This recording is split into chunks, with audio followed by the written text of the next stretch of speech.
check.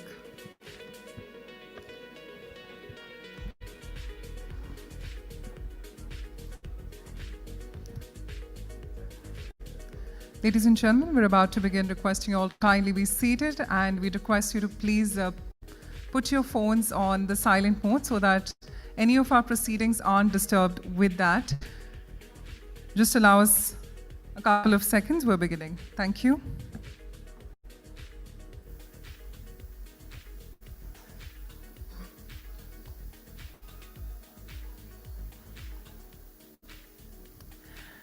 Well, dear all, a very good morning and welcome to the very first edition of the Realty Plus Harit Bharat Leadership Summit and Awards 2023. I'm your host, Bhavna Bhatia, and it's my absolute honor to represent the group and, of course, welcome all our dignitaries today. Well, we're all gathered here to break some new ground and explore new ideas and opportunities to make our planet healthy. Joining us today, of course, are the stalwarts from the various segments, sectors, and industries to discuss and help us understand how we can work together to bring the desirable change. Well, to take the message to an even wider real-time audience, the event is being live-streamed right now on Realty Plus website, www.rprealtyplus.com. So you might want to share that across to your teammates or your colleagues in the industry. And also on the Realty Plus LinkedIn page and Realty Plus Facebook page, which goes with the handle @RPRealtyPlus. Before we know more about the group, there are a few key highlight events we'd like to bring to your notice. Well, we have the 15th Realty Plus Conclave and Excellence Awards, which is going to be happening on the 19th of October in Mumbai. We also have the 15th Realty Plus Conclave and Excellence Awards North, which will happen in Delhi on the 2nd of November. We also have the UAE India Real Estate Show 2023, which is going to be happening on the 25th and 26th November in Dubai. So we'd like to have more participation on that front. Of course, all our initiatives and all our events are updated by the team on a duly manner on the website and on the LinkedIn page as well.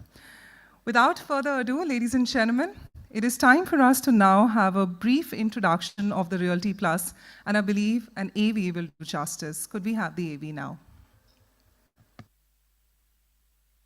Which path to choose in a crisis?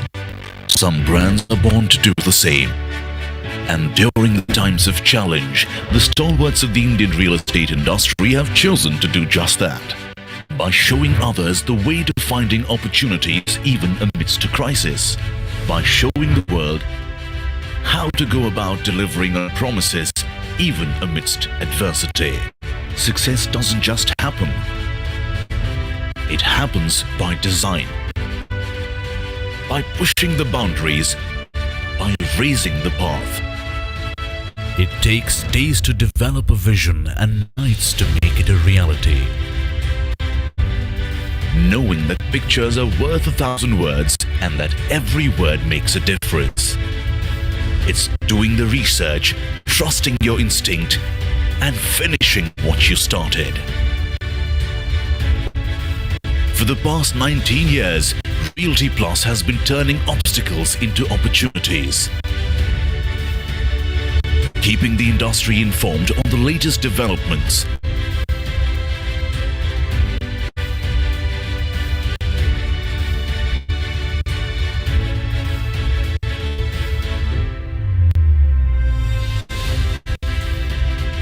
innovating to inspire debates and discussions,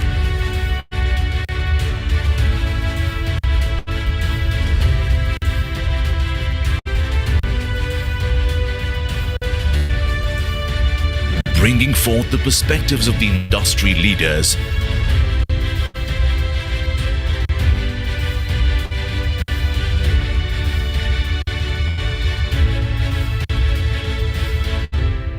honoring hard work and achievements,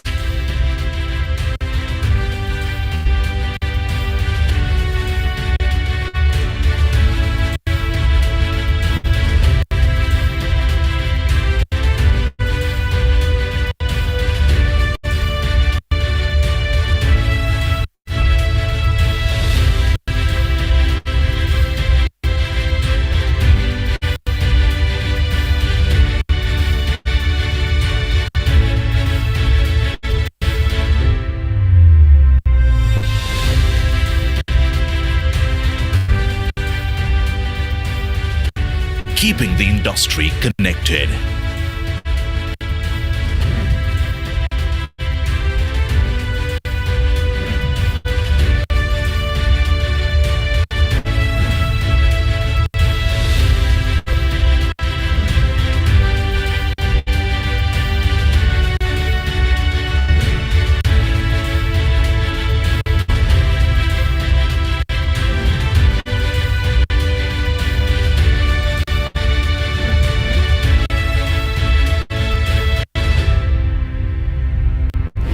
This is what we are built on. This is what we are building.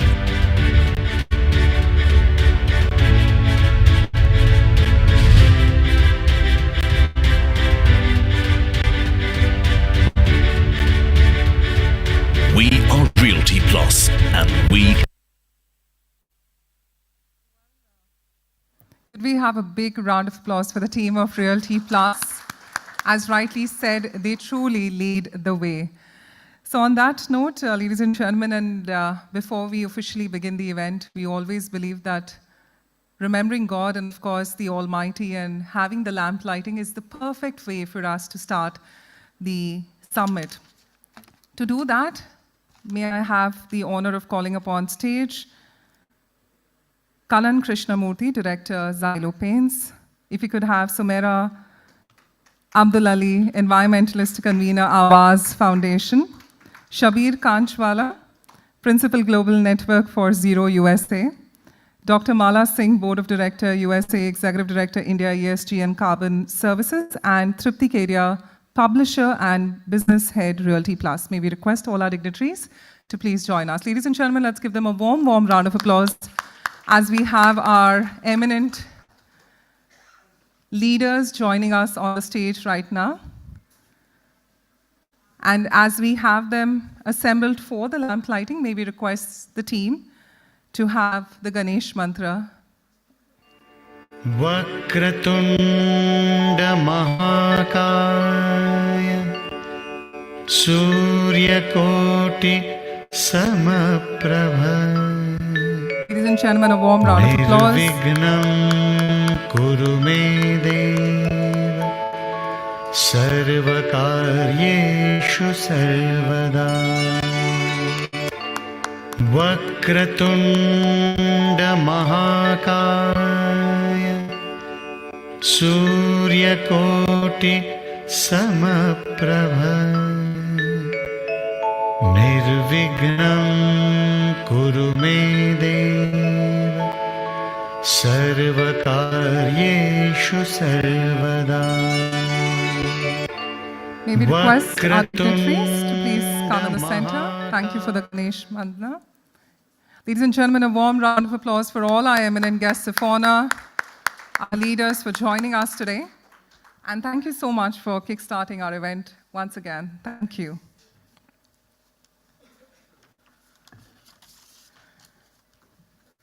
Well, with the blessing of the Almighty, and before we start, we'd like to express our sincere appreciation to all those who've helped us to make this event come together. Powered by Xylo Paints, co-partner LIC Housing Finance Limited, our industry partners being GBCI, IGBC, Griha, IPA, business media partner BW Business World Group, online media partner exchangeformedia.com, and organized by Realty Plus. Well, when we have such an immense support, I believe an immense round of applause for all our partners would only do us justice today. Well, ladies and gentlemen, on that note, it is time for us to kickstart with our exclusive conversation. Well, we begin the day with our exclusive conversation, which is deliberating on the crossroads at which climate change and development are today. With that being said, I would now invite the eminent speakers of this session. An evangelist for the green cause, Mr. Shabir Kanchwala, who's the principal at the Global Network for Zero USA, a company that works on net zero projects around the world, including for the new and the existing buildings. Well, with close to 3 decades of real estate expertise, Mr. Kanchwala has led the green transformation for new developments and existing projects and has spearheaded the sustainability initiatives for commercial, residential hotels and malls of K. Raheja Corp. Let's give him a warm round of applause. Thank you so much, sir. Of course, our team, if we could just request you to place the chairs for the time being. And in that moment, I'll of course introduce our next speaker. Our next speaker is an environmental activist who is the convener Awaaz Foundation. We're talking about Sumaira Abdul Ali, who has been awarded the Mother Teresa Award for Social Justice and the Olive Crown Award and is an Ashoka Fellow. She filed the first public interest litigation against sand mining, resulting in policy change at the state and national level. Her other focused campaign against noise pollution has become a citizens' movement and has forced policy change in India. Let's warmly applaud her and welcome her to the summit today. Also, this conversation is going to be led by the editor of Realty Plus. We're talking about Sapna Srivastava, who's going to be chairing this session. An architect by qualification, Sapna is somebody who's forayed into the field of architectural journalism for more than 15 years back. At Realty Plus, she ensures editorial benchmarks and ideates new editorial products. Also is a member council of the architecture. Previously, she has been a practicing architect. Let's warmly welcome Sapna as well. Well, Sapna, over to you with Shabir and Sumaira. You've got a great start. We've got some key leaders on the platform today, and I'm sure we leave it up to you, Sapna, to take it forward. Thank you, Bhavna, for those wonderful introductions of our speakers. And I'm in the center of two very prominent, distinguished personalities who have done some notable work for our cities and for the society. So no introduction required, as Bhavna has already mentioned. Shabir Kanchwala is an evangelist for Green Cause. Ms. Sumaira Abdul Ali, she is an environmentalist, and her efforts have resulted in some various national and state level policies and laws. So thanks to Sumaira ji. Our theme of this session is at the crossroads. We talk about development. Obviously, we need economic growth, we need urbanization, but in the same breath, we also talk about sustainability, climate change. To me, sustainability and development looks contradictory because the moment you construct something, you are disrupting the environment. So let me put these difficult questions to these notable speakers here. Let me come to you first, Mr. Kanchwala, because you've been part of the real estate industry for so long.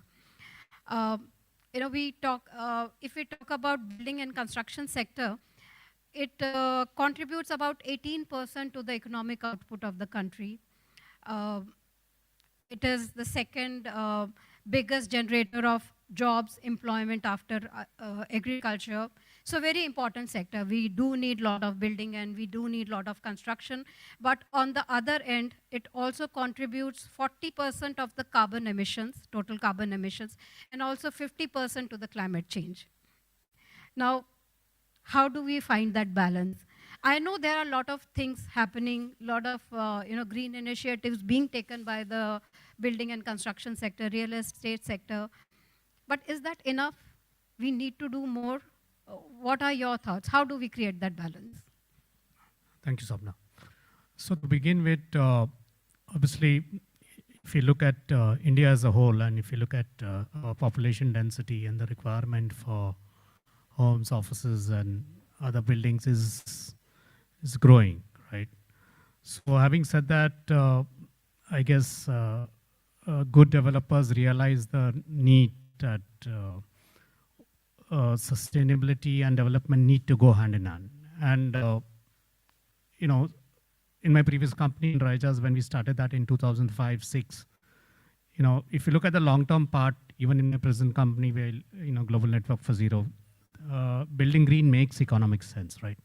So anything which will make economic sense is going to get sustained and it's going to get done. So the journey which I started with my team in 2005 and taking this forward, we were very clear that this is going to be the norm in the next 10, 15 years. So if we have to construct something, so why not construct a building which takes less power from the coal-based power grid? Why not construct a building which takes less water, uses less water? Why don't we put up a sewage treatment plant? Why don't we do rainwater harvesting? Why don't we use low water fixtures? So all that obviously is going to help in terms of reduction of water, which is equally scarce in our country, and drawing less power from a coal-based power grid. So like in Mumbai right now, there are more than 11,125 projects going on, which is work in progress happening, and with new projects getting, the selling of residential real estate has been very quick in the last 2.5 years, primarily because the working couple after COVID have decided that it's better to get a home for them right now. So to balance out the fact that we do have a certain amount of population and we do need a certain amount of requirements, it is very important that we become sustainable. So net zero is actually the requirement which is the end of the sustainable cycle. So whether you look at the environment, the social part, the governance part, all that the real estate industry has started embracing. Okay, we've been late, but they have started embracing. There are a lot of companies which kind of help in that format. So having said that, for a layman, it may look that sustainability and development are at crossroads or at loggerheads, but sustainable construction which, if you look at using construction material which are recycled, like if you use an RMC, 27% of cement can be replaced with fly ash, which fly ash is actually a byproduct of a power plant. If you look at GGVS cement, if you look at recycled cement, if you look at aluminum buildings which are happening, which has got recycled. So all these small things will need to be done for all of us to understand that real estate needs to do the bit towards sustainable construction. Okay, so that's what we wanted to hear, that yes, we can create a balance. I think it all depends on the right intention. If everyone, as you said, the industry as a whole, the building construction and the real estate industry as a whole decides that yes, we want to do it, there are ways, as you mentioned, we can have recycled materials and technologies that we can use. Sumaira ji, coming to you, like you mentioned, like Shabir ji just mentioned, that there is a way real estate can do a lot of things. And as I mentioned to him, again, putting up the same contradiction here, we are a young country. We have the youngest population. We need jobs, we need industries, we need factories, we need businesses. We need 0.6 million houses every year, and we are much way behind that. So the need is huge, which means we need more land, which means we need more urbanization, and that would lead to taking more agricultural land, more forest land. So is there a conflict? How do we resolve this conflict? Thanks everyone for being here, and thank you for inviting me and for asking me the question. The conflict is there if we make it so, because of course we need building and we need infrastructure and we need houses for everyone. But we shouldn't forget that agriculture is still the larger sector even than construction. And when we take land for construction, very often it's either agricultural land or forest land. For climate change has been named by the chief of UN as the single largest crisis facing our world today. So yes, of course we need housing, of course we need construction. Do we need it really at the cost of destroying a forest in which people live and the agriculture on which we all depend? So I think this is really the question, and I'm so pleased to hear that the industry is tackling it and that there are all these solutions. I mean, of course the solutions exist. In 2010, the Bombay High Court passed an order for the first time on my public interest litigation on sand mining that recycled materials, the government should consider recycled materials to be used in place of natural sand. We are now 13 years later, and the government is still considering finding land to put up the first 2 recycling plants to substitute sand for cement. So I don't think that shows a lot of intention. The government has also announced numerous building projects which are supposed to benefit the very people whom we are displacing. But the climate change and the events which are happening there as a result of climate change, which of course is global, climate change is a global issue, is being worsened by the immediate disasters which are happening in those very areas. For example, the landslides happening in the Western Ghats are a result of infrastructure projects, of accelerated stone mining in those regions, and people are being displaced.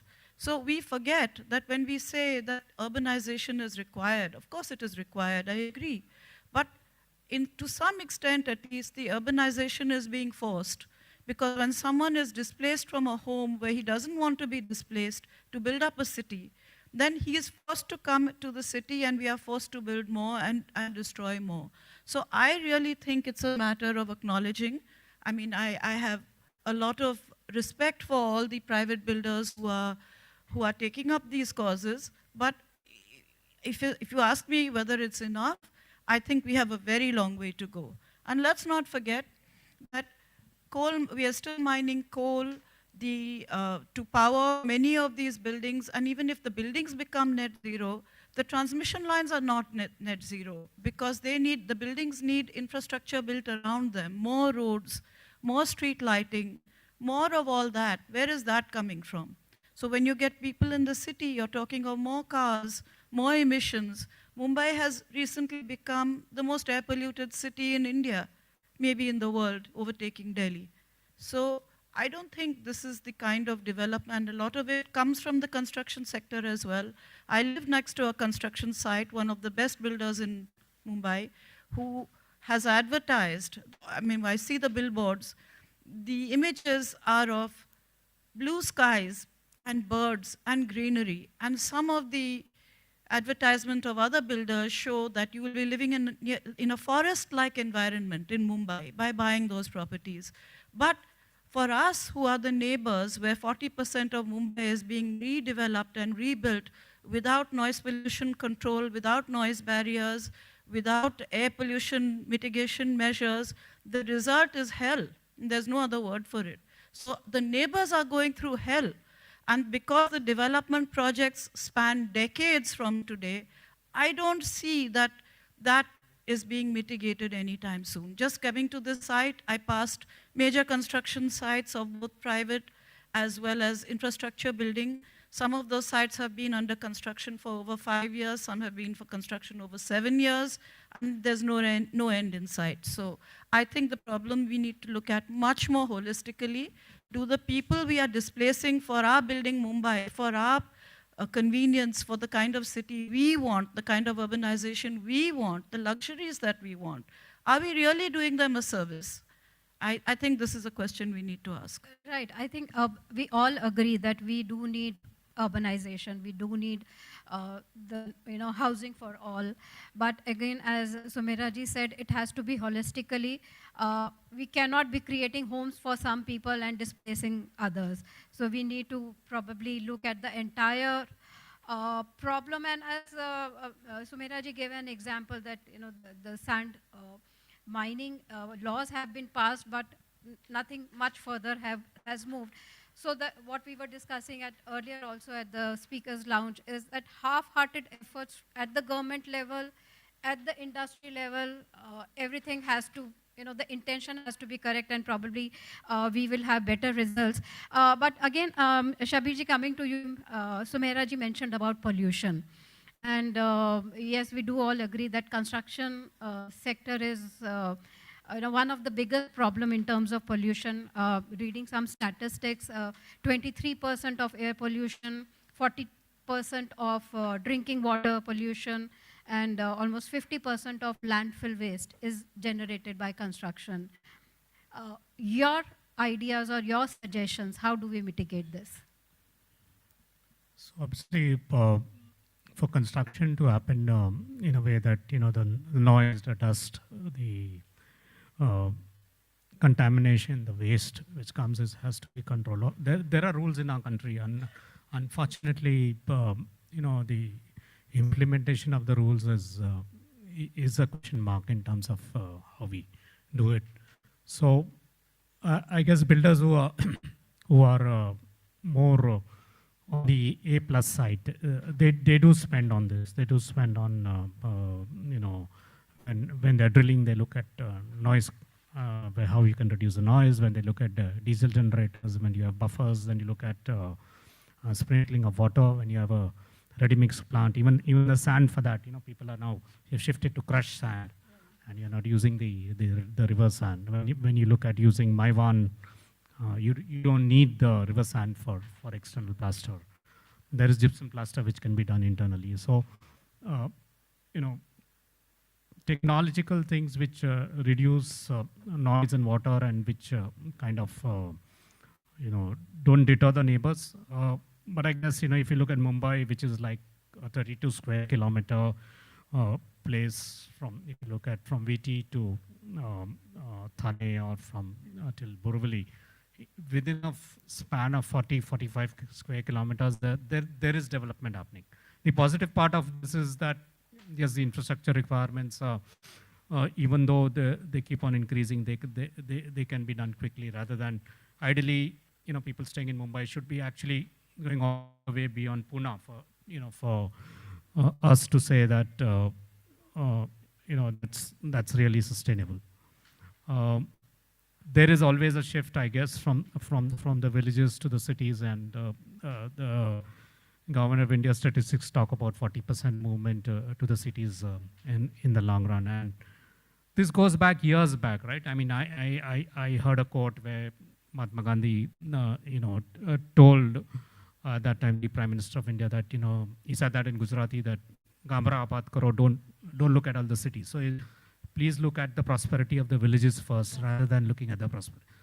So probably we didn't have enough resources to do that, or there were other issues pending at that time. So that kind of, the focus was always on the metro cities and people coming into cities, because the state of our villages, unfortunately, still, whether it in terms of employment, whether in terms of food, whether in terms of poverty levels, we still have a long way to go. So, if we develop our villages or towns enough, create more job opportunities, create more tier 3 cities, tier 2 cities. Yeah, so there is no displacement happening towards the metro cities, and they don't get congested, I think. And as you mentioned, that implementation, I think laws are there, as you were also mentioning, that laws are there, but the implementation, I think, and following up of those laws, I think if they become stricter from the government end also, and from the industry level also, if they become more following the laws and the regulations, I think much of the problem that we are talking about, pollution, could be sorted. Because as you rightly mentioned, we have all the means to do it. We have all the means to do it.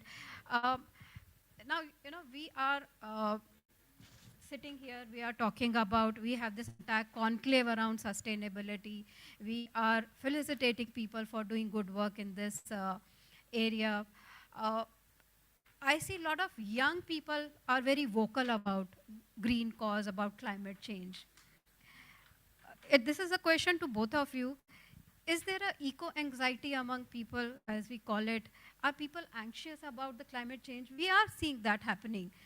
Places like US are getting heat wave, and places like Dubai are getting hailstorm. Pandemic, many says, is the result of climate change. Is there an eco-anxiety among people? Sumaira ji, what do you have to say? Especially the young people.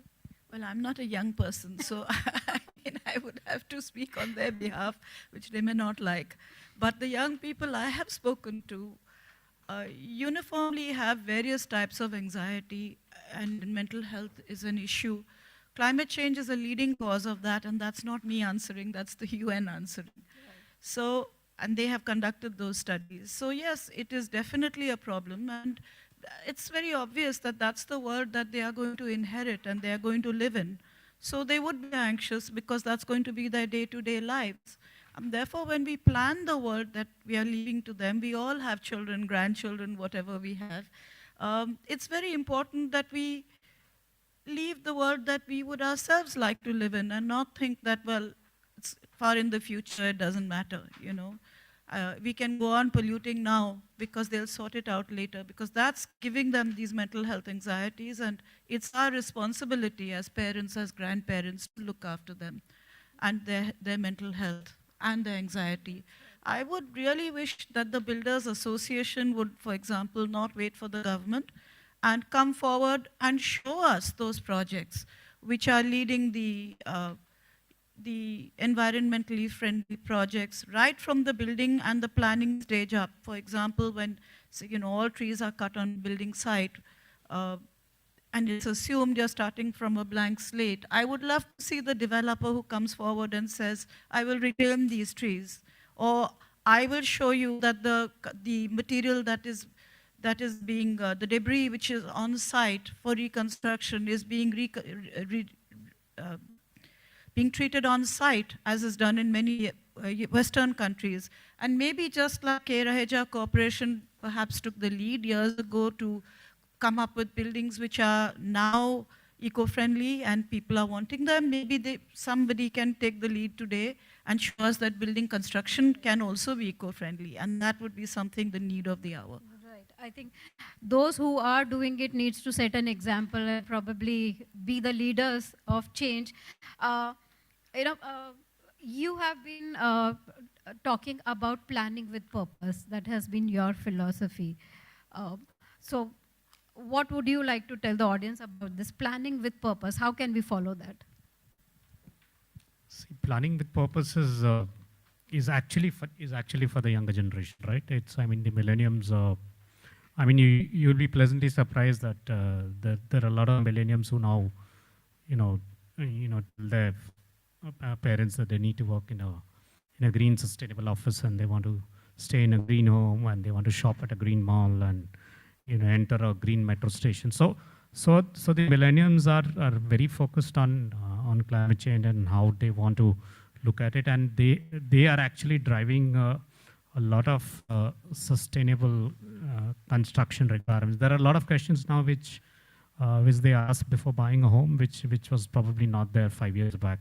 I guess COVID and climate change, and which has become very fierce in the last 2 years, is something which has made all of us realize that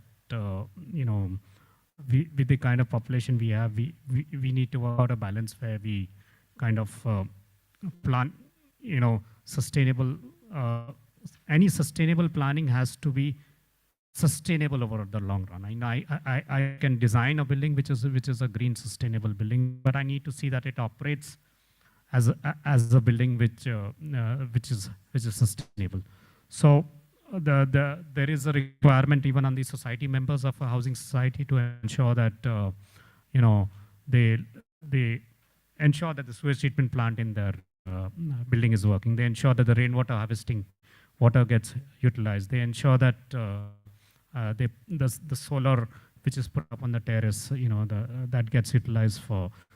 So it's a balance of both the builders putting in the sustainable technology and for the occupants to ensure that they use this continuously. So planning with purpose is actually for the generation who are really very concerned about, and if you look at the European countries, Denmark, there have been students who have actually forced the government to look at re-look at the infrastructure project which they were planning to. And the court took cognizance of those 5 students from high school who actually went and spoke about how this could be done in a better way.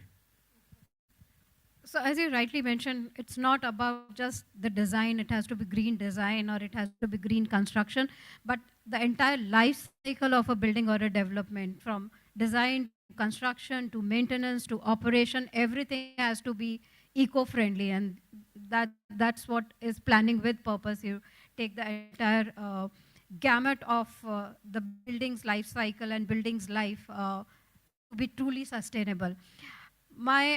Before we open the forum for audience questions, Sumaira ji, what's next for you, for Harit Bharat?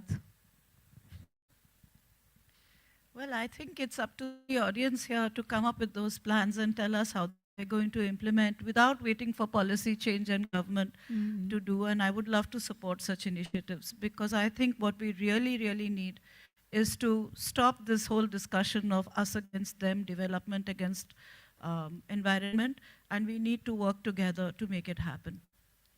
That's fantastic. I think what she mentioned is, let's stop us against them. There is no one against developers. There's no one against environmentalists. We have to work together if we want to make a positive change. Shabir ji, what are your plans for Harit Bharat in coming years? So for Harit Bharat, I mean, this is a very good initiative by the government of India in terms of whether they, we as builders specifically, or even the net zero, we encourage that you reforest places which you have maybe not at that particular location, but somewhere else. When you look at water conservation measures, whether you look at renewable energy, all that is actually the need of the hour, right? In the sense that any construction which happens, unfortunately, reduces the green cover, and it is a responsibility of all of us to ensure that this gets replenished in such a way. So the Harit Bharat funding, whether it is for private or for the government, is actually going to help in reforestation in a big way. You will be a big part of all those initiatives, I'm yeah, sure. And you like even in my new company where we look at net zero, we have a platform. So how are you going to ensure that your carbon footprint gets reduced, and obviously reforestation, technology, water conservation, all that is very important for any company to do that. That's right.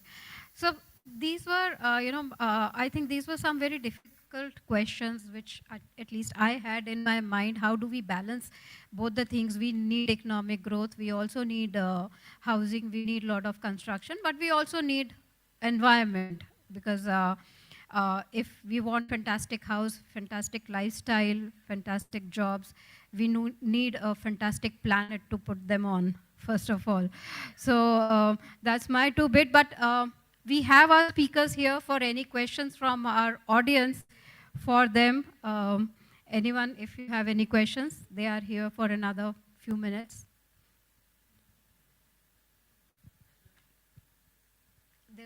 Can we pass the mic?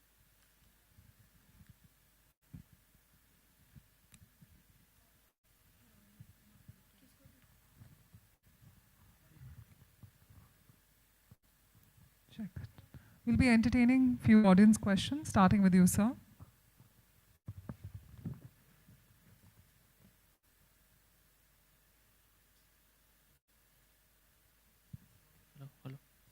Hello. Yeah, hello. Hi, thank you for sharing your insights. I'm Jay Soda, founder of Smart City Home. My question is to Shabir ji. On the trending technologies like digital twins and drone and all these kind of IT technologies that are coming up, and probably will be playing a role in the real estate sector also, apart from many other sectors which it is touching upon. So how do you see these technologies helping in sustainability, number one? Contradictory to it, it is adding to data centers, and data centers are also, evil for the sustainability part. But on the other hand, it is also a boon to help developing, the real estate in a way that it is going to consume less carbon and all these things. So both the things are happening simultaneously with these kind of trending technologies. So how do you see this development?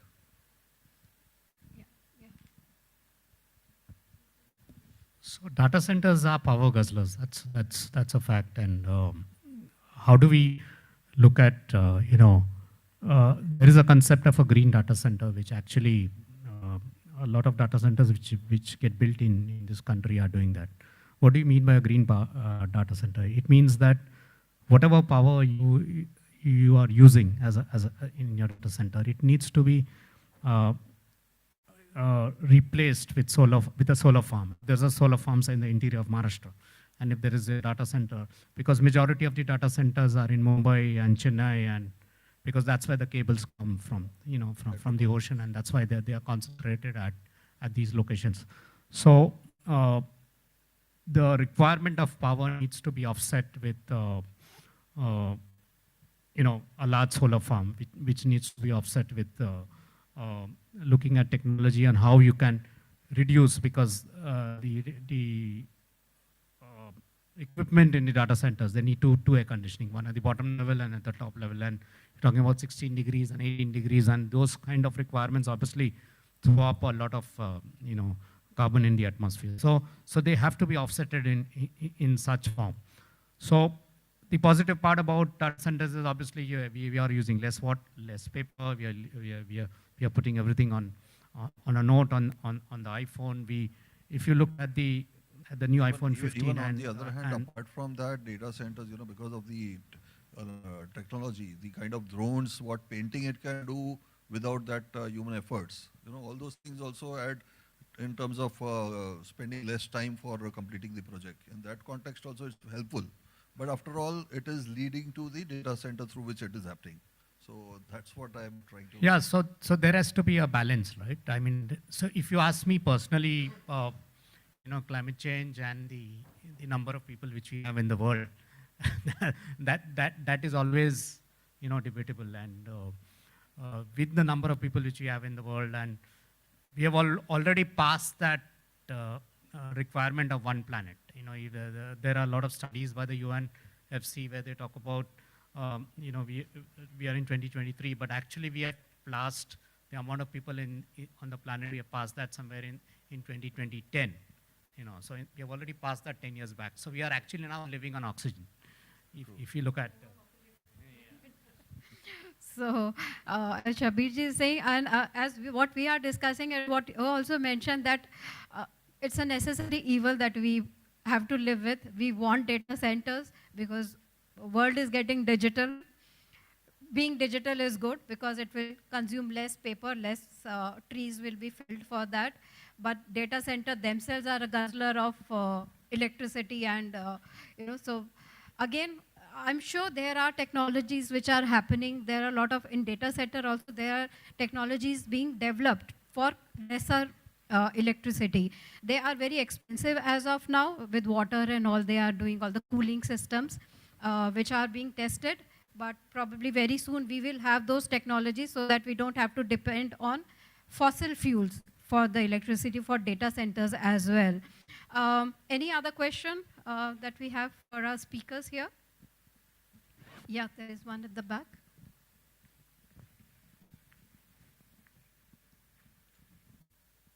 Hello. Shabir sir, I would like to ask you why Indian standards are not being upgraded. We can see Indian standards for concrete, cement. We have got Indian standards for water also, for admixture also, but they are too old. Decades old, I will say. Why these are not being updated by the government of India?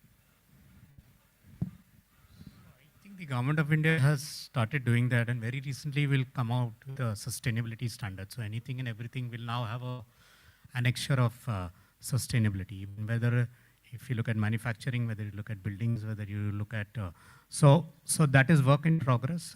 There are some speakers who are actually going to come, and Ashish Rakeja is part of that panel. Gurmeet Arora is part of that panel. So they are working on that, and I think maybe in the next quarter or so, those standards will come out. So, but like I said, green building is still voluntary for any builder, and going net zero is actually the way forward for all of us. Yes, Shabirji rightly said. We have from Griha, from USGBC, Milli Majumdar will be there. From IGBC, we have Pankaj Dharkar, Ashish Rakheja. We have, FSAI, from IPA, Gurmeet Arora. They all will be here. So these are the questions I think we should keep up for them. Stick around. We'll have many other speakers who will be there to answer your questions. But for now, I think thank you so much, Sumaira ji, for being here with us. As you mentioned earlier, you have a very clear stance where you stand that environment is most important before we talk about anything, because if we have the planet, we do not have a planet B to go to. And as Shabir said, we have already overpopulated planet A that we have. So creating the balance is the only choice that we are left with. So thank you, Shabir Kanchawala, for being here with us today, for taking those difficult questions. And Sumaira ji, once again, for being here with us and taking those questions. Thank you so much. Ladies and gentlemen, a big, big round of applause for our speakers. May I request Sapna to kindly help us with the mementos to both our eminent speakers. Just allow us a moment. First, we'll get the mementos being passed. So, of course, a very enlightening discussion, their thoughts on Harit Bharat. Let's give them a big, big round of applause. Thank you for joining us and contributing to all our discussions. Of course, your thoughts are deeply valued. A big, big round of applause for our speaker, Mr. Kanchwala ji. And of course, we'd now request the three of you to now come together for a group photograph. I'm sure the team would want the moment to be captured as well, with the condition being that you have to give us the maximum smile, right? So we're talking about Harit Bharat, but we also want the positivity amongst each other. Come on, ladies and gentlemen, a big, big round of applause. What an excellent conversation this has turned out to be. Also, we're encouraging, thank you so much. We'd request you to kindly take your places. We are encouraging the networking to be within this amazing hall today. So we've got the tea and coffee to be arranged, which is right at the back. So if you want to refuel yourself, you could do so. Also, after every conversation, we're going to be taking a couple of minutes wherein you would like to converse with our previous speakers. You could do that right now. So we'll give you a couple of minutes if you'd like to interact further. Meanwhile, our team is going to be setting it up ready for our next conversation. Meanwhile, we give you a couple of minutes to interact with the speakers if you'd like. Could we have some music? And then we're going to be beginning in the next few minutes. Thank you.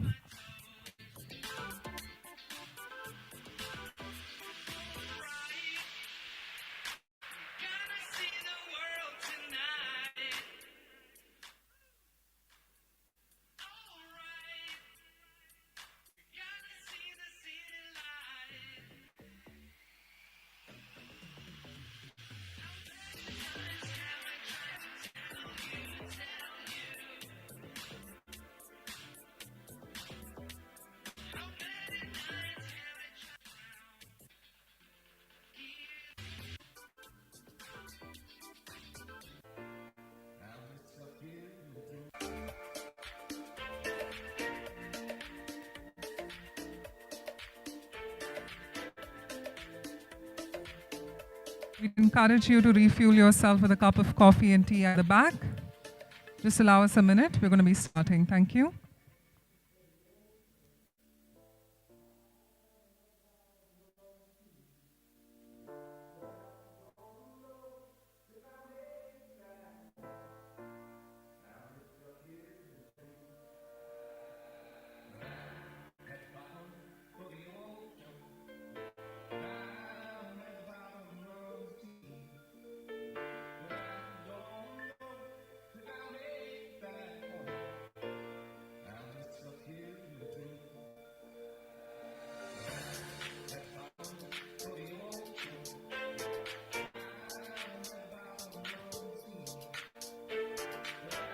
Well, ladies and gentlemen, it is now time for us to begin with the panel discussion one. We've given in a couple of minutes.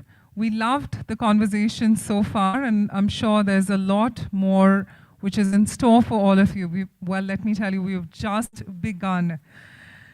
So the next very exciting session of the day is on the topic of corporate ESG strategy, where the quest is for developing a sincere blueprint. Well, the session is going to be chaired by Nitesh Mehrotra, EY India Partner Sustainability and ESG. Somebody who specializes in ESG governance framework, ESG maturity, and benchmarking across business models and value chains. With over 20 years of professional experience, he's been influential in end-to-end project management, driving profitable growth and opportunities focused on ESG. May we warmly welcome our session chair, Nitesh Mehrotra, with a warm round of applause. Come on, ladies and gentlemen. Thank you, Nitesh, for joining us. Well, it's time to now have our speakers on the stage. First up, the Senior Director, ESG Practice, Cyril Amarchand Mangaldas. We're talking about Bose Verghese. Well, Bose is somebody who is leading the Cyril Amarchand Mangaldas forays into the ESG by helping the firm integrate ESG into its legal practice portfolio, as well as extending the portfolio to cover the new ESG solutions. He's been active in national and international climate policy and advocacy. I'd like to warmly welcome Bose Verghese to join us. Let's give him a warm round of applause. Come on, ladies and gentlemen, you can be much more better with that round of applause. Thank you so much. Joining us next is the Principal, Perkins Eastman, Mumbai, Chavi Lal. Somebody who's been a practitioner with more than 15 years of experience in building sector in India, who's been instrumental in establishing the firm's presence in the country and has designed and delivered large-scale academic and institutional campuses. Let's give Chavi Lal a warm round of applause while as we welcome her. Thank you, Chavi.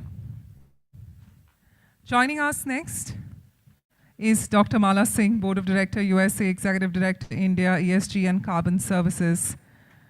Well, Dr. Mala is one of the country's leading experts in climate strategies, green buildings, net zero approach, ESG compliance, and sustainability solutions. With more than 15 years of experience, Dr. Mala Singh is the founder and director of the PEC Greening India and has also had various green buildings and sustainability accreditations included. Let's give it a warm round of applause, ladies and gentlemen. Thank you for joining us. Joining us next is Dr. Pradeep Panagrihi, the Head Corporate Sustainability, Larsen & Toubro. Thank you, sir, for joining us. Well, Dr. Pradeep has almost 30 years of experience in planning, implementation, and high performance. He's a member of the FICCI Environment and Climate Change Committee, CII National Water Committee, Bombay Chambers Sustainability Committee, Niti Aayog Working Group on Water Neutrality, Water Positivity, and MCA Committee, and I'm sure there are going to be a lot more, which Sir could enlighten us with. Let's give Dr. Pradeep a warm round of applause. And to complete this panel, we've got Dr. Sunita Purushottam, the Head Sustainability, Mahindra Lifespace Developers Limited. Dr. Sunita has over 20 years of sustainability strategy and environmental consultancy experience in the areas of environmental impact assessment, air emission modeling and meteorology, GHG, emissions inventory, carbon offsets. She's somebody who's a certified GHG emissions inventory quantifier and a fellow of the Royal Meteorological Society, London. Thank you so much, Dr. Sunita, for joining us. Let's warmly applaud for her and welcome her to this panel. Well, with that being said, of course, that leads us to our discussion forward. We'd like to pass it on to our chair to take it forward. Thank you. As I was listening to all the profile members, I think I must say it's very esteemed, diverse panel, and obviously no pressure on me to really hone in the talent and the experience that all of us have on the panel. So what I wanted to do is maybe a little bit of refresh in terms of why we are here. I think start with a cliched statement, as all of you know, climate change and social inequity, I think, are by far the biggest challenge our planet is facing. And this term, as we're going to discuss today, ESG, as most of you may know, was coined by United Nations in 2005, so about 17 years old, and evolving rapidly, right? Everyone is debating what this term means, what are its nuances, and I think the debate is because of its multi-stakeholder model, right? Whether it's the investors, customers, regulators, society, everyone's trying to play on. But I think, and before this panel, we had a very healthy debate that ultimately it's about ESG, and S and G are not silent. A lot of time, we spend a lot of time and energy on climate change, which is by far, I think, the biggest problem that we are facing. But as many people would argue, that people who have done the least will suffer the most. And I think that's why the society, human capital, supply chain is very, very critical. So I just want to labor that point, and I think a lot of people say that ENSR goals, without governance, we can't really achieve them. And I think the tone at the top, and all of you are obviously part of the governance stakeholder, whether it's voters, whether it's investors, whether it's customers, whether it's employees, right? So I think there's a lot of governance power all of us have, and I think not many people argue that the elections of tomorrow will be based on some of these topics, and we're beginning to see what happened in Brazil, what happened in Australia, and many other countries. So I think that's just overlaying this complex topic. So what we're going to do is start with a little bit of layering it, and I will start with, I think, which all of us have been part of a little bit on. We just concluded our G20 leadership. I think it was the big topic, as all of you know, climate finance, alliances, obviously our just transition was part of the debate. And as all of you would know, we also have the UN FCCC conference coming up, where 200 countries meet together every year, a conference of parties, COP. This year will happen in Dubai, UAE. So I wanted to start with that first theme, and Mr. Bose, if I may, with you, saying, as we look at this, and many people who argue that geopolitics and public advocacy is a very, very important part of it, energy independence, what were, in your view, some of the hits and misses, if there were, in G20? And more importantly, as we look at the COP that is coming up, what should be the strategic consideration for corporates and senior stakeholders from a ESG strategy standpoint? So maybe start with you, and then we'll go around the room. Yeah, thank you, Nitesh, for that question. I think everyone will have a lot to add to this question. G20, I think we being the chair, I think we pretty much drove it definitely with our compulsions and needs in mind. So finance was definitely a big piece. Are we getting any? That we will see probably at COP28. I mean, it's just a pipe dream so far. So there were numbers floated, 6 trillion up to 2030 and another 4 trillion for net zero 2050. Where the money will come from, we don't know. There was an alliance, Global Biofuel Alliance launched. Yeah. With that again, we have our own blending, 20% blending commitment. We are pushing that, so that's in line with our own, commitment. Yeah. And then there was resilience and city infrastructure, tripling RE capacities. These are probably G20 and even wider world, themes. And so in terms of, I think, hitting the key points, I think it's easy. Yeah. Driving it and getting it done is a different story. Right. I mean, see, we as the chair, we put our points forward. If, the carry forward. I haven't seen, I was in one of the B20 committees, and we didn't see much of a discussion what was brought forward from the previous G20 action. So I think probably we will see that going forward. Yeah. The next country will have create their own themes, and it's, continuity is a big problem. When you look at now COP, again, it's, hitting the key themes. Finance, inclusion, technology, innovation, and community. I think these are the 4 big themes. Yeah. The themes are there. Yeah, and they've been there for a while, right? There for a while. Yeah. And how do you get this done? I mean, finance. I mean, it's been there for every COP for the last decade or so.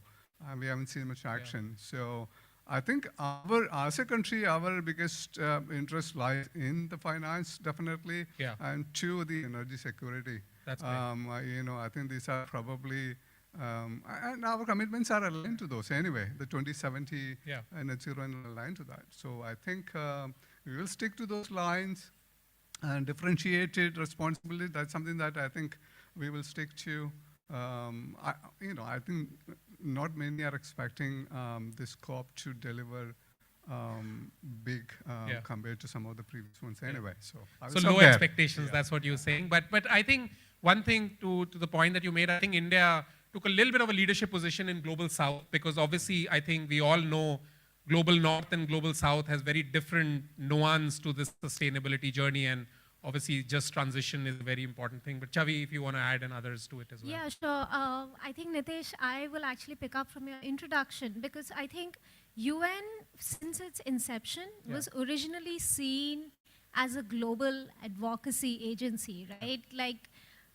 It's only in the recent few decades that we are seeing how UN's frameworks, UN's agencies are now translating into mainstream corporate action, into private sector, and that's significant, right? I think, like you said, the ESG framework, since it has been formed and evolved and people are still exploring how it could widen up, I think that's very significant, because it has grown from, the original idea of EHS or CSR, which came from a very philanthropic, mind of frame, where corporates felt the need to show our responsibility towards the community.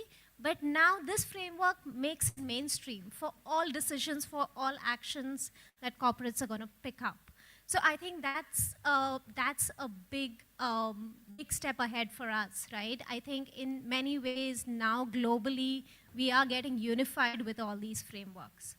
The second thing is COP. I think COP has also played a very important role, because it was in, I think, COP at Paris, where the 1.5 degree temperature increase came about. And it did percolate. It percolated to, conversations at project levels, where people at least had the awareness to ask the right questions. What is it that we can do? That is, again, important. This time, of the themes that, both spoke about, one of the focus areas is a very simple thing of sustainable cooling. Now, we know heat waves is a big issue across the world. For tropical climates like India, we depend a lot on cooling. But now, it's a very straightforward thing to look at for corporates, for private developers, for investors. What is it that we can do to invest in sustainable cooling? So I think COP and UN are setting very straight agendas that people can incorporate very easily. Corporates have a very straightforward path to look at, build into their own ESG goals, and to see how to, these are low-hanging fruits, because you are given a very straightforward framework. So there is huge opportunity, and I think lots has happened over the past 2 decades. No, I agree. Dr. Mala, you want to add to it? Yeah, definitely. You set the right tone when you started that what is ESG about and history of ESG. But from G20 perspective, I think one thing is there that we human beings, there is a two kind of visions we could have. There is a filled glass. So how much glass is filled, and how much is empty. It is person to person how I see that. Yeah, both risk and opportunities. Yes, correlating that. So if we see the G20 success, and being a leadership from India side, I think that was a very good move. Now we could say proudly that there is a lot of opportunities for the global associations and a lot of opportunities for funding, because those commitments were there in the G20 itself. Hopefully they'll follow through. Yeah, there were a lot of announcements. I know that a lot of alliance he mentioned about biofuel. And even, the countries from Global South, they all have reminded their goals and NDCs, which they had committed during COP25 and COP26. So I will always believe that Rome was not built in a day. It is a gradual process, And we cannot just expect, everything happens 100% in one shot. It never happens. So it is always whatever the best is being done and how we could set a good roadmap further and how all of us individually can be integral part of that. Because big daddies like corporates, I always say big daddies and small daddies. So because if you see the big daddies, their contribution definitely is required. We know that a lot of commitments, a lot of, I would say, announcements are coming worldwide, including India. But finally, if you see the grassroots, at the root level, it is about more inclusivity, more about sensitization of the stakeholders. You need capacity building, so many things, It's a very diversified, you see our country. And we are talking Harit Bharat today. So how we correlate that Harit Bharat and ESG. So contribution through corporates, through their ESG model, or whatever it is coming. So finally, what is the outcome? That's the important thing, what I feel as a And how do we service measure provider. that outcome? Exactly. And governance, which you said. Yes. Absolutely. Thank you. Dr. Pradeep, you want to weigh in and any of other comments? Sure. I agree with all of them. But, I just wanted to add certain things like, see, this G20 has completely galvanized the country. For the first time, almost everyone was, kind of looking forward to it. And there are a lot of issues, and especially on ES and G, there were a lot of discussions, and me being part of the, Resource Efficiency Forum, I've realized that there is a lot of, awareness already on how to improve resource efficiency, how to, improve communication in the companies or across the board. So a lot of things are happening, and the G20 actually has brought that kind of consciousness among the mass or the public. Now, I think this COP, the coming COP in Dubai, probably is going to be icing in the cake in terms of bringing the global leaders together and taking the climate agenda to the next level. Of course, finance is required, and in developing countries, we have a huge populations. We have a lot of resource requirement. We need funding, right, to develop. So I think we can expect a lot from COP28. And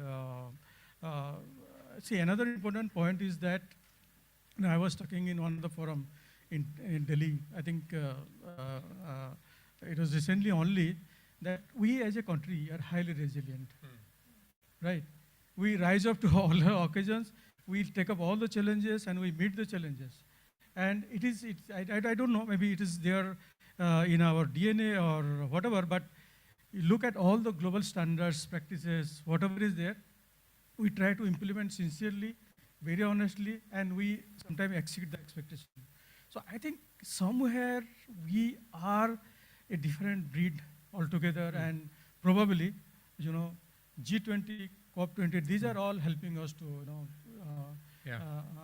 fuel that. But they shouldn't pile on, given that we are resilient, then keep piling on. Yeah, absolutely. You're right. So I think the resilience is something which is inherent. And it was shown in COVID. I think in a way, COVID was a precursor to this movie that's going to fold both in E, S, and G. Absolutely. And I think the world, just building on that point, the developed nations, right? When we saw people not wearing masks, people not getting vaccinated, and governance issues, I think back to the point, we were discussing, some of the biggest leaders, the way they behave irresponsibly, I think impacted. And I think I always say, if we have to see ESG trailer, COVID was a trailer, and hopefully the full movie is not coming up, because we're going to see E, S, and G, right? COVID was an E issue, impacted, accentuated with S, and G made it worse. So I think in a way that was, you're right. And I think in India, we were much more resilient than others were. So absolutely. Thank you, Pradeep. Dr. Sunita, the final comments, Yeah, thank you. So I heard everybody, and I resonate with what Chavi said in terms of a strategic framework. It is already out there. It is called the Sustainable Development Goals, and it is corporate ready. It is company ready. Any big, small. It is also individual ready. So if any individual wants to see what they need to do on a ESG day to day, it is ready. So it's a very simple framework, Sustainable Development Goals. and you have to just see what is the relevance in your life, in your company, and how you can translate that to develop that blueprint. So we actually don't have a quest for developing a blueprint. We have a blueprint. The quest is more how do we adopt it very quickly. The reason is otherwise that trailer will become a reality. Okay, so I resonate. I really like your positive thinking and that we are resilient. We Indians are actually resilient. We are actually eye-washed by the glamour of living a life which will lead to all these ESG issues. Okay, and that is the reason of, I was just, when I came here, I had taken a taxi and I generally get talking, found out that guy was a farmer, is doing a taxi here from Bihar, and he said, "Bhok kisi ka khatam hi nahi hota hai." And that resonates with what Gandhi said, that we have enough for everybody's needs, not for everybody's greeds, and that's the basic thing around sustainability. And in all of this, we should not forget the basic thing that we are missing out on nature and how we should have a regenerative approach to nature, which the real estate industry and the urban development policies need to really take into account. And I'll make a few closing comments on what to expect in COP28 is probably, yes, financing, which Bose mentioned, and technology transfer, if any, which we don't know, that needs to be strengthened, and of course the partnerships. So we can look forward to these few things at COP28. We are resilient and we have the answers and the solutions, Malaji. Yes. Yeah. No, absolutely. Thank you for that. And I know a lot of comments were made. And I think one would argue, and I'm sure all of you sitting in the room, we would say that sustainability has been part of our culture, right? For many thousands of years, we've been worshipping nature before this new nature wave, and now we're calling it TNFD. And we've been made fun that we've been worshipping rivers, we've been worshipping mountains, sun. And you see, I think the realization is very true that nature has a very, very important part of it. And I think hopefully we can go back to our roots. As I always remind myself that, my PhD in circularity is from my grandmom. I mean, they taught us, our grandmom, our grandfather, our parents, but somewhere we got lost. And today we have to be taught on sustainability from the Western nations, which is great. But all of you sitting in the room, I think there is a lot of matter of pride that it comes naturally to us in our culture, but we need to remind ourselves. So I think it's a very, very important place that we are sitting in. As point was being made, India is rising. We are a global South leader. And I think we need to say that, look, we can drive sustainability. We doesn't need to be taught sustainability. And I think the other point, just as a closing, is that I think it's very true that look at any ESG standards. We are, in a way, trying to lead. Now, one may argue, is the implementation right or not? While US, it's a hotly debated topic, there is no consensus on climate. We know that for many years, last 40, 50 years, nothing new. EU is obviously coming out with a lot of regulations at the moment, but will start next year. But as we speak, 1,000 companies in the BRSR, as some of you being part of, been started to report. Now, the maturity may be different, and we have put reasonable assurance, which in my view, unless someone tells me, it hasn't happened anywhere in the globe so far. So I think it's a matter of great pride, and obviously we are not debating should it be done. We are all supporting. Now the maturity, speed and scale, one can question. So I think we are on the right path. I think that's one message, I think, for all of us that we need to take a lot of pride on. So shifting gears, I know that was a little bit on how things are and what's our position and how do we need to be pivoting with a matter of pride, resilience and leadership. I'll pivot to the second topic, just shifting gears a little bit on social. I think we are the largest human resource on the planet today. A very young, vibrant, diverse population that we have. And I think we all know the social is a very, very important part of it because we have to take people together, right? It's about our human capital. It's about our supply chain. And I was just looking at data when I was coming in, the diversity. I think I'm just talking diversity from one standpoint, which someone would say may not be the right view, but from a gender standpoint. I mean, India Inc., 1,000 companies reported data, and the percentage of diversity comes to about 12%. 12%.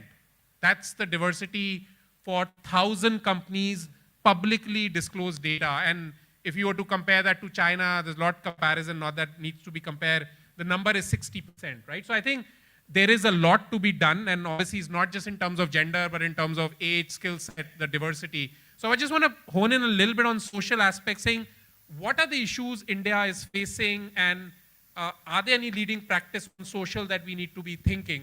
Again, I'll just quickly go around and maybe one or two examples of what needs to be done on a social standpoint. Yeah, I mean, yeah. Quickly, you know, so I think we had a chat. I mean, human rights is emerging to be probably the biggest issue that corporates are tracking, especially in the value chain. And if you look at the EU, and Germany already has a due diligence process focusing on human rights in the value chain. And it's a legacy problem if you look at the whole global value chain. Yeah. Why the developing countries But is there a definition of human rights in your view, a common definition? I think should it be different for India versus Germany versus US, you think? I think, so I think it's the definitions, the realization, for example, decent wage. Yeah. I think it has a universal resonance, whether you apply it in Germany or, in Mumbai or any other. That number may vary. Right. But so, I think they are focusing on the principles, right? Yeah.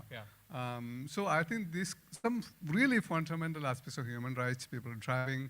As a country, India, you talked about the gender ratio. Yeah. That has a huge economic impact. Yes. That's the huge number of women population that's not participating in the economic activities. That we are not developing fast enough probably because of that. If that becomes 50. You're right. I mean, can you imagine? Absolutely. Can you imagine? Huge economic opportunity which is being then inclusivity, right? Discrimination. Human rights inside and outside. Yeah. The just transition, it's a huge national or global level issue. I think there's some other, key themes. Right. And without social, we can't solve this point. I think that's the point. You're absolutely right. We have to take everyone together. Chavi, you want to weigh in on any bits? Yeah, I'll just address this a bit differently. Yeah. I think, yes, India is the most populous country. We have the largest workforce population. And there is an ever-growing corporate sector, right? Now, there are things that the government is doing in terms of its initiatives and stuff, but I think there is a huge corporate responsibility as well when it comes to education, upskilling, continued education, to widen this perspective and approach that's required to even implement ESG, right? ESG cannot be a group in a company. ESG cannot be a department's problem to report to the board. I think that approach needs to change. It's everyone's business. Yeah, I completely agree with Sunita. There is a framework which is there that goes down to an individual level. And that every individual can practice in their own life. And as corporates, it is their responsibility to bring in that continued education. That's one thing. Second thing is when we talk of inclusivity, right? Now, there are mandates that corporations have and there are things that they're doing, but there is so much innovation that's happening in India at a much smaller scale. There's a huge opportunity for corporates to tap into that social intelligence and partner with them, collaborate with them. So you think unorganized sector is better social than Actually, organized, that's you true. think? Yeah, in many ways. In many technological innovations as well, like, waste management, if you see, has so much more happening at a very small startup scale. Whether it's sorting, organizing, recycling, data integration, but it's not at corporate scale. Right. So a lot to learn for the big daddies, so to say. Absolutely. I think the big daddies can definitely reach out to to the children in the community and learn from them, right? And that's also diversity, right? You need to have the humbleness to say that, look, I may not have all the answers, but the innovation would come from the other space. Yeah. I think there are so many examples all around nowadays. Yeah. If you see, there are some guys, you know, like just individuals, rightly said by Dr. Sunita, they had proven, you know, themselves by influencing, you know, the social circle. They are conserving so many big water bodies. They are doing rainwater harvesting. They are reviving the existing ponds, cleaning that. Yeah. And also, I would say we always feel that corporate can do this, all that.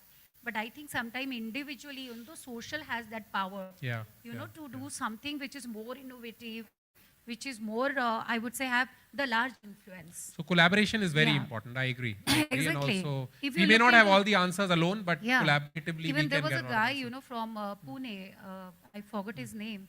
So just single, a young guy, you know, he went to the a seashore and he was collecting waste himself.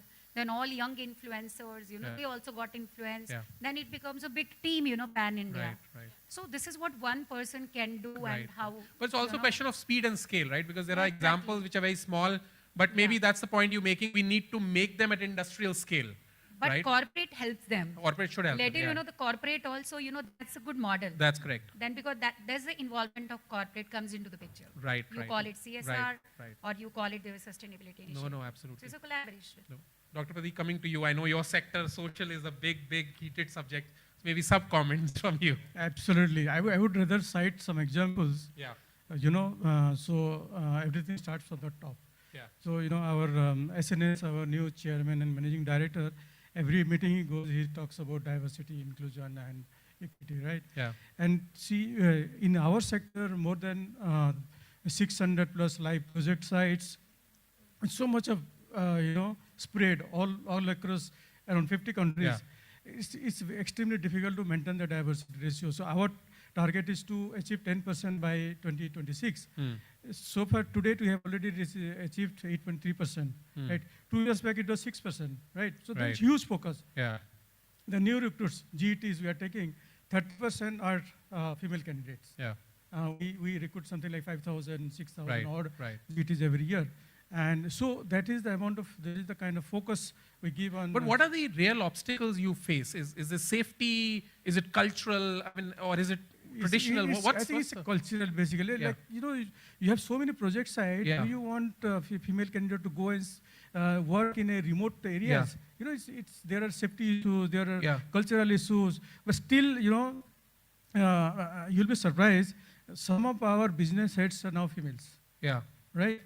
And we are doing that, to give a lot of focus, Right. to give a message to everybody that, females can also do better than others. And it's, there's a diversity itself, and they work on it consistently, repeatedly.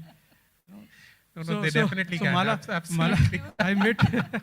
I met so empowered. I met Mala around, I've been meeting her for almost 15, 20 years, and how she's pushing the agenda on green building and things like that. So actually, a lot of things can be done by setting examples, and she's also a good example of that. No, absolutely. I mean, the entire panelists, all of them, absolutely. Dr. Sunita, yes, from you. Yeah. Yeah.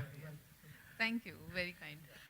But I would like to highlight an important social aspect and in a simple way for the real estate industry. And it's the cess that every developer has to pay. It is called the building and other construction workers. There's a cess that is getting paid by every developer. Now, every developer then should go and ask the government what happens to the cess and how will it get utilized. Utilized, yeah. Yes, so there are agencies, and we worked with Jan Sahas to come and spread that awareness amongst workers, our workers, and we were prodded, of course, we collaborated with Godrej because it is part of the mission Resilient MRC collaborative. Yeah. Post-COVID immediately, this was set up because the migrant worker thing was an issue. So how do we then channelize this cess? And we were successfully able to get details. So what happens is this cess lies with the government, Right. and it is in crores and crores of rupees.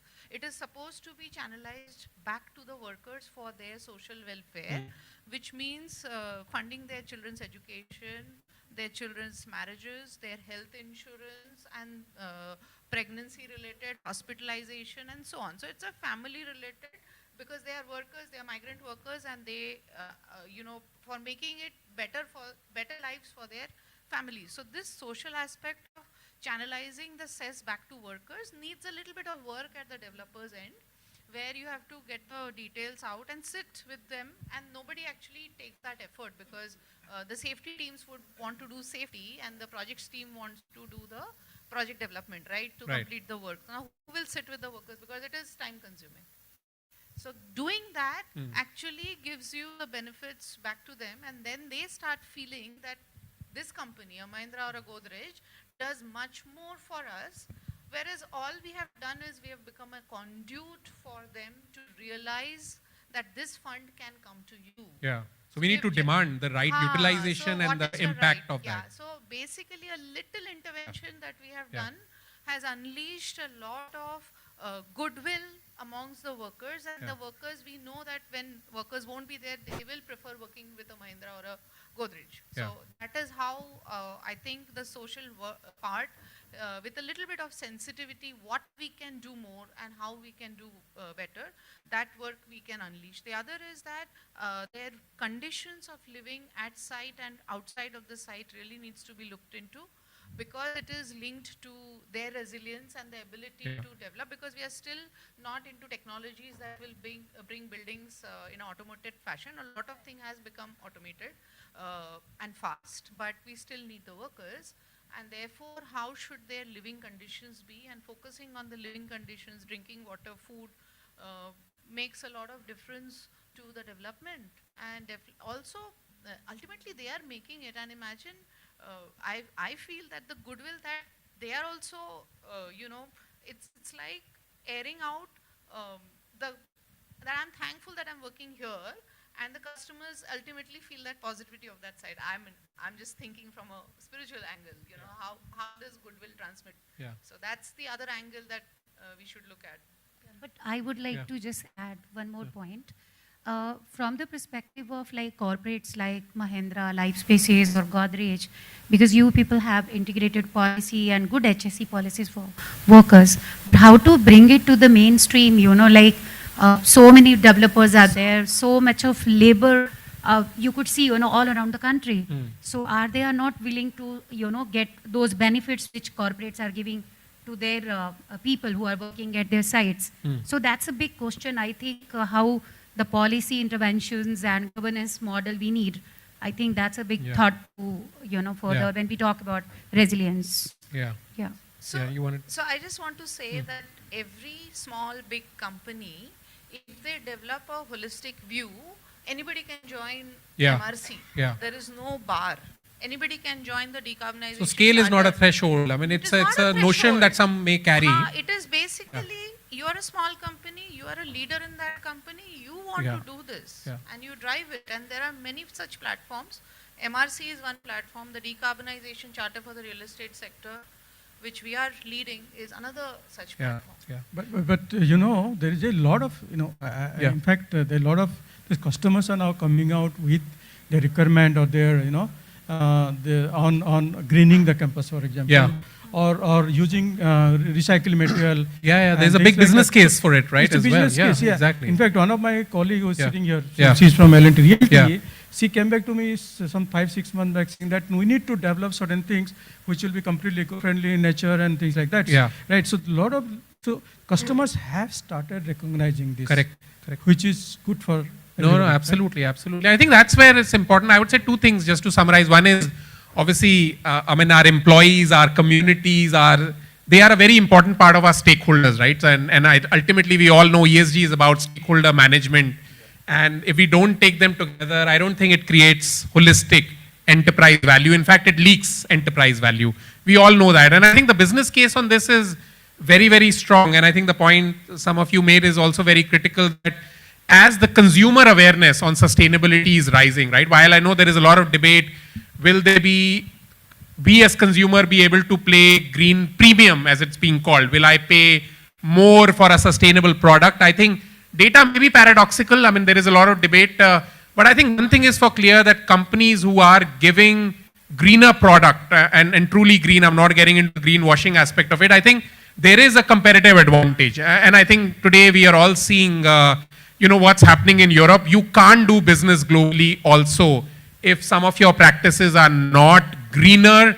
And obviously, I think the business case on that is strong, but the challenge is companies don't track data, so they don't know what kind of value is being generated. And a lot of times, I think from a governance standpoint, if you're not able to show it to our senior stakeholders with the right data, then I think their perception may be different than what from reality. So I think that's a very, very important aspect of it. So now shifting gears a little bit, coming back to this term that you will start to hear, and I'm sure all of you are hearing and also getting confused a lot of it, is the term called net zero, right? I know it's a funny term, net zero. Some may say, why is it not net positive? People say it's net negative, and there are a lot of connotation to it, right? I think it's a very, very complex term, whether we like it or not. It's based in science, but I think the reality is that every country, every state, every city, every building need to have a science-based method of get to net zero. Essentially, in a layman terms, if I were to say, is essentially means the source and the sink has to be zero, right? I mean, that's the math that we're trying to get to. So there are no new emissions, because just as a quick reminder, if you know the climate clock, the climate compass, we are at 1.2 degrees Celsius of heating from pre-industrial level. And some 30,000 scientists who have been researching this for last 3-4 decades have put us on red herring, and they keep putting us on red herring. I think some of it is getting into deaf ears, is that if we were to cross 1.5 degrees Celsius as a physical barrier limit, we will be in uncharted territory. And today, I think if we were to look at all the policies, NDCs that is being made, we will definitely cross 2 degrees. We will be at roughly about 2.5 degrees Celsius at the moment. So I think we are getting into very, very serious uncharted territory, and many people would argue that India is at the front line of it. Our entire coast is exposed. We have a big coast. We've all started to see the impact of heat waves, drought, extreme rain, flooding, heat, these water bombs that are being called. So I think it's a complex math, but I just want to get in a little bit in terms of how India Inc. should be thinking from a strategic standpoint as we look at our overall ESG strategy of net zero. Is it even viable? India has a net zero goal, as all of you know, of 2070. The world needs to get to net zero by 2050, but the reality is 3/4 of the country is not built yet, right? We are an emerging economy. So some would argue that even 2070 is very aggressive. When Europe has taken 2040, I can't take 2070 because I'm growing. But I just wanted to hone in a little bit. I know it's a very complex topic and many pieces embedded, but how is net zero faring for the country? Is it viable? And what should corporates be thinking as they think about this complex, interdependent journey of net zero? Yeah, as you indicated, a loaded question. So 2070 is supposed to be a safe bet. Yeah. The rest of the world, this is all coming from the Paris Agreement, which set, well below 2 degree warming limit, if possible 1.5, and that sort of translated to, a net zero planet by mid-century. That's what Paris Agreement translates to. So that's why, most of the advanced countries have set the target 2050 or before, and China has gone for 2060, and we are going for 2070. Now, strategically, a company operating here would align the strategy with the national ambition, national goal, because the policy framework and what the nation does in transforming the major levers, the energy, the mobility, and the industry sectors are going to be aligned to this 2070 goal. So you probably would find it really difficult to really have a different strategy and to reach the milestone. But the point I want to make in terms of strategy Today, we live in a very connected world, right? Our businesses. And when, so EU as a bloc or some of our biggest trading partners, they get close to net zero by 20, 35, 40, 50. I don't think our businesses can resist that force. Yes. And we'll have to align with the market forces. I don't think we'll have the luxury of sitting and saying, oh, you know what, we have said 2070, so I'm going to be, we already have seen CBAM, the carbon tax on some of the sectors is going to impact steel and, aluminum. So it's going to impact world trade. I think that's what the point exactly. Saying, So, the business will have to become net zero long before they have to survive in the global market. And have competitive advantage. And somewhere I think, this conflict, there is a conflict and business will find it difficult to do trade globally. While if the policy, internally is going to be driven by internal policies, right? These big transitions, whether it's RE, EV, hydrogen, whatever. So if we are not there so if you want a zero carbon steel or cement, it's not going to be easy. But the market is going to demand before 2070. So strategy, I think you will have to look at where the market is moving, where the world is moving, but at the same time see what you can do by aligning with the national ambitions. Probably do more to push yourself to... So it's a balancing act, right? That's what you're saying. And you should properly target 20, 40, 50 time frame, not at the leading industries at least, not wait for 2070. And within India, while the nation has 2070, as the leading businesses, you probably, achieve that 10 or 15 years before. Right. No, absolutely. Chavi? Yeah, I think the thing is that, as you rightly said, that we are still developing, right? The key to understand is that we don't have to follow Western models because they themselves realize that their model is not right and they are doing course correction already. So we don't have to follow that model. Being a tropical country, achieving net zero, now very technically speaking, is actually easiest. We don't have extreme weather conditions. It is very easy to create an ambient temperature which provides comfort cooling. So you can reduce your loads on actual cooling. There are very few regions in the country that require actual heating. So, we are saving a lot of energy there. So doing net zero in India is very much viable, and there is growing awareness of that. Clients are asking for net zero buildings, net zero developments. Now it means a couple of things, right? It does mean net zero as we understand in terms of energy, in terms of water utilization, but there is a broader aspect of it because we have a lot of greenfield developments to understand, to retain and to enhance the land, its resource, its biodiversity, its ecosystem. Because I think, and that is equally important in net zero. A lot of focus on net zero right now is becoming a checklist of, oh, am I producing energy? Yeah. Is my water recycled? Yeah. Okay.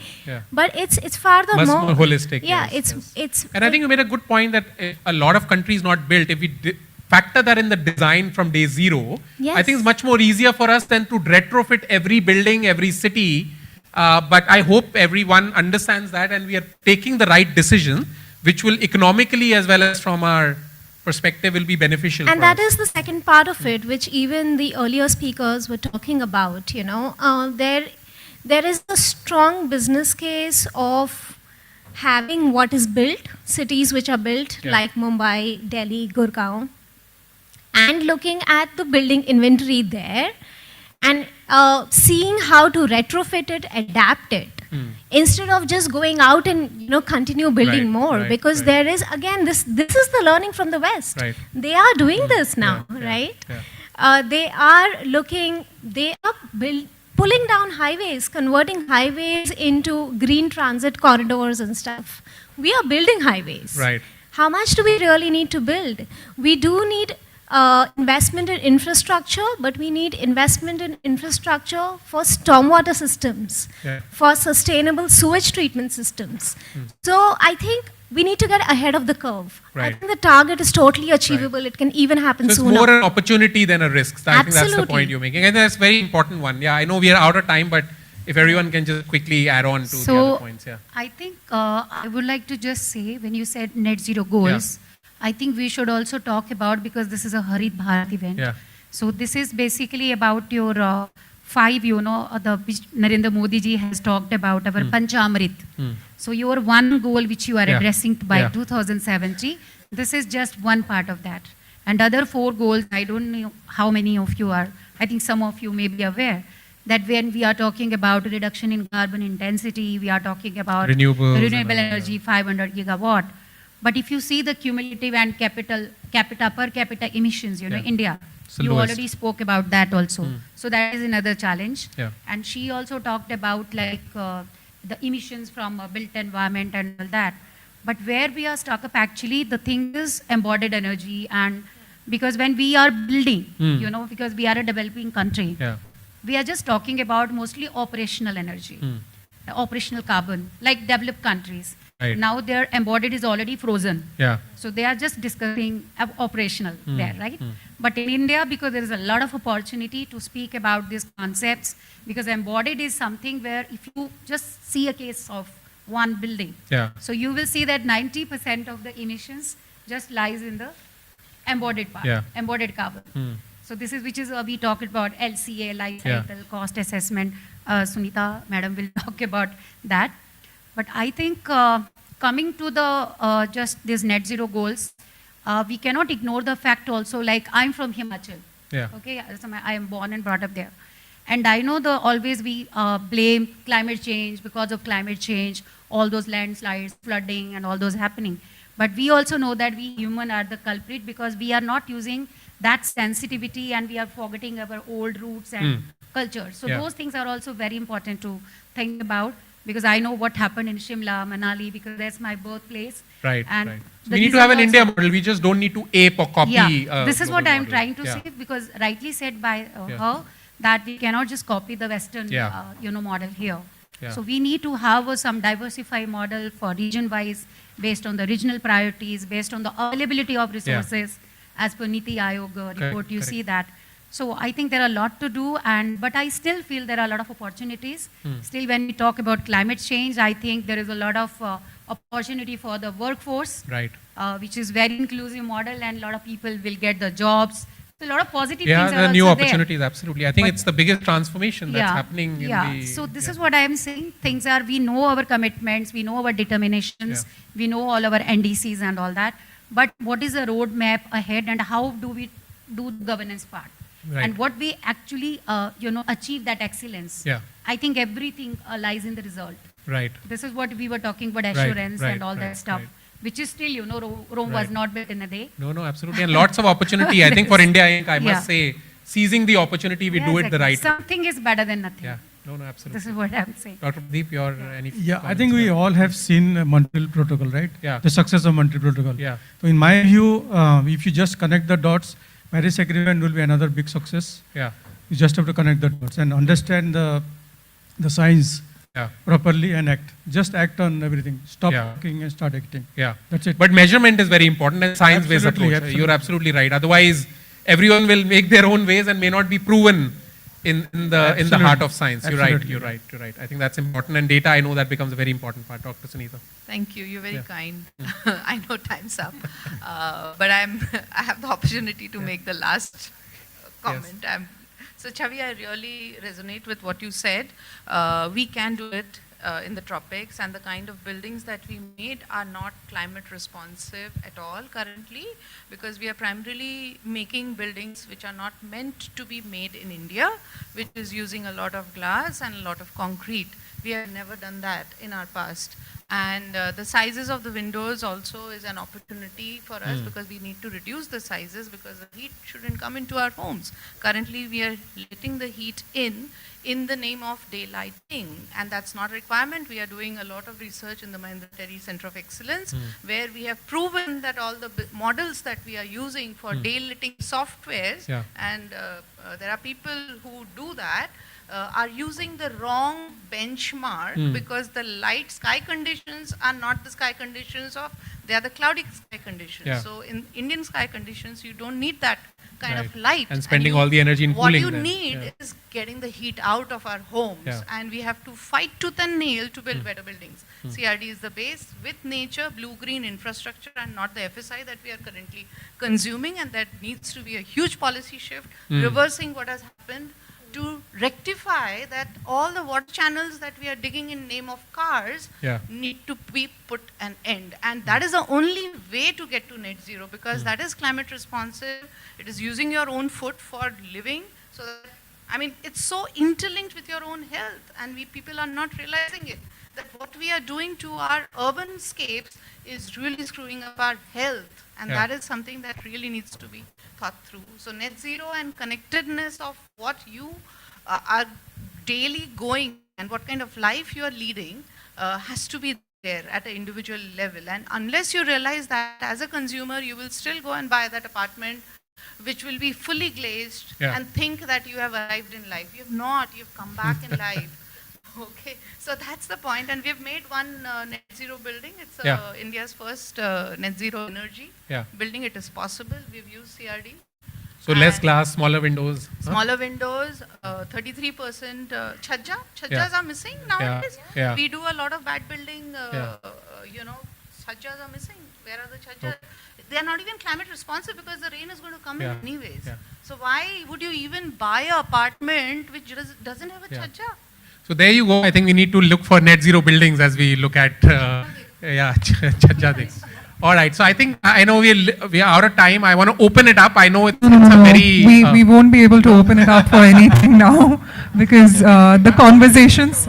Apologies on that. There's a hard stop from the organizer's side, and remember that there are key speakers waiting as well for the next session. So, ladies and gentlemen, on that note, let's give them a big round of applause and maybe request the convener, Awaaz Foundation, Sumaira Abdulali ji, to kindly join us once again on the stage and grace us and help us with the felicitation of all our panelists and our chair. Could we have now all of you to please, yes, thank you so much. Ladies and gentlemen, a warm round of applause for each and every one of them. Ma'am, you can just start from left to right.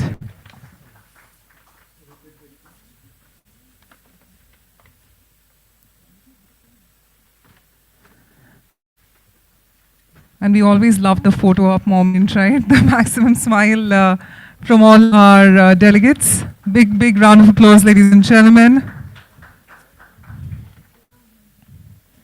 Of course, this panel, we had some great speakers. Of course, Bose, Chavi,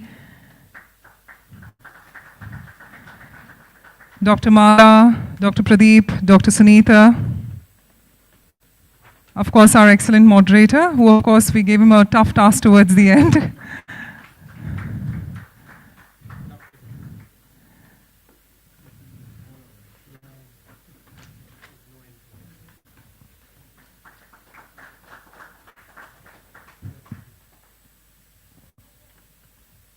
And of course, Sumaira being very kind with her time and gracing us on this panel as well and helping us in the felicitation. Ladies and gentlemen, a warm round of applause. And may we request, along with Sumaira, to please stand here and have you all as a group photograph. All of you together and give us that moment. Just like to remind, our speakers are going to be in the hall itself. We're going to give you a couple of minutes if you'd like to interact. We'd also request our speakers to please be in the hall. We're giving a couple of minutes for all of you to interact with one another. And then, of course, take forward our next conversation. Thank you so much, ladies and gentlemen. A warm round of applause once again to this amazing panel today. Thank you. God bless. So if you'd like to network with the speakers are right here in the hall. You may want to step in, have a conversation with them right now. We're requesting our speakers to please stay in the hall for the time being so that we can have the conversations. And of course, we request our guests to please be in the hall so that we can prepare for our next conversation. Thank you. We've got a couple of minutes for networking with our speakers right now.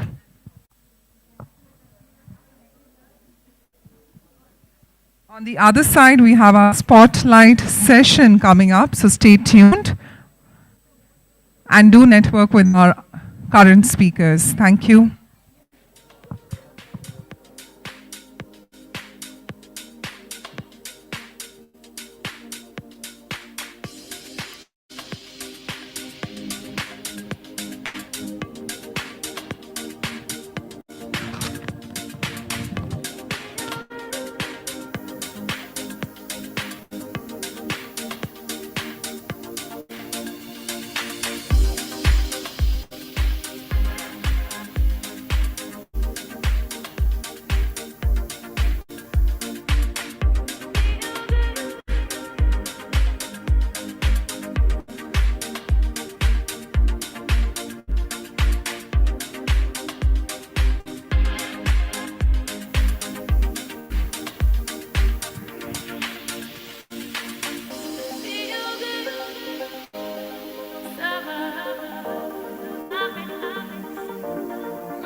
All right, ladies and gentlemen, requesting you all to kindly settle down as we're about to begin with our next session. Maybe request the decorum in the room. Of course, I know the networking is going to continue and I don't have the ability to stop that. Maybe we'll give you another 30 seconds. Thank you.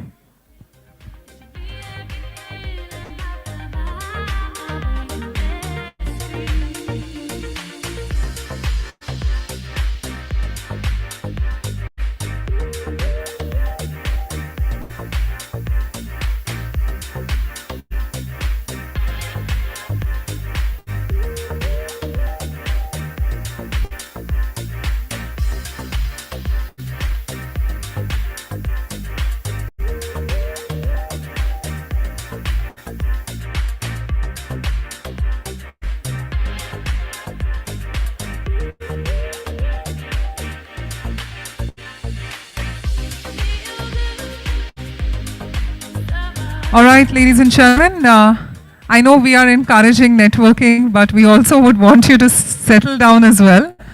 So could we have each and every one of you to please settle down as we need to begin with our next session. I'll give you just a couple of seconds. I'm so sorry I have to intervene on that. Apologies. May we request all of you to kindly settle down. The ones who can hear my voice, please settle down.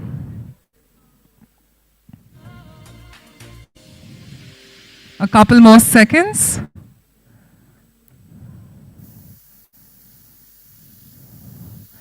All right. So ladies and gentlemen, we now bring to you a meaningful narrative, and it's time for me to invite our next dignitary in the spotlight. We're talking about somebody with an impressive 30 years journey in building and construction sector, somebody who's redefined industry norms. He has identified critical pain points in the construction sector and delved into extensive R&D, which culminated in a tailored solution for building care through Xylo Paints Private Limited. Ladies and gentlemen, we're talking about none other than Director Xylo Paints, Mr. Kannan Krishnamurthy. Let's give him a warm round of applause and welcome him to the stage right now.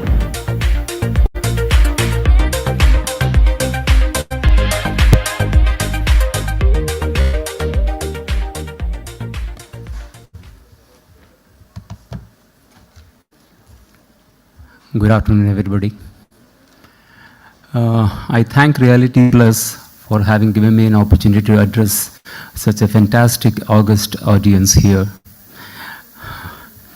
We have been listening about the green initiative by the panelists, and our foundation is based on green only. We need to give the world a color which is sustainable and eco-friendly. We have seen some of the biggest mommies and daddies. I say so because the panelists had more moms than daddies. To support our initiative to convert the concept which we are bringing in into a convention. It has been a tremendous effort put in by my team in the last 13 years to bring in a concept which was really unheard of. We are developing an entire ecosystem from manufacturing, distribution, up to the execution element of it to ensure that the product what we develop is sustainable, user-friendly, and most importantly, eco-friendly. I would request the AV team to put on the AV to just give you a brief about the concept which we are trying to bring in into this industry. Thank you.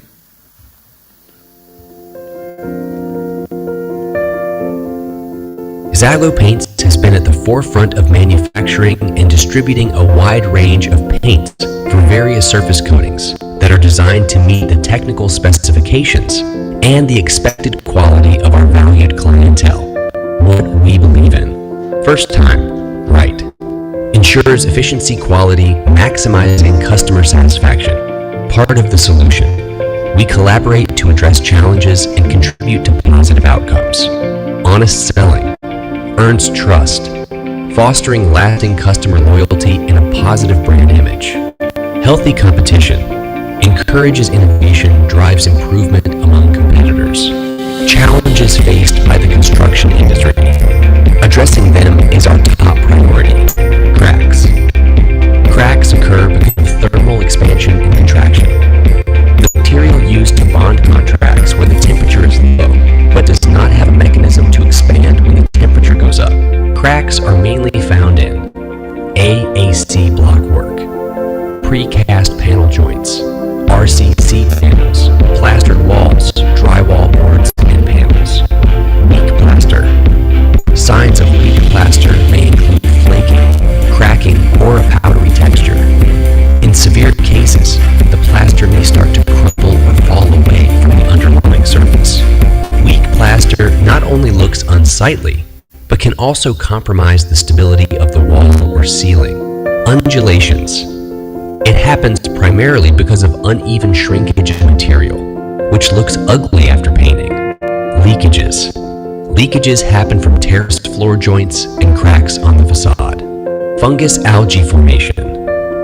Ingress of water through the cracks leads to fungus and algae formation.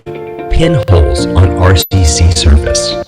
These refer to tiny, often barely visible, holes or voids that occur on the surface of the concrete. These pinholes can vary in size, from small dots to slightly larger openings. Rusting on MS surfaces as steel rebars, also known as corrosion, is a natural chemical process that occurs when iron or steel comes into contact with moisture and oxygen, pasting of AAC block and plastering. This is a construction process involving the application of AAC blocks and a plaster layer to create walls or partitions in a building. Tile pasting on RCC, proper surface preparation, selection of appropriate adhesives and grouts, and precise installation techniques are crucial for a successful tile installation on RCC. Unstable grouting material. Using well-prepared grouting material is crucial for the success and longevity of construction projects. It ensures that the grout performs its intended function, whether it's filling gaps. These are the challenges which we are facing in the construction industry, wherein the finishing is the most important element. Whatever goes underneath is not seen. Whatever is seen outside constitutes the quality of the construction. How many of you could actually understand or comprehend these problems and are looking forward to a solution?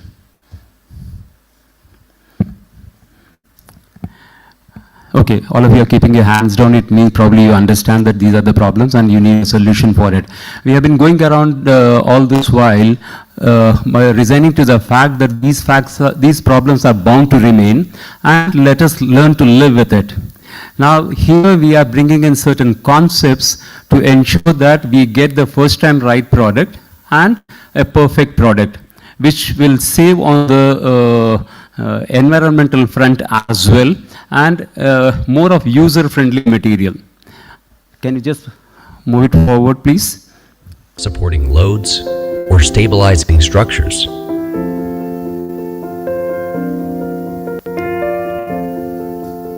Analysis plays a pivotal role in the development of silo paints. Thorough analysis drives constant innovations and improvement. Analysis is crucial to the development of silo paints. It guides our product refinement process, ensuring that each paint meets rigorous quality and performance standards. From pigment selection to application methods, every aspect is thoroughly evaluated. This commitment to precision enables us to deliver durable, high-quality paints that inspire creativity. At Silo, we provide both preventive and corrective measures through comprehensive analysis and identifying causes, effects, challenges, and offering effective solutions. The causes could be cement, sand, water, curing, temperature, the possible effects, cracks, debonding, water ingress, chloride formation, rusting of steel. Challenges could be mechanical, weak surface, waste disposal, NGT, financial. Solutions we provide: elastomeric, hydrophobic, indentation resistant, excellent adhesion, homogeneous film formation. Xylo manufactures all kinds of architectural and wood coatings. Our range of innovative, specialist, and leak-proof series can address most of the challenges successfully.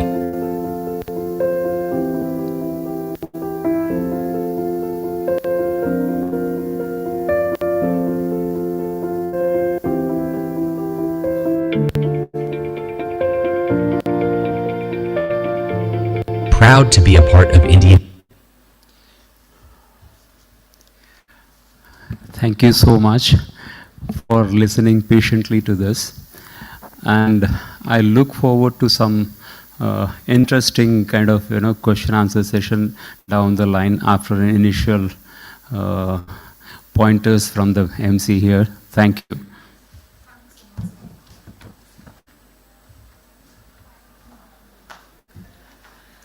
So with that, Mr. Kannan, we'd of course request you to stay back, and may I now invite Sapna Srivastava to kindly join us. Can we have the team to kindly put the two chairs, please? And meanwhile, as we have the opportunity, of course, of having such a legendary figure, we're talking about 30 plus years, so you bring so much of panache to this industry, you bring a lot of exemplary leadership, so we'd like to highly thank you for that. And of course, leading it forward with Xylo Paints. Let's give him a big, big round of applause for contributing so immensely on that front. And of course, we couldn't have had anyone better than Sapna curating this discussion. Sapna, of course, leading the editorial space. So Sapna, if you could, yes, she's right there. And of course, also she's endorsing the green theme as well. So let's have a green conversation ahead, Sapna.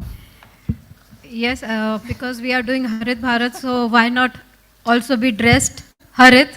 So, in fact, our team is all in different shades of green. Nothing to do with 50 Shades of Grey, but the theme of our event. So, Mr. Kannan, during our first conversation, I addressed you with doctor, and then you corrected me. But after our subsequent conversations and discussions, I think I stand by what I, the prefix that I gave you. You are... I prefer to be called as a pain doctor. Yeah. Removing all the pains from the pain. Yeah, so as a doctor diagnoses the patient, finds the symptoms, and then gives the right treatment. So if I were to ask you, how do we diagnose this problem? Because that's the first step. How do we recognize we have the cracks problem? What are the symptoms that we should look for? How do we go about it? As I said earlier, we have resigned to certain facts, what we have experienced all this while. Cracks are a necessity. But then we have to circumvent to ensure that the plastering cracks, what happens, can be controlled. See, cracks, when it happens, what happens is the water ingress happens, water stagnation, which leads to fungus and algae formation, deterioration of the steel inside, and debonding of plaster, the most important element. If the plaster doesn't remain there, the building, it's bound to fall off. So we are bringing in a technology to ensure that we give you a preventive measure. The cracks are bound to happen. If we have a preventive measure in place, we will ensure that the longevity of the plaster enhances.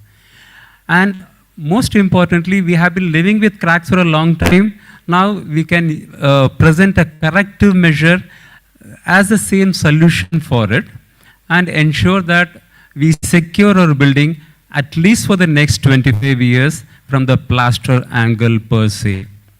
I would like to add one more thing. There are new technologies which are all coming up.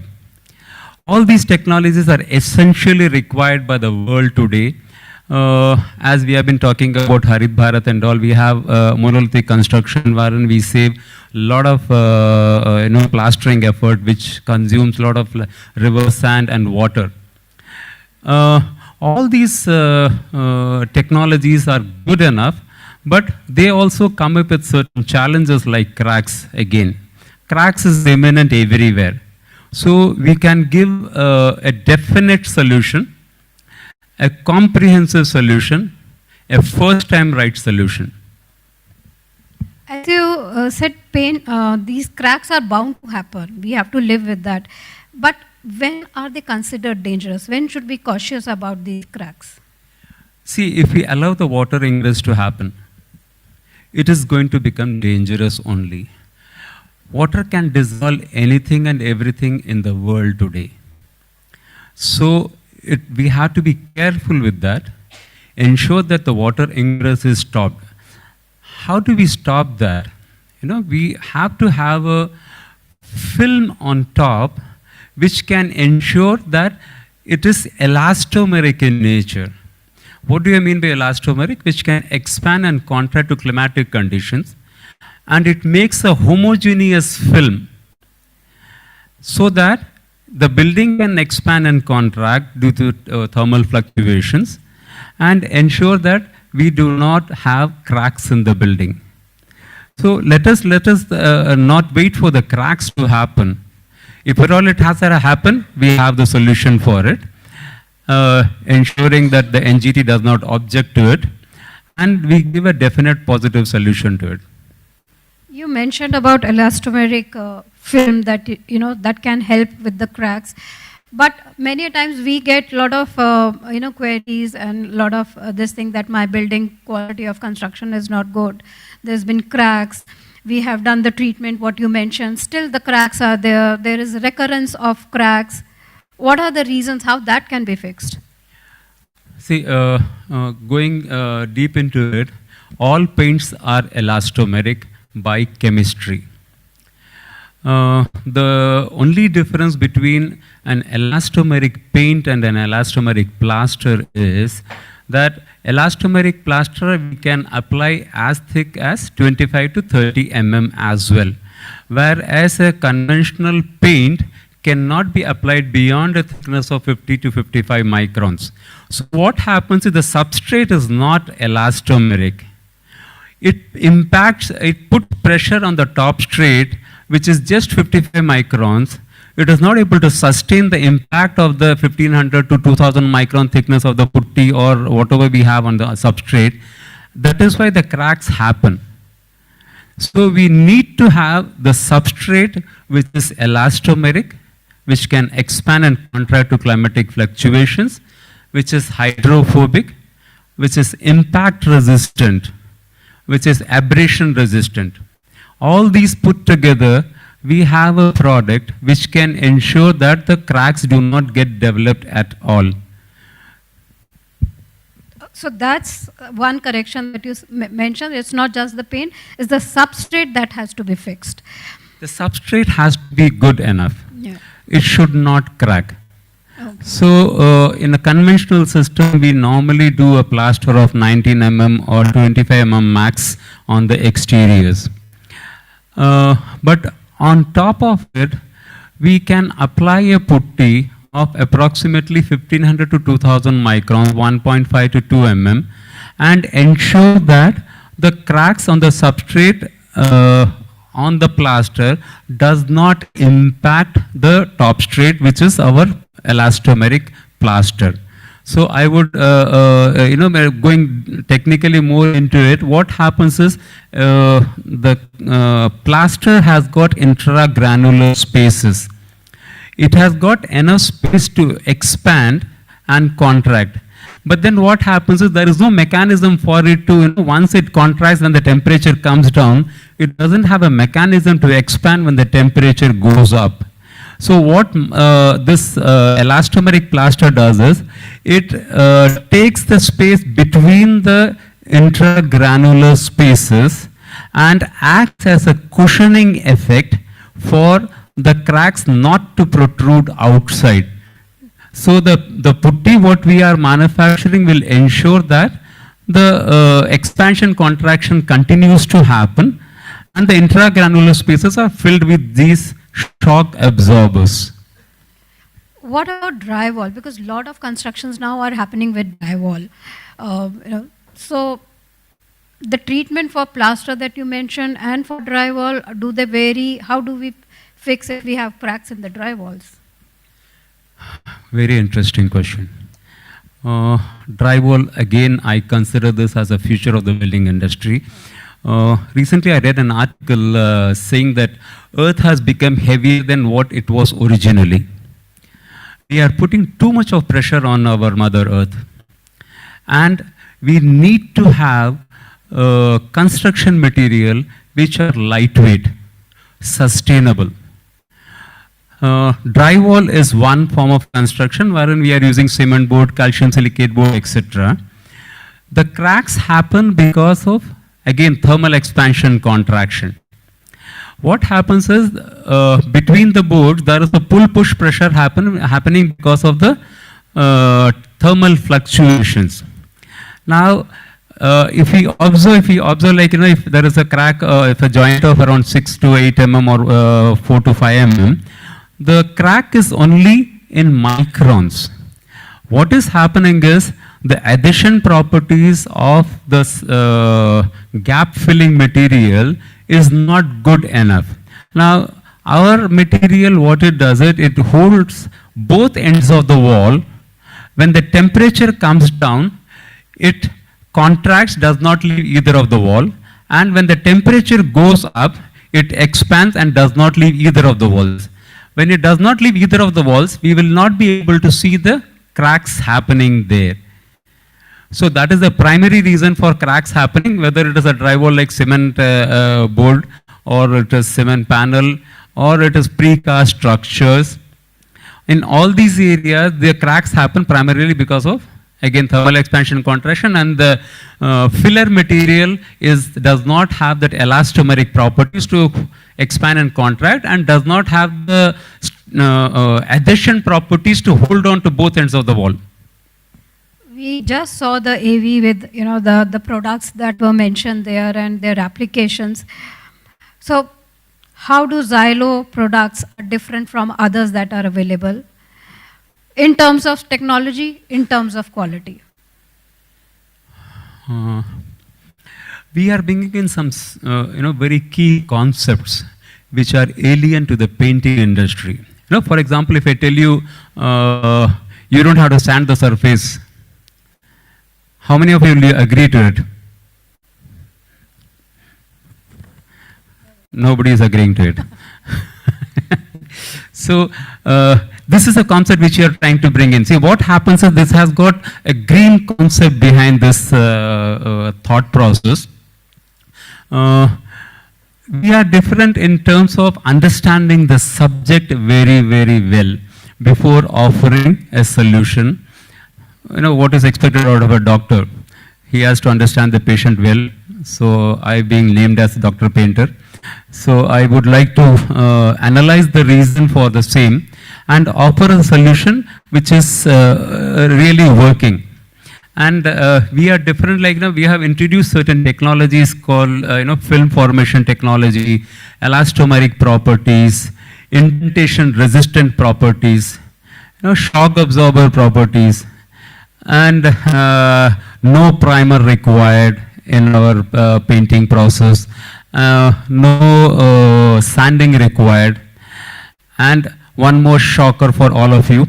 You can paint your house without a brush. Keep wondering, and we will socialize after the session to explain you this product. I'm sure many would like to know how to paint without the brush. So, but if we are saying that no sanding is required, no primer is required, which means we are using less material, we are not creating pollution when you start sanding. Are you saying these paints? We are talking about Harit Bharat, we are talking about sustainability. We just spoke about pollution, how construction sector is one of the biggest contributor to pollution. Are you saying these kind of paints are also contributing to making our earth greener? A very significant contribution is being done towards sustainable environment. One is, sanding is an effort, is an useless effort for me. If you had to sand, why did you load it on the wall first? That is the question we ask.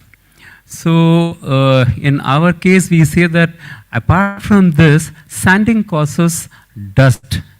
And many people are allergic to dust. And the person who is actually working at the site is harmed the most. So let us care for those people as well. And when we create a dust around that area, we start cleaning it. We are not cleaning it, we are only dispersing the dust back into the environment and polluting it further. So we are making an effort to make it a really Harit Bharat and more so a Harit world today. In a very smaller way as far as the painting process is concerned. Apart from this, we have got a product which can be used on AAC blocks to ensure that we do not cure the surface for it to adhere to the substrate completely. We do not use reverse sand in that. All these things are actually contributing directly towards it. And there are certain elements which we do not take into costing when we are actually doing a job. Now, if as Sapna Madam has rightly pointed out, we use less material. Now, if I have to use more material, what I'm going to do, I'm going to transport the material, burn fossil fuel, and pollute the environment. That is a very, very small effort. And like if I have to, cure the surface with water, I'm going to transport the water. Either I'm going to purify it in some format and then wasting on the fossil fuel. So we are ensuring that every minute element is taken care of before we actually offer the product to the clients. So we are actually working towards a green world. We don't have a planet B as the earlier moderator had said. That's right. I think small steps from each one of us is contribute to probably making a larger difference in the overall scheme of things. So these were my questions that I had in mind when I saw this AV and I'd put up to Mr. Kannan. We will open the stage for audience questions, if any. Yeah, if you can pass the mic. There is a questioner also said there for FAQs. If you can identify with those, you may ask that. R.L. Birla, consultant for the energy and power. I just wanted to know that you have got all the qualities which you are enumerated at the moment, but we would like to know as to whether your paint is rated with respect to other people who are the other manufacturers, so that we are, as a user, you can at least judge whether what is really the rating of your paint. Otherwise, you as a marketing personnel, you will always try to point out your qualities, whatever is there. as a customer, I am not able to understand as to how are you better than others unless we have a comparison either by the industry or by the paint industry or by the general industry. It's very difficult to recognize. Do we have some kind of a comparison with the other, by a third party? We have got certain tests done. As I said, it's an innovation. Incidentally, we have no competition today, and at the same time, I'm looking forward to good competition now. See, before that, you have very rightly pointed, why should you believe me what I'm saying? I would say that you don't have to believe me what I'm saying. I can prove it on the table, not that I will say that wait for 5 years, 6 years and all. I don't have to say that. We have set a panel on the table. Nitish, can you just hand over the panel to the gentleman? Yes, this is a panel which has been made on a piece of paper.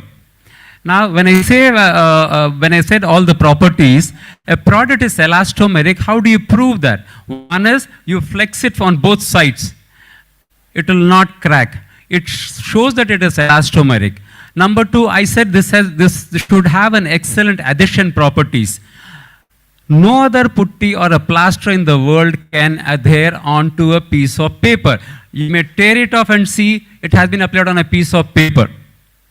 The third is hydrophobic properties. If you pour water on it and wash your, wash the surface, nothing will come out of the surface, which has been proven. And the fourth property which you can see is, if you move your hand over the panel, it is very smooth. I have got this smoothness without sanding, which is basically a film formation technology. And when I say it is does not absorb water, it means that we don't have to apply primer. Yes, sir. I have heard all your answers, but still I am not able to understand as to why should I buy your paint or whether it is rated with respect to the other paint. Unless I got a comparison, because I am not the expert, and what you are saying is applying on a single piece right now, which is going to be staying with me only for maybe today or maybe a week or maybe a month. What I'm looking as a consultant is the reliability of this product for a year or at least 5 years.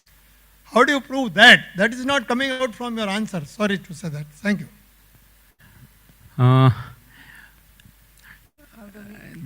It is only the competition when it comes I'll be able to actually prove the point.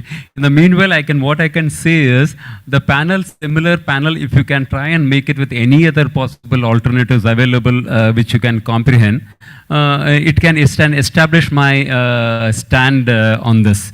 So it will take a while. I have been a good sampler for the last almost 12 years now, and now people are willing to accept this product. And they have been asking such questions to me for a long time now. So I have got a good client list from Godrej, Adani, L&T, Tatas, who have found this as a solution after making me apply a sample for the last almost 12 years now.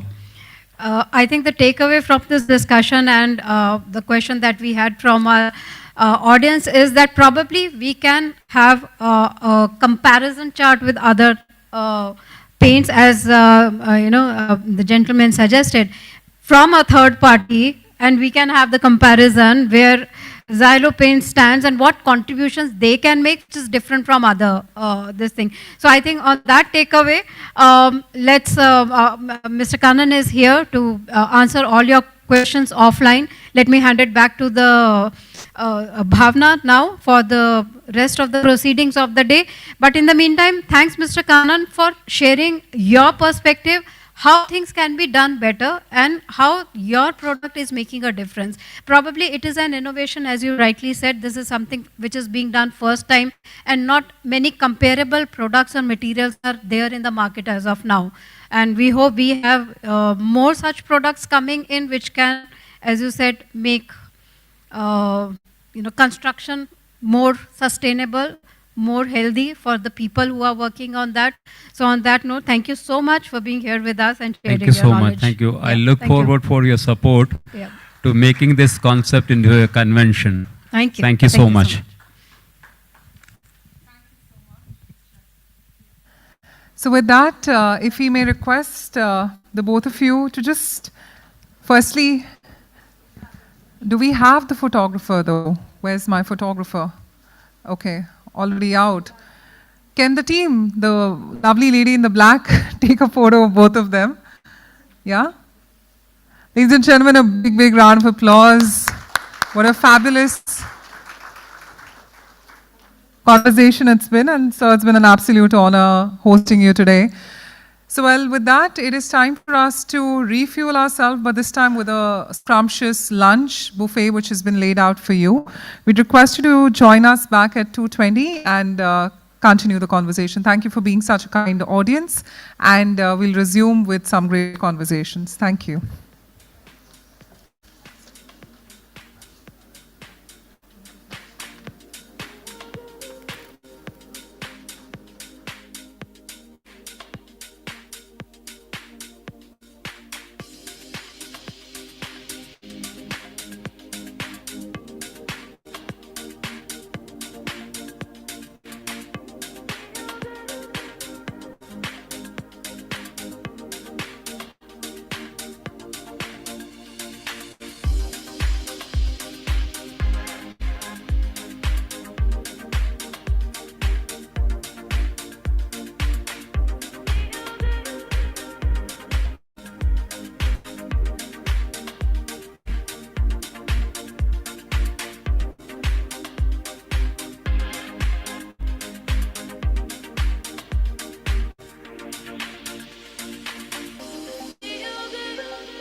Your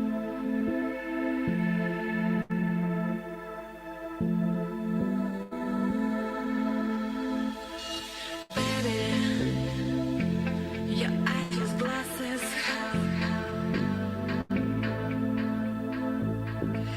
urge without nothing control.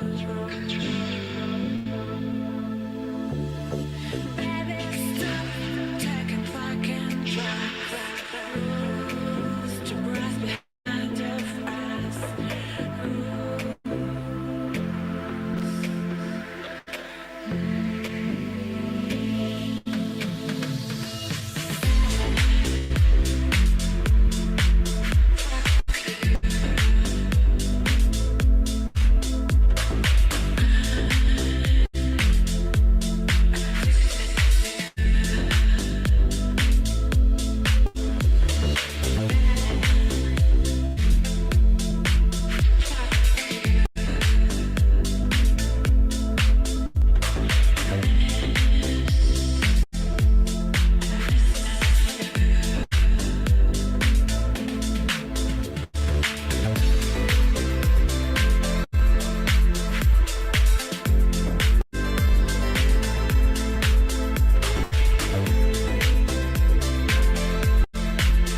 ocean.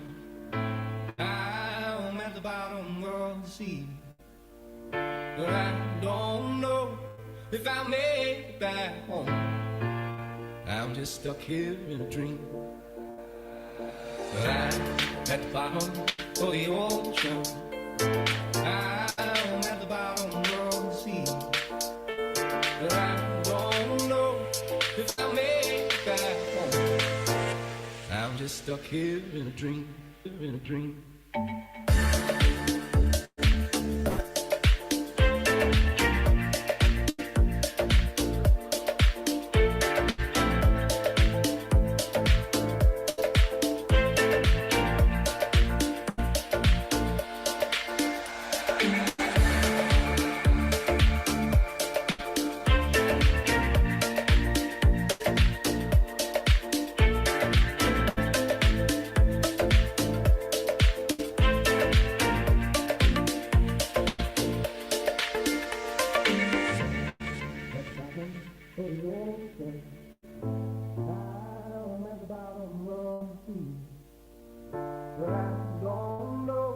If I make it back home, I'm just stuck here in a dream.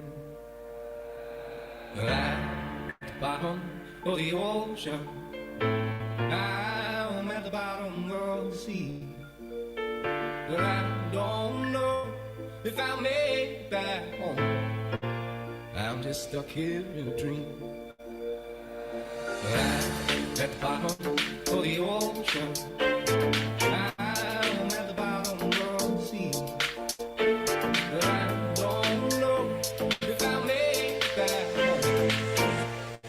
Stuck here in a dream, in a dream, in a dream.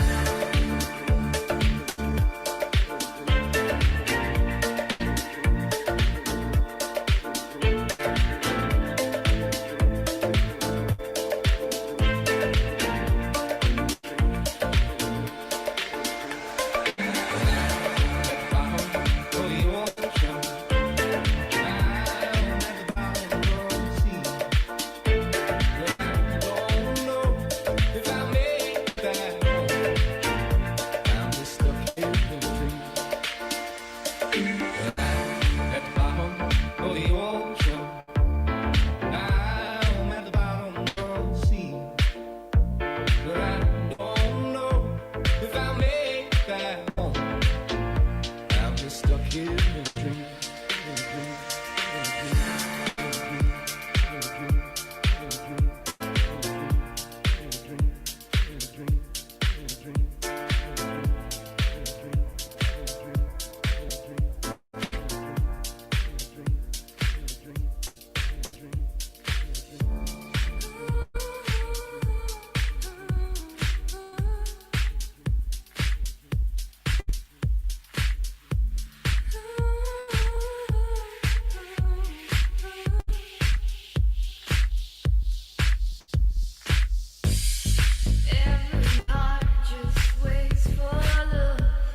Check. Ladies and gentlemen, we're about to begin. Now, requesting all of you to kindly join us inside.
Ladies and gentlemen, requesting all to kindly be seated.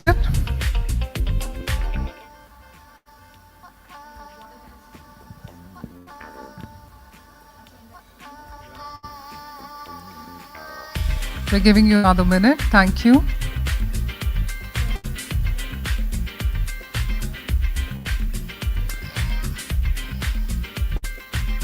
Well, everyone, welcome back. Let's continue to talk on how we can all build a greener city, country, and of course, the entire world.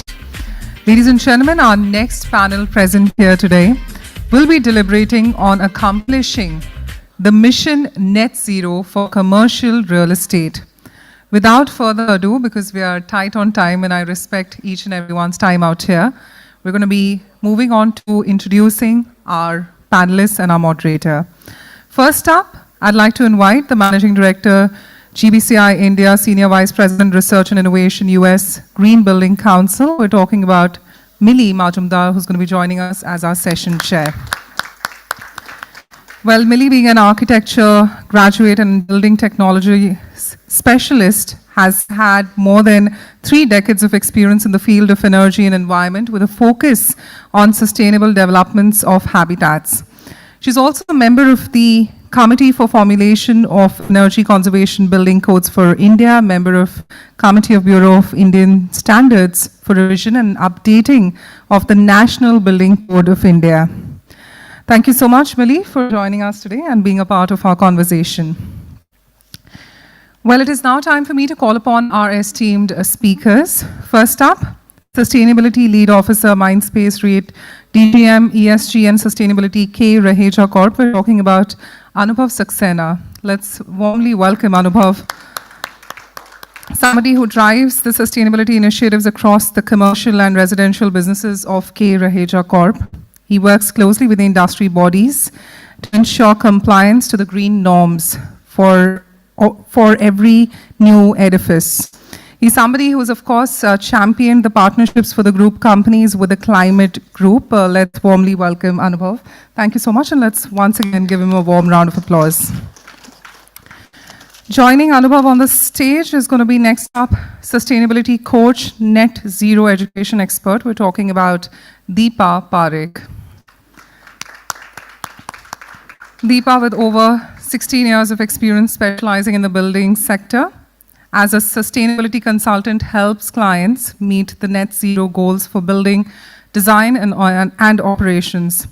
As a trainer, she's conducted more than 55 professional and corporate training programs on various topics. Thank you so much, Deepa, for honoring us with your presence. Next up joining would be Associate Director, Development Management, RMZ Corp. We're talking about Isha Anand. Isha brings an integrated design approach for architecture and sustainability at RMZ Corp. She's somebody who's leading the ESG reporting and initiatives of the organization. She's also helping on some of the dual initiatives as it looks to diversify to other asset class. Thank you so much, Isha, for joining us today.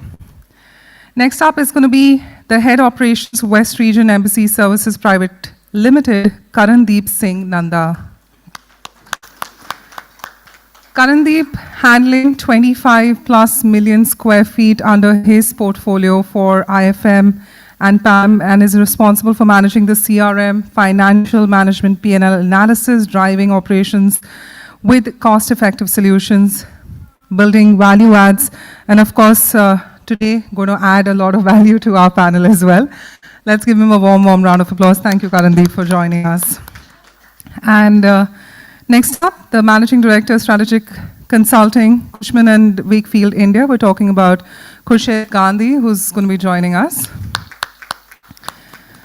Well, somebody who brings almost 18 plus years of experience in providing real estate advisory services across the country, has extensively worked on projects with diverse client categories we're talking about across Africa, Middle East, and Southeast Asia. Thank you so much, Mr. Gandhi, for joining us, and let's warmly welcome him once again. With that being said, we're tight on time. I'd leave it to our session chair to take it forward.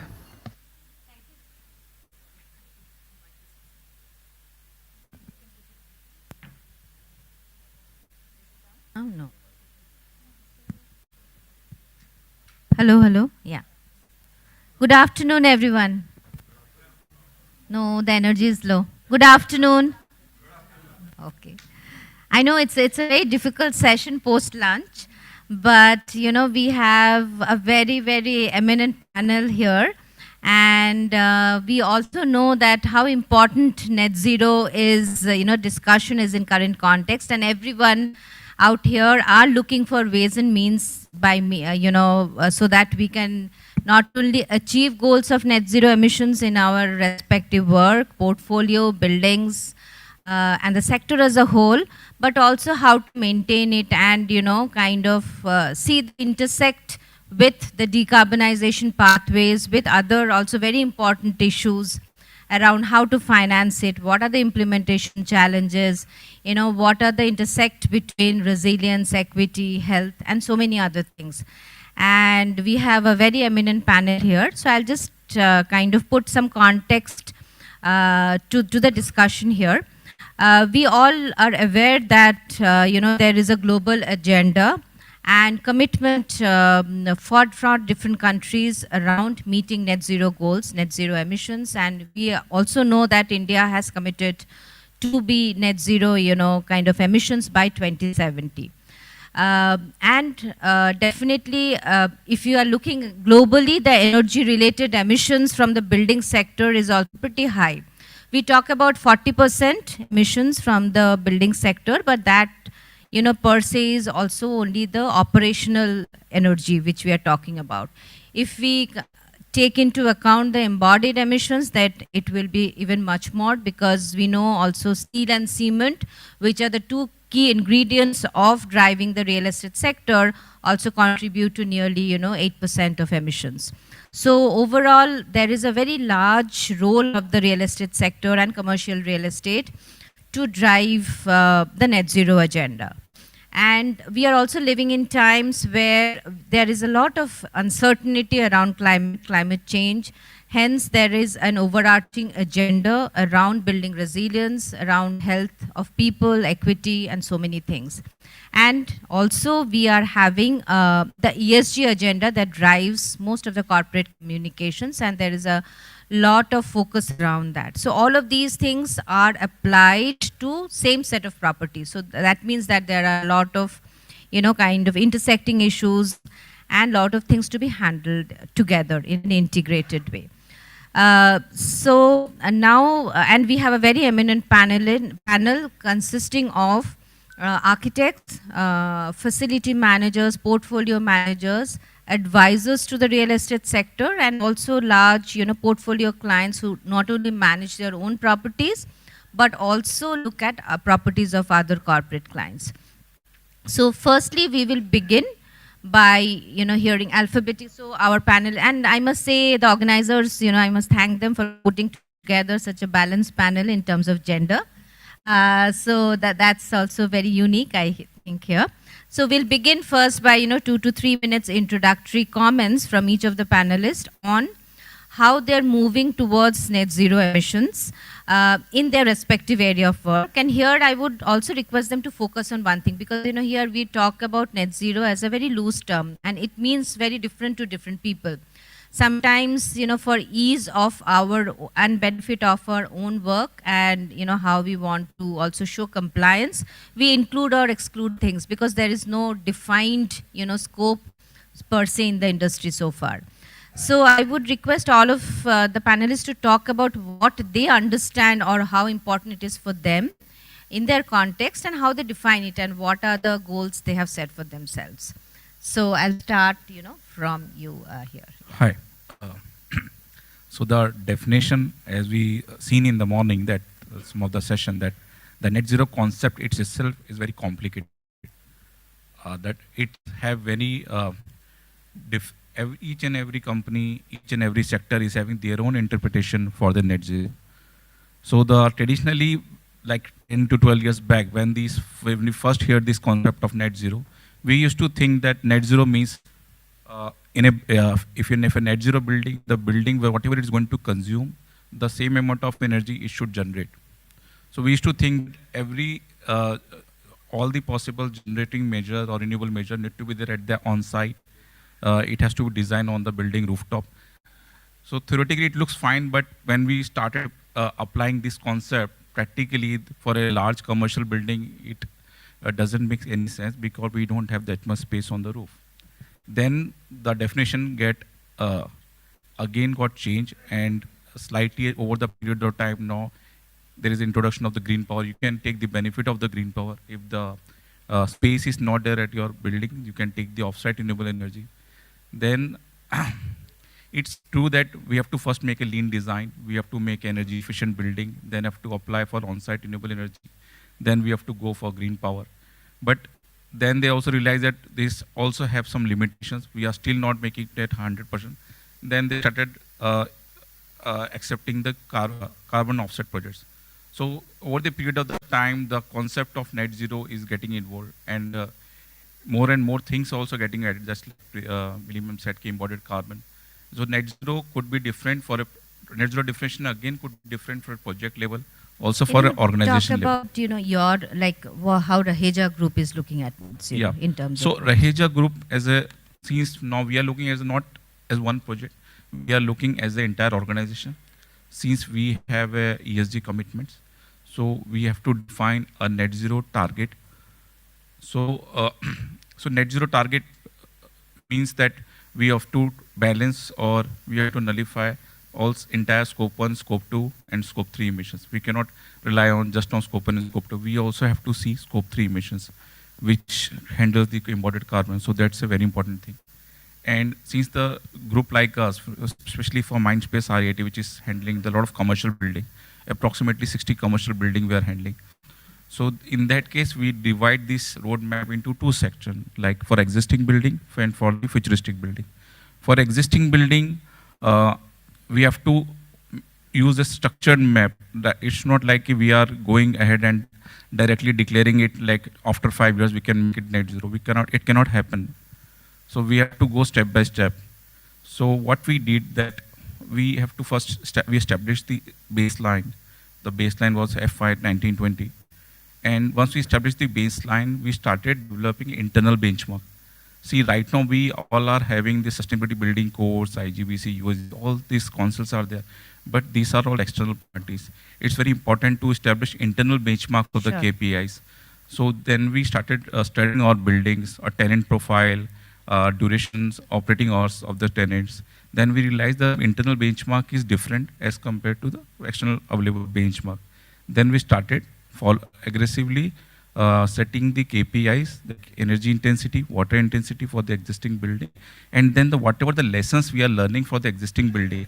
You are applying that to the new. Yeah, we are applying So that we'll to the come back to futuristic you, building. to hear more. So, Deepa, over to you. I know you are kind of leading the advisory services and teaching, and you are also looking at a lot of skill gaps. So if we have to meet all the objectives of Need Zero, so please tell us from your experience what is your role and how you're driving, Sure. Thanks, Millie. Yeah, I really believe education can be a force for good. And, just by having awareness of what needs to be done for net zero, it can trigger capacity building.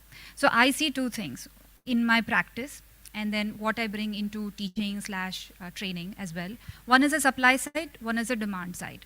Demand side are all your developers, your clients asking for net zero developments.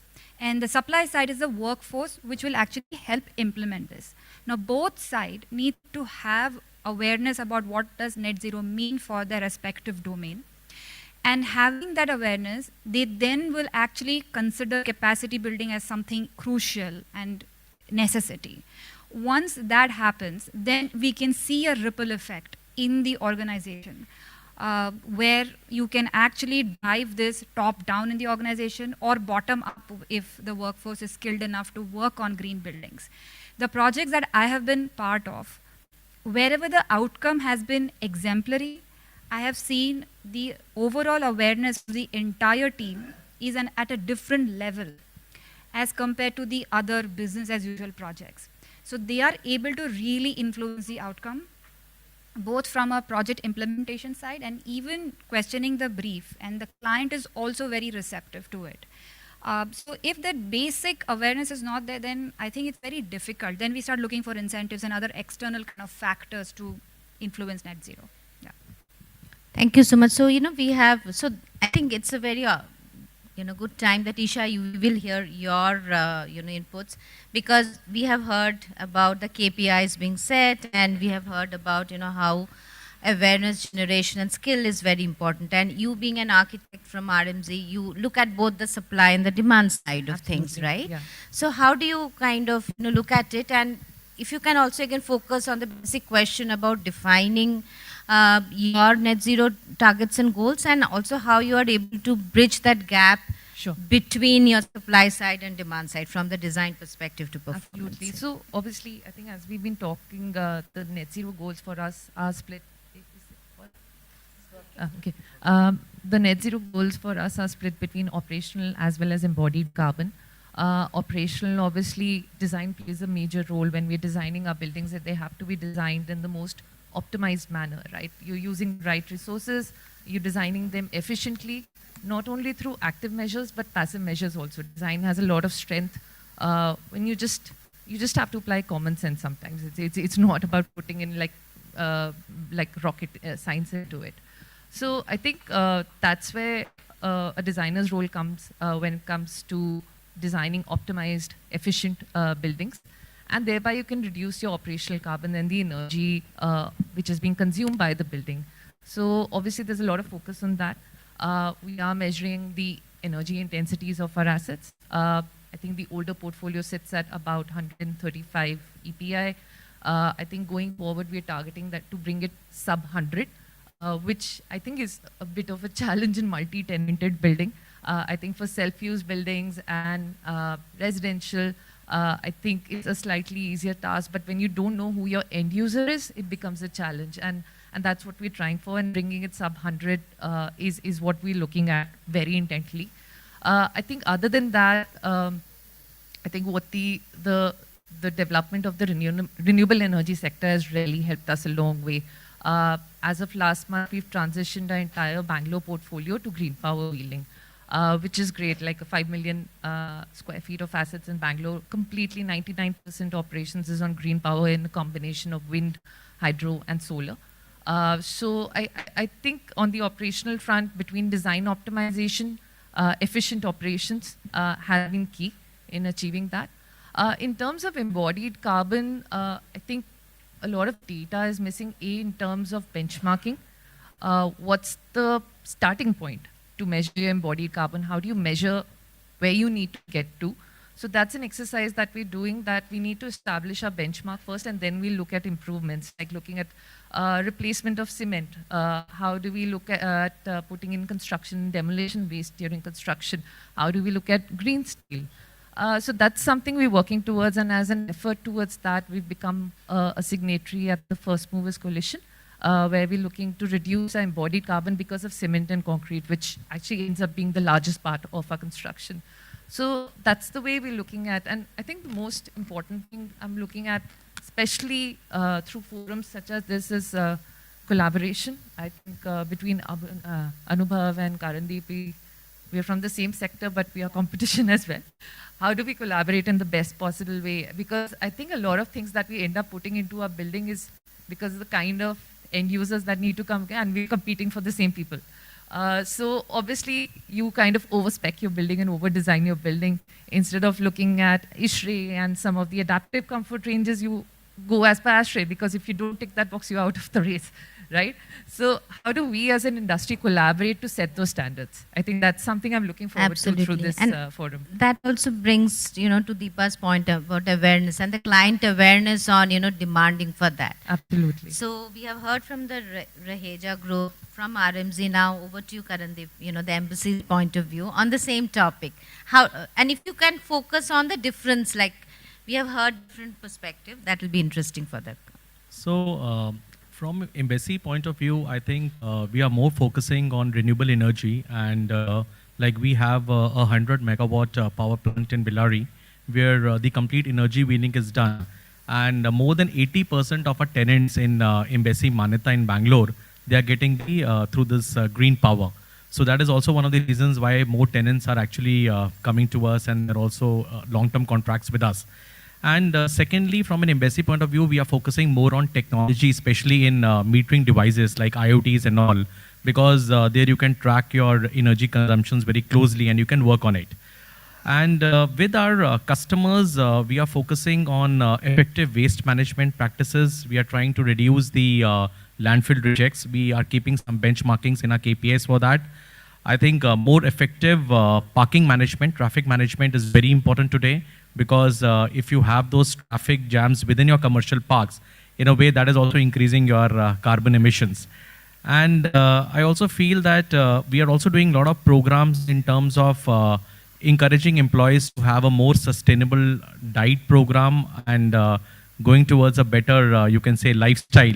While we know that there is sometimes resistance which basically comes from that, but overall these are some key areas which we are working. And when we are getting new contracts, especially for facility management, and the KPIs have to be closed, mutually discussed with our customers, we are trying to formulate the KPIs which are related more to sustainability also. Whether it is your water consumption per capita, controlling that, or having targets which are set for consumption. So you make the tenants meet those KPIs as a part of the tenant agreement? So mainly from a common area point of view, we do it. So we can't force the tenants always, but from a common area point of view, while there is some percentage of power consumption which is consumed through the common area also, and the HVAC consumption. So we are trying to make those targets where we can effectively reduce the landfill rejects. We can have reduction in the power consumption, and even we are managing these chiller plants, and also there, if we can have a better control over the efficiencies, whether it is in IKW/TR. So those are some of the initiatives which we're working with our customers, because there are a lot of practices which together will help us to reach this goal of net zero.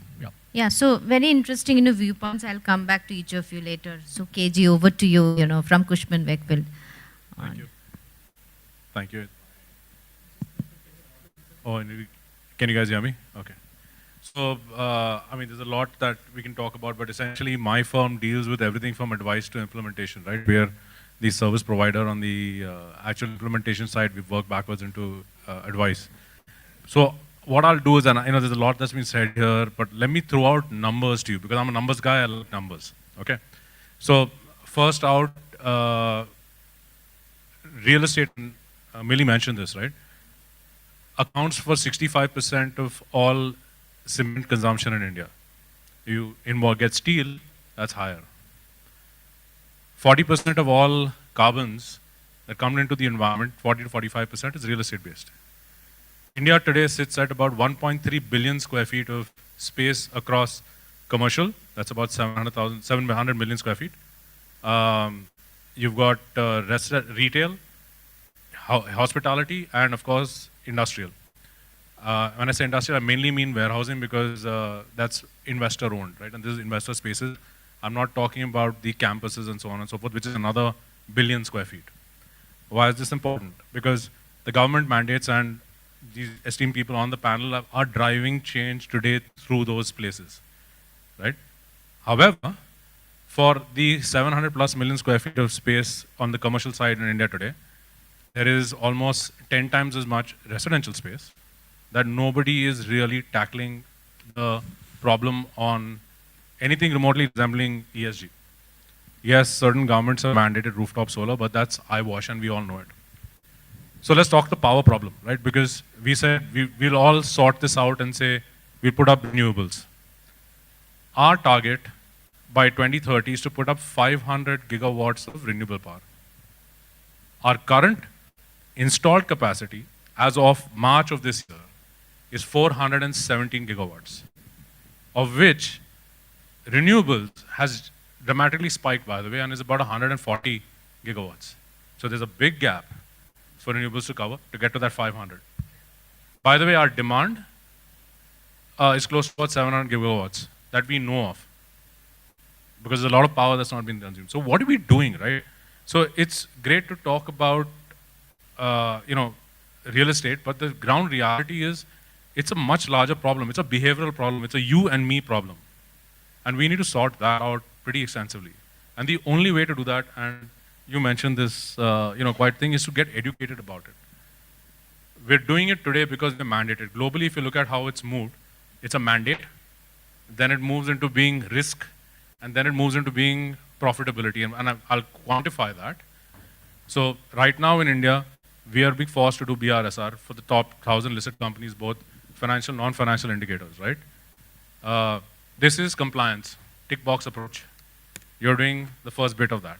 The second bit, which is risk, is what's happened to Goldman Sachs, what's happened to Deutsche Bank. They paid fines for greenwashing. They've had the CEO fired.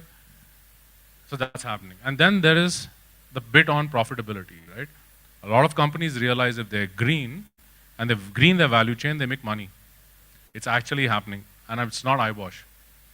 IBM, as a case in point, has moved its facilities from outside New York right into the middle of the city, right? They're paying 4 times the rent for a building that's about half the size. But it was the only ESG compliant building from the onset. And mind you, it was an old building, embodied carbons. So that starts making a difference. So it's not a straightforward problem. And I think, and I'll just end here, the biggest problem today that we need to quantify is data. And if you can sort that out, ESG becomes easier.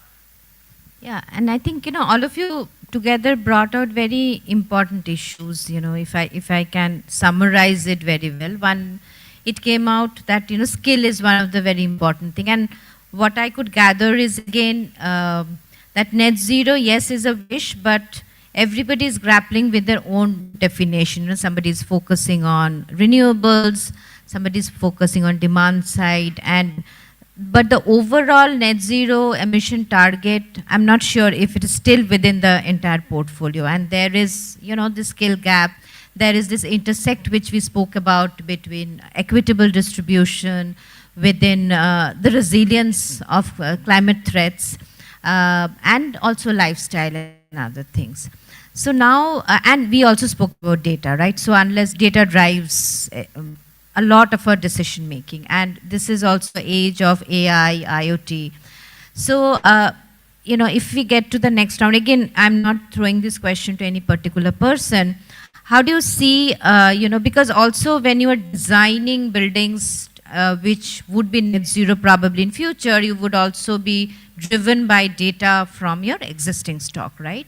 So as major developers, as, kind of space aggregators or advisory or, skilling agents, how do you look at data and, kind of evolving role of IoT, AI, etc., to drive future decisions towards net zero? And another thing, maybe if you can also, help me to understand, heard about carbon offsets from you, that's again something very controversial. If you really look at the SBTI, the methodology, they do not recognize carbon offsets. So you are really looking at, kind of more hard investments on renewables on yourself rather than something which is elusive and not, that way verifiable. So that also leads to a lot of greenwashing.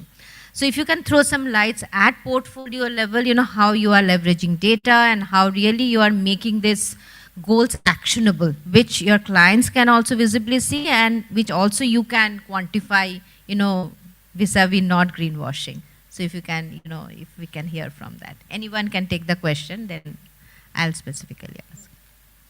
Basically, I think that when we talk about data, first of all, the reporting of today, the emissions and all, there is no standardized metrics basically. I think somewhere some standardized metrics have to be used, which is uniform across maybe industry-wise. I think that is one important point. And second is that when we are setting target, we actually talk on a very broad level that by 2070 we will achieve net zero. But are we setting some short-term targets also for us? I think that is also very important. And we need to have some kind of benchmarking. Plus, also what I feel is that, and I've seen this also, that when you are reporting this data, do you have a third-party verification on that? Because something has to be transparent, right? So we need to also have a system of verification. So do you look at certification? So we do it with our clients. So we promote that with our clients basically. But I think more than that, we are now promoting short-term targets. Yeah. Anybody else would like to? So I think there are two things in the kind of experiments, and since we own a certain portfolio, so we often use them as laboratories to figure out certain things. I think one thing we've been trying to do is some form of spatial mapping. What are the most used spaces and which are the least used spaces? And in the next project, let's not build those spaces, right? I think that's step one. I mean, I'm sorry. I mean, as long as you're building, there is a carbon footprint. I mean, there's no denying that when we have to build, otherwise we won't have jobs. So I think that optimization is something that we need to look at. What's the minimum you need to build to get the project going? Unnecessarily large food courts with large seating, do you even need to build that, right? You can have a phased approach for lunch breaks, etc. So I think step one is optimization, what you're building.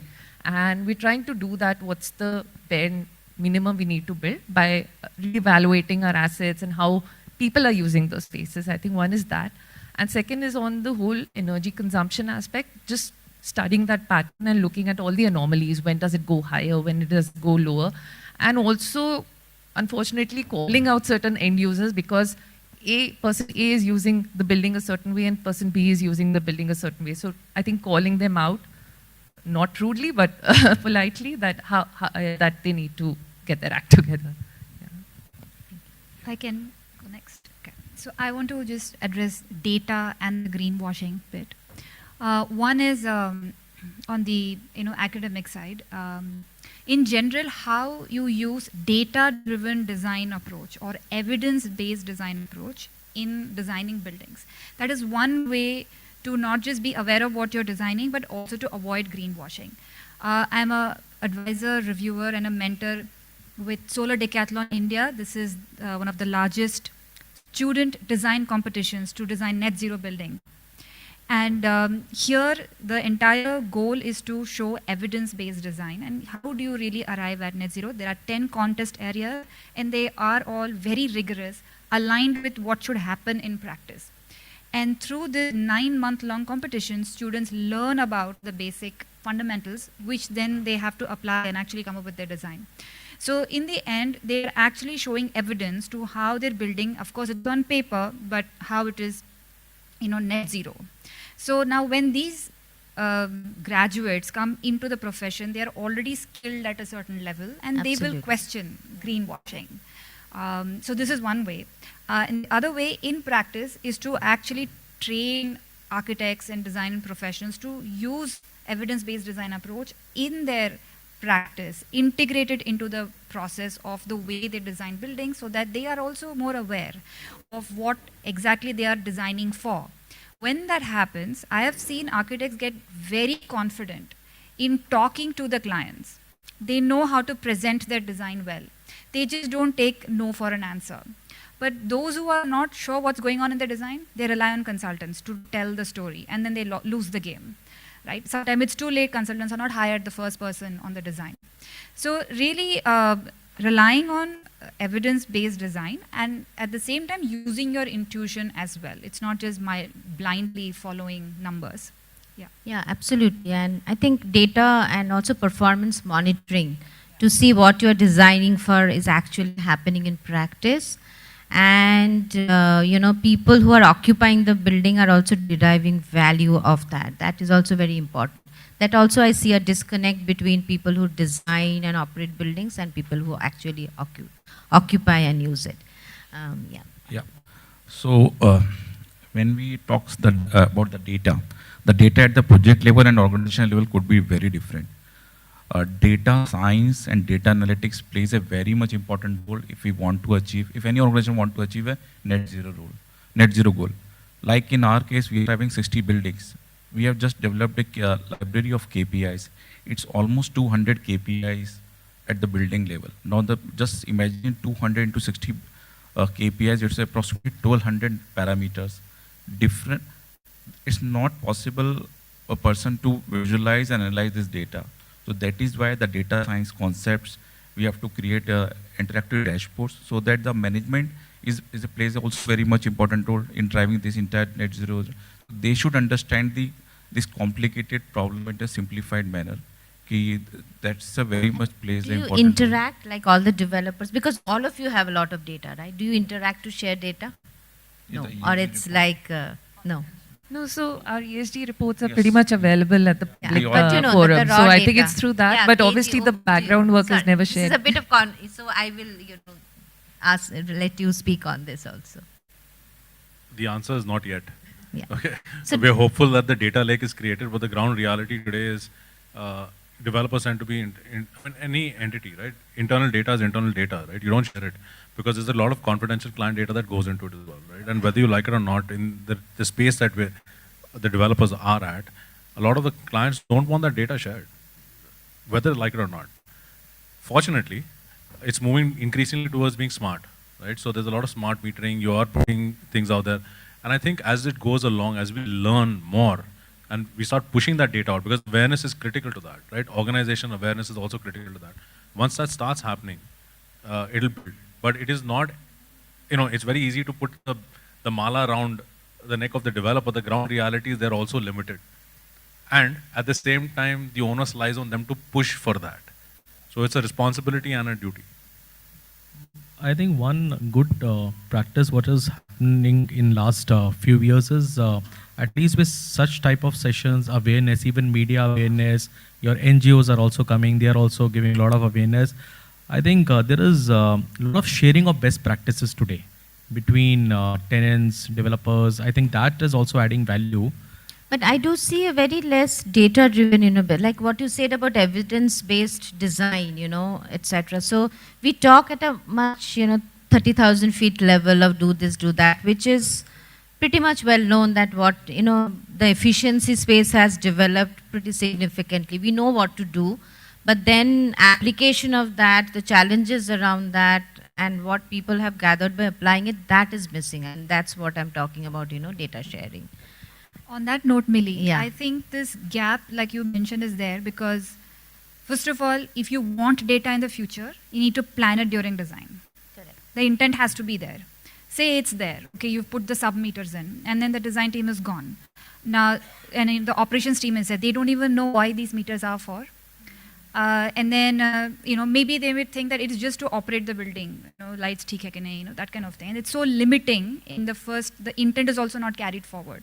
It's actually to make sure that certain design goal is maintained, but maybe the person operating the building probably doesn't know. Secondly, if they even know to operate the building, they don't know what to do with the data, which is like hourly data points. So many are there. What do you do with it? Analyzing that is another skill. And then understanding it and making sense of it and communicating it back to the person who's supposed to do something about it, that's a separate thing. So where do you have this one person who knows everything? It is not possible. Correct. Yeah. So if we work in an integrated way, which is an Absolutely. ideal situation, but that's what we would need, where we would know why this data is important. How do I take it and put it back, give it to the people who will do something about corrective action? Only then we will able to close this loop. So there is too much data, I feel. Sometimes it's just too much data. What do you do with it? So, so that also brings me to maybe, before I open it out to for questions, one thing that we also have the compliance. I think all of you are reporting to SEBI for the compliance. There it's most of disclosure, that you're disclosing some basic data. And in this session, we're talking about setting net zero goals and achieving it, right? So at your organizational level, how do you ensure that compliance, which is of course a regulatory requirement, is actually actionable into net zero goals, if you at all have it? How do you kind of convert that to something, and how do you monitor it over years? Do you have a shifting goal post around net zero because the properties are changing, their performance numbers are changing? So is there a shifting target around EPIs being revised, renewable being set? How do you bridge that gap between demand and the renewable to get to net zero? Yeah. So ESG reporting is eventually going to end up like financial reporting. You're doing it on an annualized basis, right? Everybody's tracking it month to month. That's exactly what will happen. It'll happen day to day, month to month. It becomes a part of your culture, right? And a lot of it is being driven towards that. Now, data creation, I think the biggest problem is today people don't know enough. Don't know how to do things. That is changing. Please understand, ESG for us in India, as a hard concept, is 2 years. Yeah. It's just 2 years, right? And it's still self-disclosure. It's not there yet. It'll change as SEBI starts getting into it, as they learn. It's a matter of time. It's not if, it's when. So I think, when we talk from a facility point of view, so with our clients, basically we are monitoring some parameters in KPIs, like I mentioned earlier also. And also when the data comes to us, the right analysis of the data. For example, if I get, let's say, the EPI, what is the kWh per square feet? Am I relating it to the amount of footfall I'm having in that commercial park? And then am I relating it to how much water consumption per capita I'm consuming in the building? I think that analysis has to be done very stringently at a operational level, again at a management level, and then definitely at a strategic level.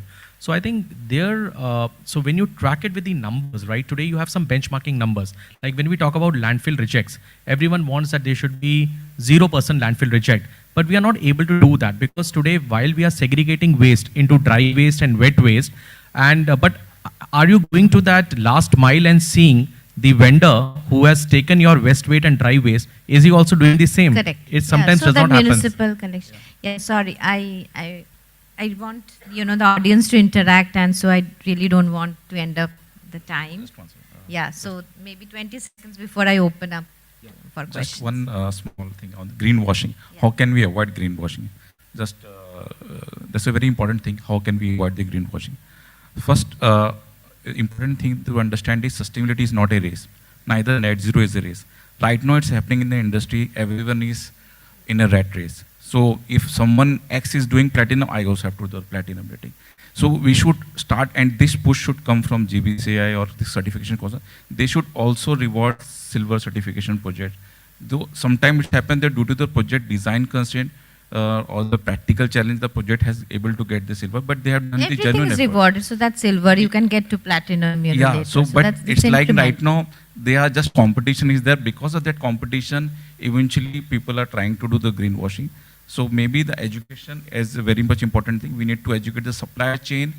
Also plays a very much important role if you want to really drive the net zero. Supply chain plays a very much important role. Absolutely. I think supply chain, greening, the scope 3 part becomes also very, very critical. We have just 8 minutes more left, so I would really, yes, Alok. Questions. Please identify who you are and the question also, and keep it brief. I'm Alok from GBCI, USGBC. So my question is to Isha or Anubhav. Like Karandeep mentioned, they engage with clients for ESG and sustainability. So at Embassy or K-Raheja, how do you guys engage with tenants and occupants to promote ESG aligned sustainable behaviors, if at all? we normally we started doing green leasing. There's a concept called green leasing, in which the agreement is having all the green clauses, in which we are making the tenants aware about that we will going to monitor their data.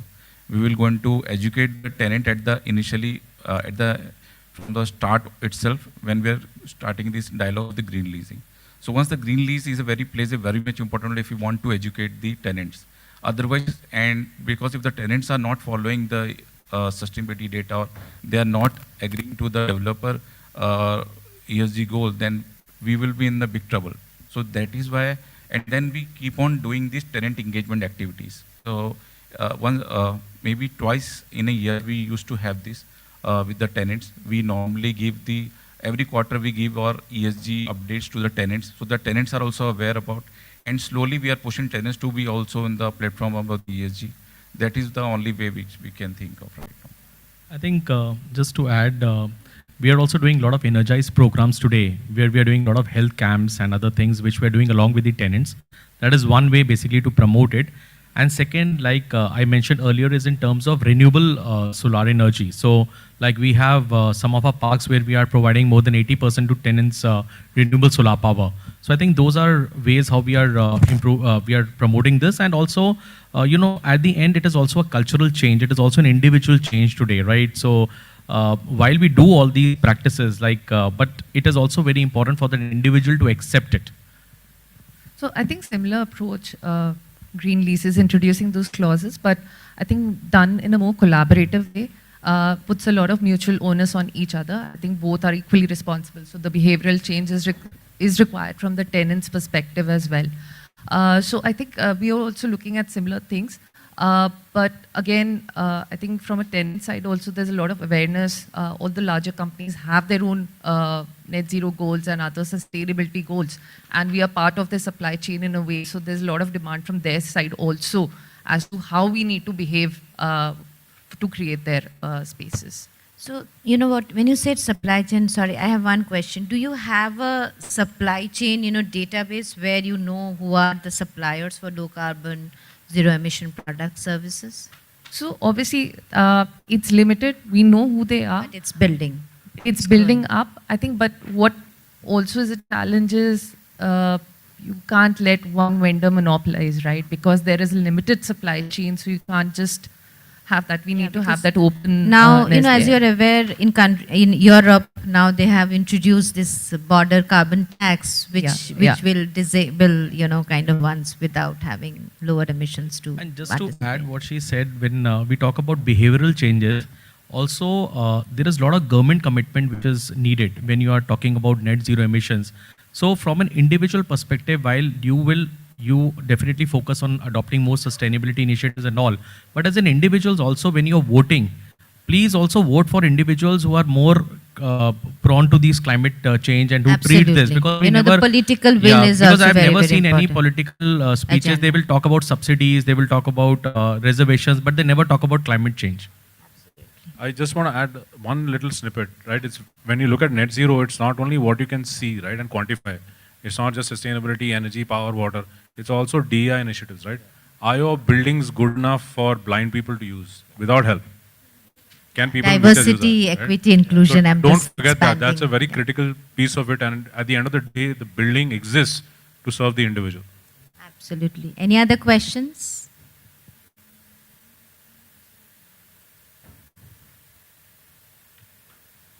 No questions? Sorry? Yeah, please. Yeah. Can we have the mic there, please?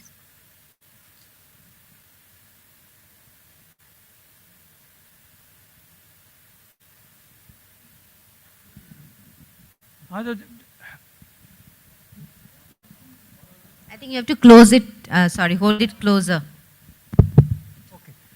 This government of India has recently launched some green deposits and green bonds and all that.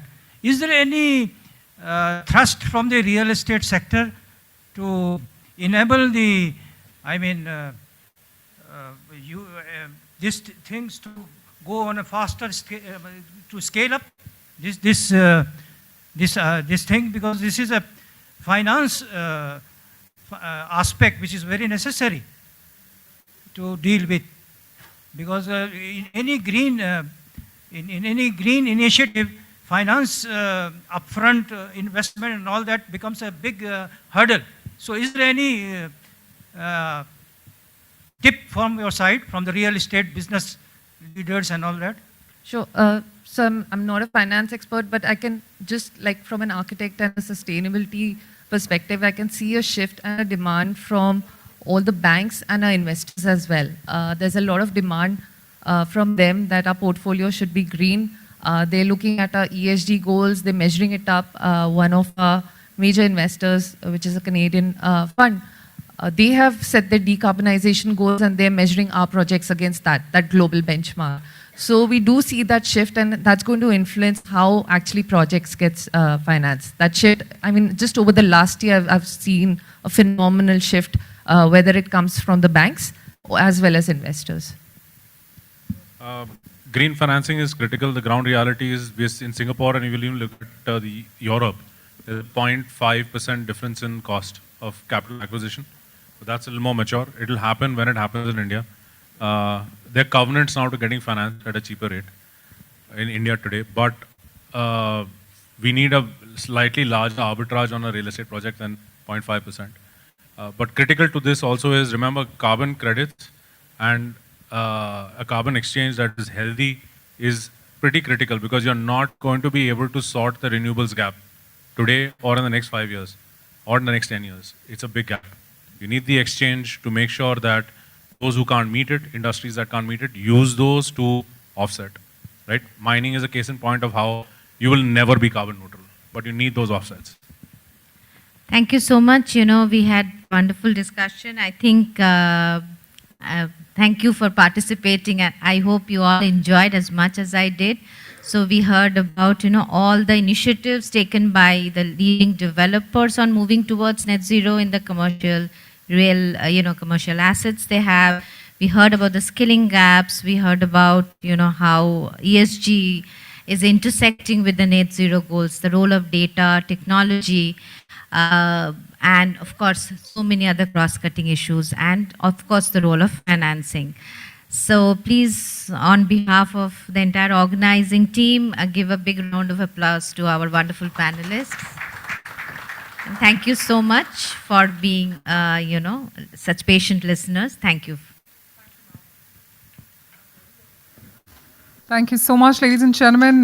With that, if I could have the honor of having the director of Xylo Paints, Karan Krishnamurthy, to kindly join us once again on the stage and help us in the felicitation of all our panelists. So with that, can we have a big, big round of applause, ladies and gentlemen, for our entire panel. And if you've liked the conversation, if you've learned it, I think it has to be a bigger round of applause. They've given us so much of key insights. Firstly, thank you so much, Millie, for joining us.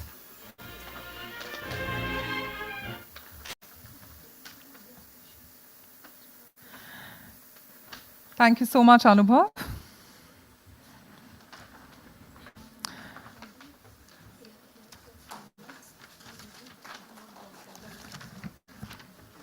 Thank you so much, Deepa, for joining us today. Yes, the applause can continue, absolutely, ladies and gentlemen. Thank you so much, Isha.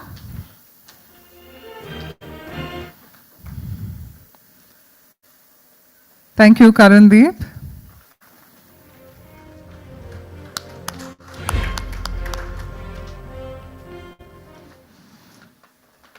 Thank you so much, Khushbu.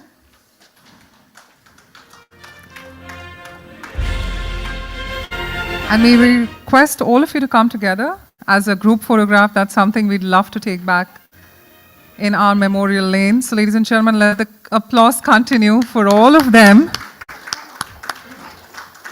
Now, of course, before we move ahead, okay, they would like, definitely Sapna needs to be a part of this photograph.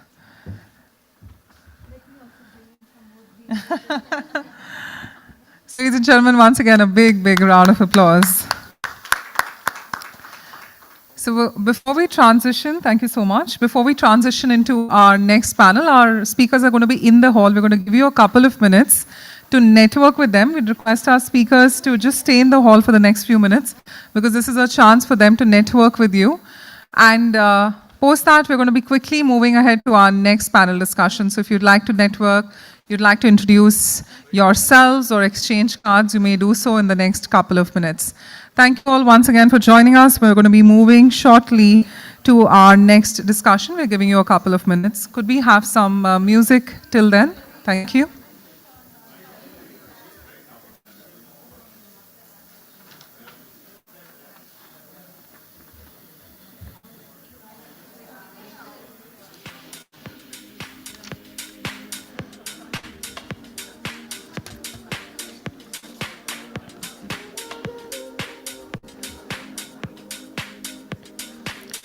We'd request everyone to please stay in the hall. The networking needs to happen here, and then we move ahead to the next session immediately.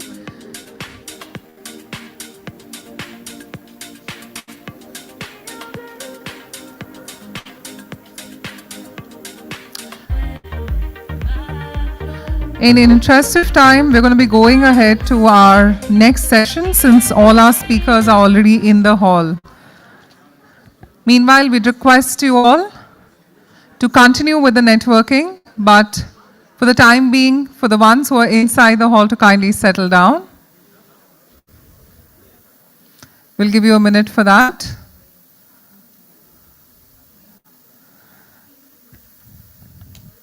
Since I've got everyone's key attention, let's move ahead to the next session. Well, our next session, ladies and gentlemen, is equally important as we move from commercial properties to housing, and the topic being green housing and out-of-box technologies. May we request everyone who's in the hall, just in interest of all the introductions of our next speakers, to kindly continue the networking a little outside if that's possible, or if you're in the hall, to just stay seated. Well, the session will be chaired by Dhwani Talati Padiyar, Director, CBRE SE, Southeast Asia, Head ESG and Sustainability Technical Due Diligence. Could we have a big round of applause as we call upon Dhwani on the stage? Dhwani, it's the transition between the panels, so there's going to be a little bit of noise in the background. Apologies on that. Meanwhile, can we have everyone in the room just a small request? All the ones in the room, since we have to continue with our next panel. If you'd like to sit, please sit. If the conversation has to continue, I may have to request you to step out just for a moment. So Dhwani, of course, has 18 years of professional experience with a focus on architectural design, urban management, ESG, carbon neutrality, sustainability, and building assessments. She's been having an experience of working on projects in Israel, Uganda, China, and various cities within India. And she's somebody who's worked across various sectors, right from education, hospitality, and healthcare. Thank you so much, Dhwani, for joining us. You may be seated as we call upon our next speakers. Joining us next is the Associate Director, Head, MEP and Infrastructure, KPM Design Services Private Limited, Dr. Amit Chaudhary. Dr. Amit, of course, has a rich educational background with a doctorate along with masters in engineering and management. He's designed the tallest building and the largest infrastructure township in India, and I think for that he deserves the largest round of applause.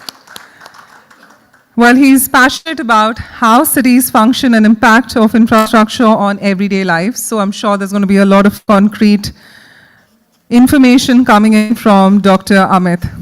Well, joining us next is the Director, Epices Studios Private Limited. We're talking about Harit Pandit. Let's give Harit a big round of applause. Well, Harik's experience with architect Sabu Francis and Associates introduced him to the marvels of technology in architecture. His quest for perfection results in a very high quality of design and details, which is a forte of the studio he's leading. Thank you so much, Harit, for joining us today. Well, next up, it is my honor to have upon the Managing Director of Savvy Group, Samir Sinha, who's going to be joining us. Well, Samir leads Savvy, a progressive construction company that believes in changing the paradigm of the construction business by adopting innovative technologies. It is with his approach that it is ISO 9001-2008 certified and will be the first construction company to have a CRISIL rating in Gujarat. Let's give him a warm round of applause. Thank you so much, Samir, for joining us. Joining us next is Sonali Dopte, BIM consultant and Chief Strategy Officer of Excelizes. Let's warmly welcome Sonali. An architect and interior designer with 30 years of industry experience. She's somebody who's worked with top architectural firms, not just in India, but also in US. She's a strategic BIM and digital construction specialist with a strong passion for new technologies. Thank you so much, Sonali, for joining us today. And if we could now have the Executive Director of DFX Systems Private Limited, Tejwant Navalkar. Tejwant has 40 years of professional experience in the field of multidisciplinary engineering and software projects. He's somebody who's been involved in design and implementation of SCADA and telemetry systems and water distribution projects, has designed and implemented several automation projects for energy conservation. Thank you so much, Tejwant, for joining us. And with that, we'd lead it to Vani to take it forward with the conversation.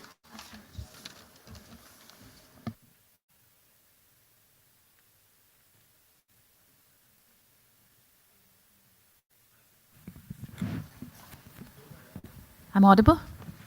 Thank you. Thank you, Sanjana. Good afternoon, everyone. I hope you're all doing well, had a good lunch. It is a pleasure to be part of the Realty Plus Harit Bharat Leadership Summit and Awards 2023.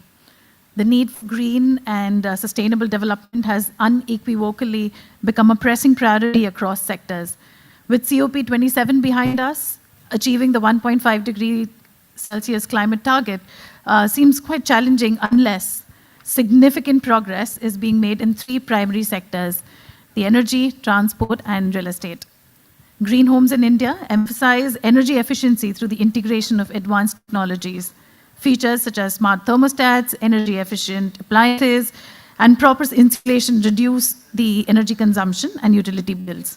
Homeowners can experience significant cost savings in the long run as the operational costs of these houses are considerably lowered compared to the traditional houses.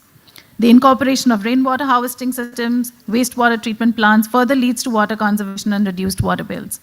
These homes prioritize the use of renewable energy sources such as solar power, wind energy, reducing dependence on fossil fuels and carbon emissions.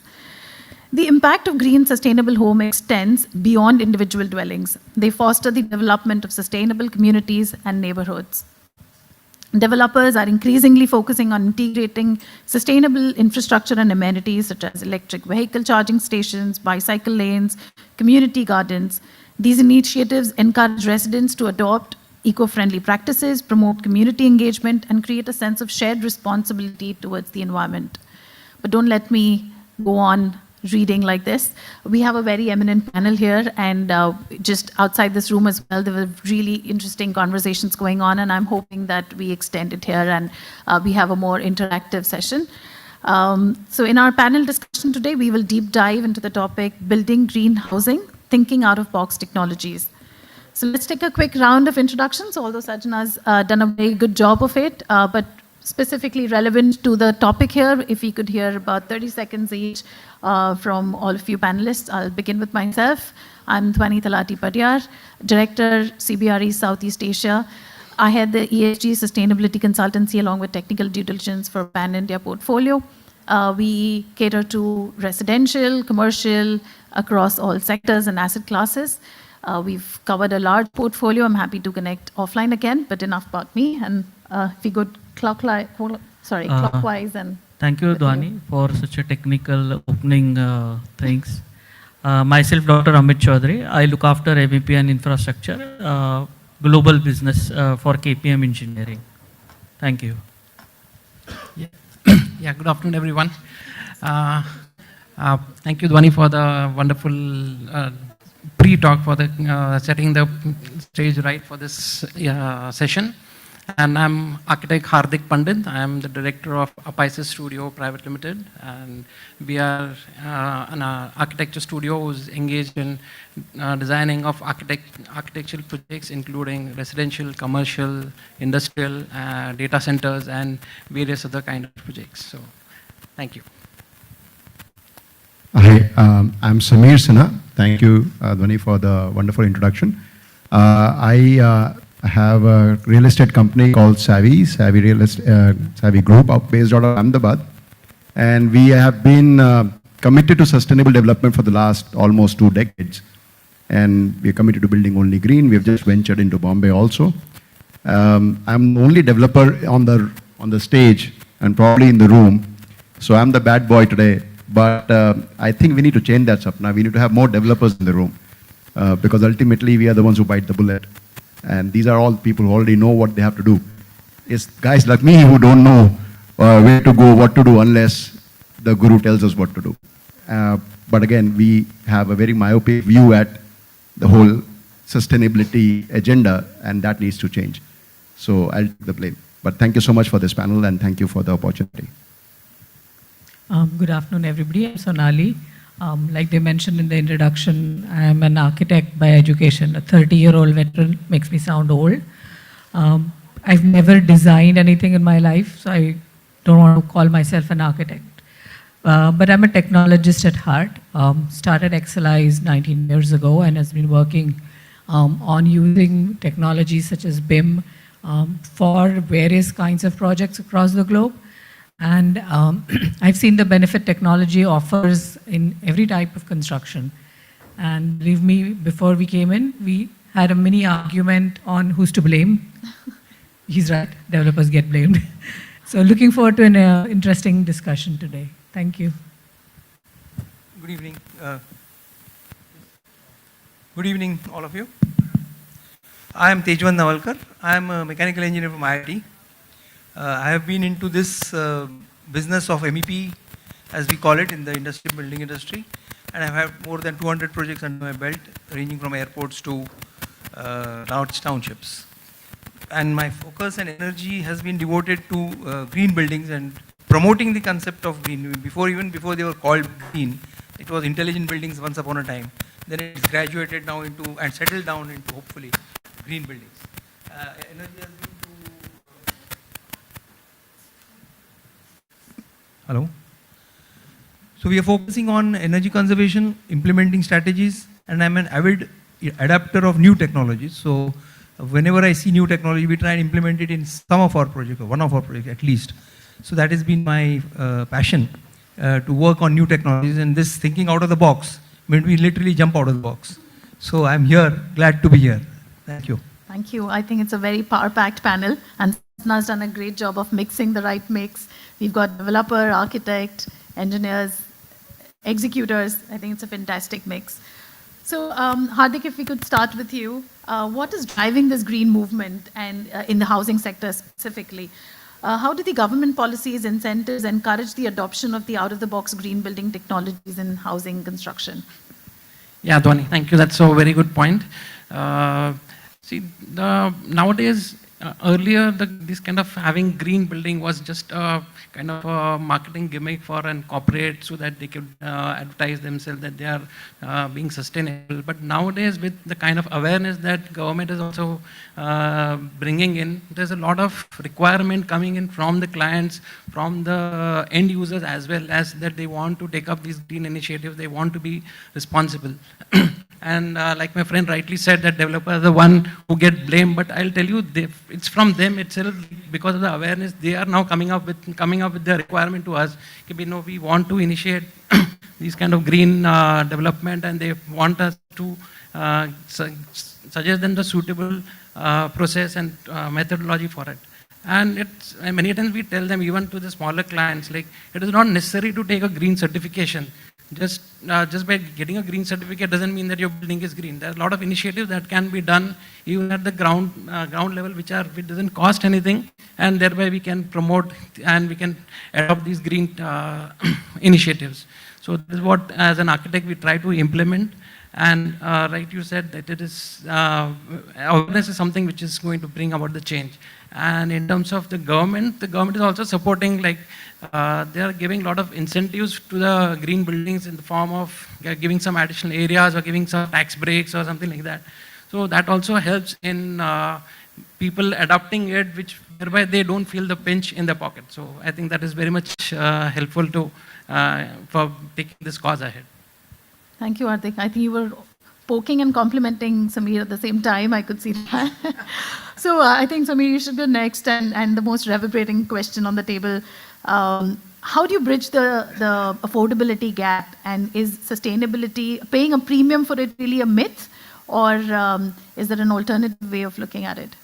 So, Dhwani, I think there is no premium to sustainability. Absolutely, I don't agree with it. Actually, today, there is no question about it. We used to talk about sustainability as if it was something that we did for charity 10 years ago. Then we started talking about sustainability as if we called it affordable sustainability. I think today, the only way to look at it is profitable sustainability. Sustainability is profitable today. There's no question about it, and I'm willing to argue and prove the case if we have enough time about it. Let's not say green buildings. Let's talk about sustainable development. Can you really develop anything today which is against the environment? Can we develop anything which the society doesn't want? Can we develop anything which is not good for society, not good for women empowerment, not good for children? Can you even dream about something like that today? Do you think the market will consume it? If you look at any annual report for a company, what are the first 10, 15 pages of the annual report? It talks about sustainable development, talks about their story, talks about what they do for the environment, what they do for society. That's what ESG is all about, right? If we are going to be non-sustainable, we are going to be non-profitable. So there's no question of being expensive to be sustainable, to be green. And like we were talking about earlier, today if you follow the National Building Code, or if you follow any state's development guidelines, you will build a green building. The bylaws mandate that you build, as per IGBC standards, you will end up building a gold standard green building if you follow the bylaws, at least in Gujarat. So where is the question of building non-sustainable? You will have to break laws to make a non-sustainable building. And like my friend says, whether you certify your building or not, you are still building a green building. The challenge is there is no awareness about it.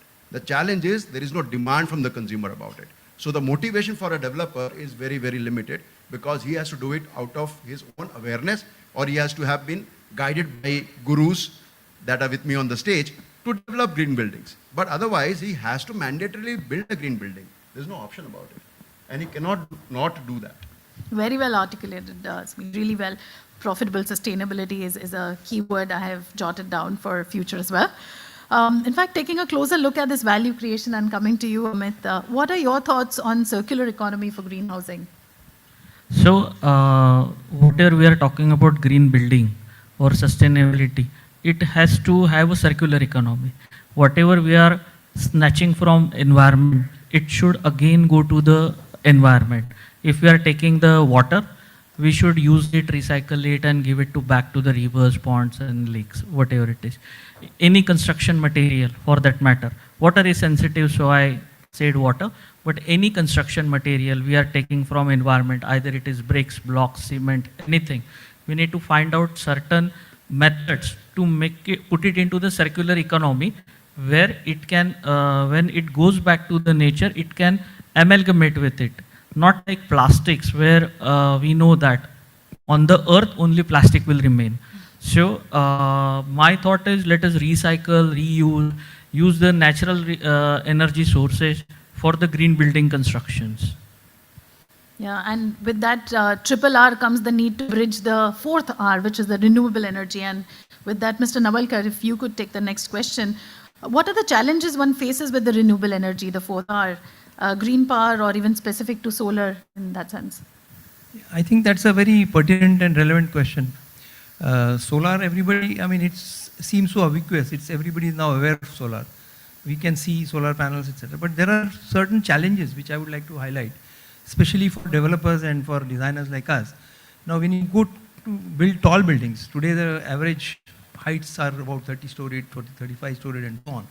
The moment you go higher, the amount of terrace space that you get is so limited that it cannot meet my entire, even my common area requirement of the building, because the number of lifts are plenty. You know, you will have almost 4 to 5 lifts.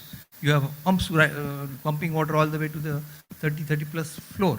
So point is that the terrace area is very limited. And in spite of that, we want to go in for solar power, which is basically quite a challenge in meeting that. If you're looking at, even if you look at SRA buildings, for example, which are probably 7 or 8 or 10 storied, there they are surrounded by these 30-story tall giants, which cast shadows over them. So where do they put it? So the point is that what do we do to avail of renewable energy in such a scenario where we are not able to physically fit in the equipment which are required to generate energy. So one of the thoughts we normally look at is, there are obviously in the previous sessions I've heard that there are other methods of getting credits and so on, putting the solar at other locations and getting credits.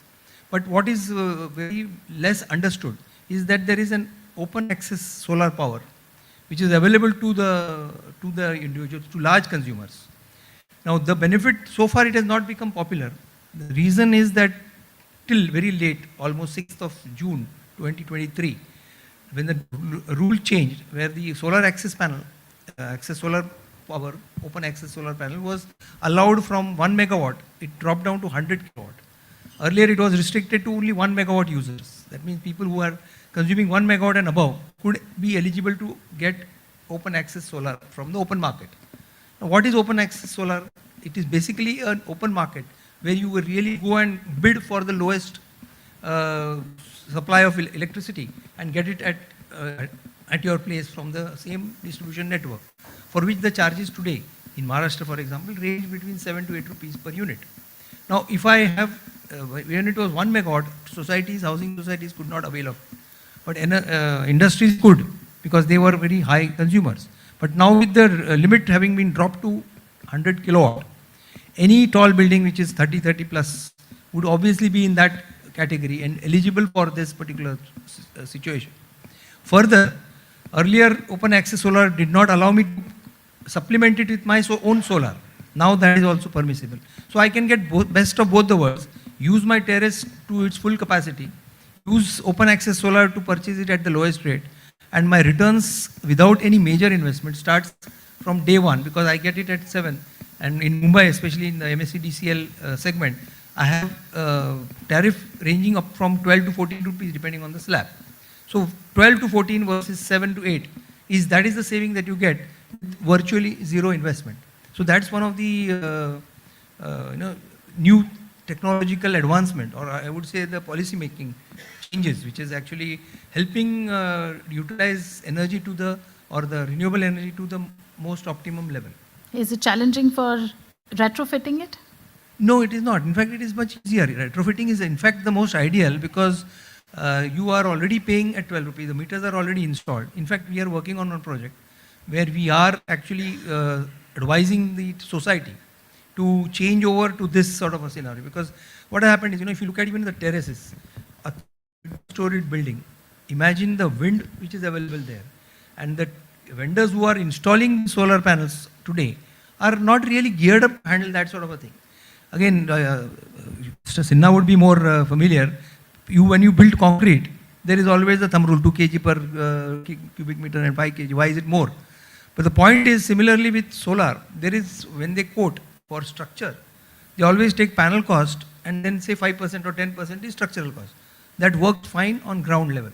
But when you go to 30 and plus, it requires a very in-depth structural analysis, and which is not done. So, and it is not affordable, because the moment you go at that tall, where wind speeds could be as close to 80-90 km/h per hour.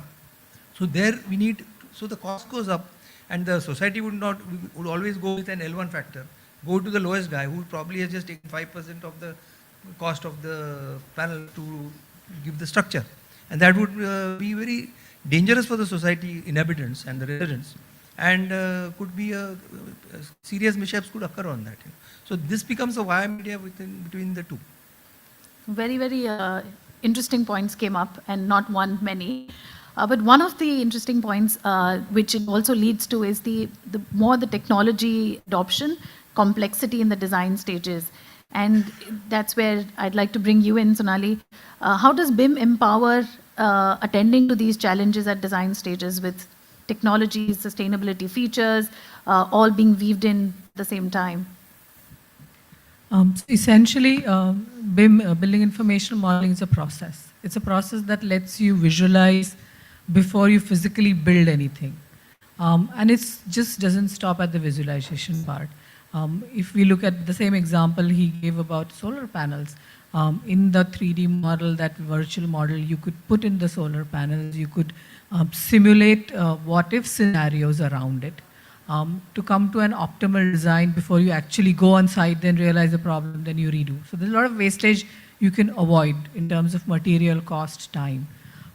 What kind of materials you use when you are building. There's a carbon footprint that can be calculated much earlier in the design phase, again, using different technologies. Even if I look at an example of retrofitting, we can still have our existing model of that building, then simulate on it on what-if scenarios. So I think the time we spend in redesigning, kind of reinventing the wheel, course corrections, the wastages of materials associated with it, all that can be eliminated if we start adopting technology right at the early design stages. And this, I think, is not something that should be mandated. It should be something that should come natural to us. We should want to do this, and so it's just a way of life then. I think that's where we should be moving to in terms of adopting technology. Right. And talking about technology, going a little more technical into the whys and whats, and with that coming to you, Amit. So MEP plays a very, very major role, and I'm sure integrating it into the BIM model. But that's the visualizing part. But when it comes to the specifications, high side, low side, home technologies, IoT, what are your thoughts around it? This drive of green building or sustainability is not possible without the technology part. Technology has to partner, and it has to get severe in-depth knowledge with everyone, those who are designing it. Because there are technology can, IoT, if we talk specific, then it can do wonders. But then implementation has to be right, and the awareness of the IoT things which are available, okay, has to be spread out. So my always one concern when we do the global designs, that majority of the technologies which are available, let us say in the Germany, Switzerland, USA, they are not that easily available to the other countries, I would say Eastern countries. So if these technologies are transferred and we digest them, of course they are digested over there, and if we digest them, then the things will be very simpler. Second part is the cost of that technologies. So I always urge to all these technology creators that they have to look at some portion of the society where they can afford the technology. For example, if we talk about the BIM, the cost of BIM in Eastern countries and Western countries is same. So if that difference is not there, then the absorption will be little difficult, I would say. But yes, now we see so many green technologies are available. With BIM, we can have the accurate quantities, accurate process diagram for the construction sequencing and all, which reduces the wastage, of manpower and materials also. Are there any examples of home technologies that you've been? Yeah, so if we know the BIM, I mean, Madam can of course enlighten us more, but earlier it was AutoCAD, before that it was tracing, and now with BIM we can reduce the clashes. So if there are unnecessary core cuts or wrong core cuts done earlier, which I would say probably a cost 1,000 or 2,000 rupees currently, that is eliminated. Up to the great extent it is eliminated. So no more core cutting is required as such. Second, placement of the services. It is most of the time accurate. Reworking is not possible. I would highlight I would like to highlight one part. We mostly look at the change of the services from one part, but when it comes to the cost, removal is also a cost. Installation is not only the cost. So that aspect is also reduced because of these new era technologies like BIM or MS project. It may be for the project management and all. So of course these technologies are helping for the green building and sustainability. Right. You'd like to Yeah, add? I'd like to add something to this point is like what Amit said, that BIM can definitely be very helpful in the pre-visualization of the building before while you're constructing, but it is also useful in the later part during the servicing of the entire building when the building is being utilized and used. So you can identify, like you can have with these smart meters and the connected technology, you can connect each and every equipment to your BIM panel. Absolutely. And you can get the daily report. Let's say if some equipment is using more power, where there's some power loss due to some malfunction, or let's say you're losing some water due to some leakages or whatever, that you can identify very early on, and those things can be addressed at the right time so that you can save those energies also, which otherwise you would have lost for many days or long time. Right. Well, thank you, Amit and Hardik, for that. But holding your thought on the predictive maintenance bit for a while, but going back to the visualization bit, which you started off with, Hardik, as an architect, what are the sustainability features in a housing sector that you look at, as passive architecture, or are there any features? What are some takeaways you'd like to share? Yeah, so that I would like to say that this aspect of thing which comes very early on in the project, which I think an architect is the only person who is responsible to take care of these aspect of a building, is we need to we try to orient the building in such a way right from the planning stage so that we can make use of natural light ventilation. We need to provide adequate cross ventilation, which will reduce the dependence, especially which is very much possible in housing, because in India, I think so we are blessed with the kind of climate that we have. So definitely the cross ventilation really helps, and if we can provide that, that is definitely going to be very. And if you talk about like any tier 2, tier 3 cities or rural India, that I think so has perennially always been green. Like we've always been using the local materials. We've always been having natural light ventilation. So it is now just because the urbanization, we need to think about it and discuss about it. Otherwise, I think so 40, 50, 100 years ago, all these things were like taken care of naturally. Any so tangible ideas that you've been working with on your projects? Yeah, so like I mentioned, building orientation, providing like using LEDs for lighting, providing water recycling systems, and sewage and waste management, and those kind of things which are easily possible in a housing project, which if the people are made aware, I think so it can be done, and it will definitely make the building more sustainable. Right. We've also been holding your thought on predictive maintenance through BIM, and that's where this is your subject of expertise, Sonali. If you can throw some light on how is the concept of digital twins, and we were discussing this earlier as well. How is that? How is the demand for it, and how is it helping projects through the life cycle from concept to operations, maintenance? So if you look at any construction project, there's design, construction, and then there is the operation when you're using it. And we only talk about design and construction because everybody just forgets that operations is there. This is actually the biggest part in the life cycle of that project. And if we can create a digital model of that building, it's much more beneficial during the operational phase. Couple of examples if we think about, we're seeing a lot of redevelopment in housing projects right now. There is a house or an apartment of 8 units, and then it's torn down, and suddenly you see a multi-floor skyscraper there.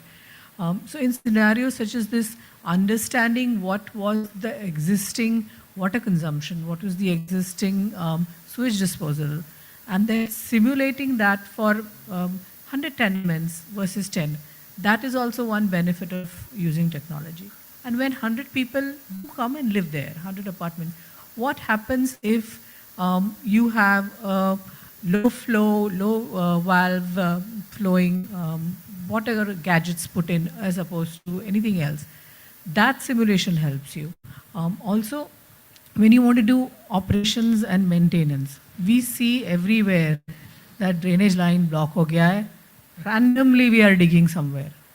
If we have a digital repository, we are saving on all the wastage that can occur in time, material in doing that. We are just more aware of how to maintain that structure. And I think that's where the whole having a digital twin comes into play. Anybody wants to do remodel later on, that helps you there also. So there's tremendous benefits of having a digital twin, and these structures outlive our lifetime. And I think from that perspective, from an asset maintenance perspective, with the end goal in mind, if we start looking at technology adoption, we'll not think that it's a cost or it's a burden, it's a mandate. Yeah, I think that's the way to go. But are you seeing a lot of traction? Are you? We are. I'm actually working with a couple of organizations, and we are seeing a lot of discussion around how to bring in technology, right from our Bureau of Indian Standards to the government coming up with a BIM implementation strategy. And it's more around an advisory and incentivize role, not necessarily a mandate role right now. Right. No, it helps the larger piece of life cycle, like you said, on predictive maintenance. Yeah. And that's what I'd like you to come in, Mr. Navalkar. So predictive maintenance of equipments per se, what are your thoughts around that, and how would it build into and fold into the larger goal of sustainability? Yeah, that's a very pertinent and a relevant question. To me, maintenance is the most neglected or maligned word. Nobody really talks of maintenance. Even if you look at the IGBC Green Homes specifications, there is a credit for sustainability, but nowhere does it talk of maintenance. How should I maintain? So the entire focus on green buildings thus far has been design, select and implement.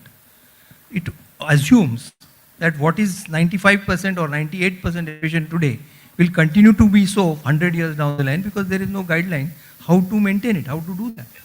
And our green designers are in no way communicating with the maintenance staff. And if you look at the housing projects, the scenario gets worse, because at least in the corporate sector or the commercial buildings, there are facility management companies which are well trained, aware of the thing, and they are able to maintain it. But if you come to housing, there is just a motley collection of technicians who become the facility managers and who basically work on a reactive maintenance aspect. What is reactive maintenance? It fails, make it work. So what is wrong with reactive maintenance? It has been happening for so many years.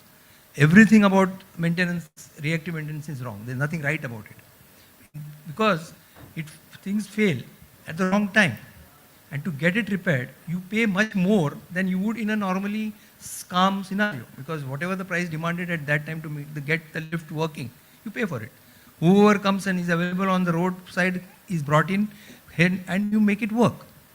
There is also a problem that if a particular equipment fails often, its life also is obviously going to reduce, and also the efficiency. We designed it and built it and got a platinum certificate for that particular pump, but if it repeatedly fails over the next 3 to 4 months, it's no longer going to give you 98%, it will be probably 80. Plus, there are other cascading systems on either side of the equipment which could also be affected. And that is basically results in lowering the sustainability factor. That means what is sustainability ultimately? Because we have been all talking about sustainability. Let us take a deeper look at what is sustainability. Sustainability means that what I have built today continues for its specified or a designed lifespan at the same parameter that it was designed for. Like human being, when I am born, I am generally healthy. Most of us are healthy. And we continue to grow and live the full life expectancy.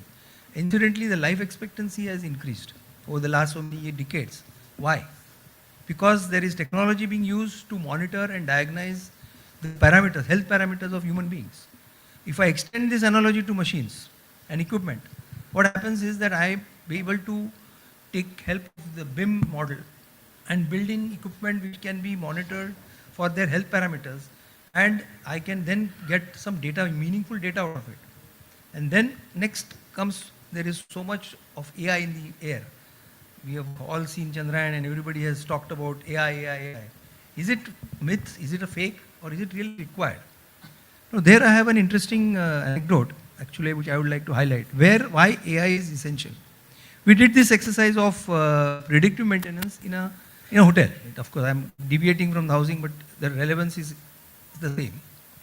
We identified 2 lifts and we said, let's monitor them.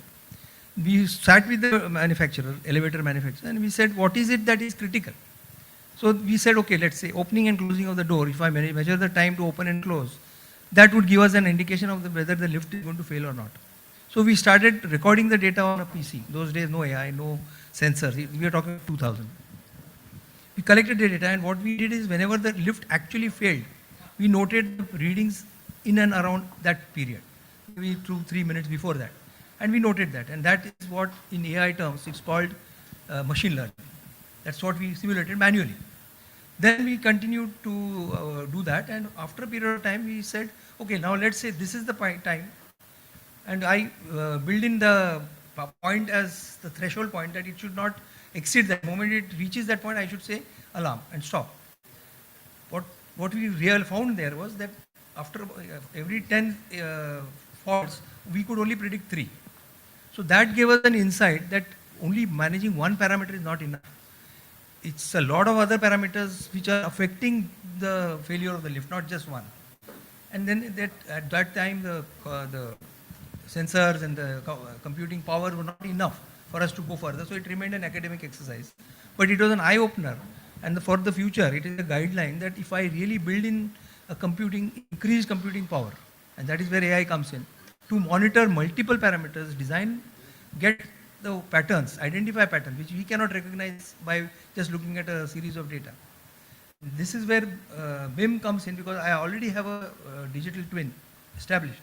On that digital twin, if I superimpose these equipment which have got measuring information, I can actually derive more sensible output out of it.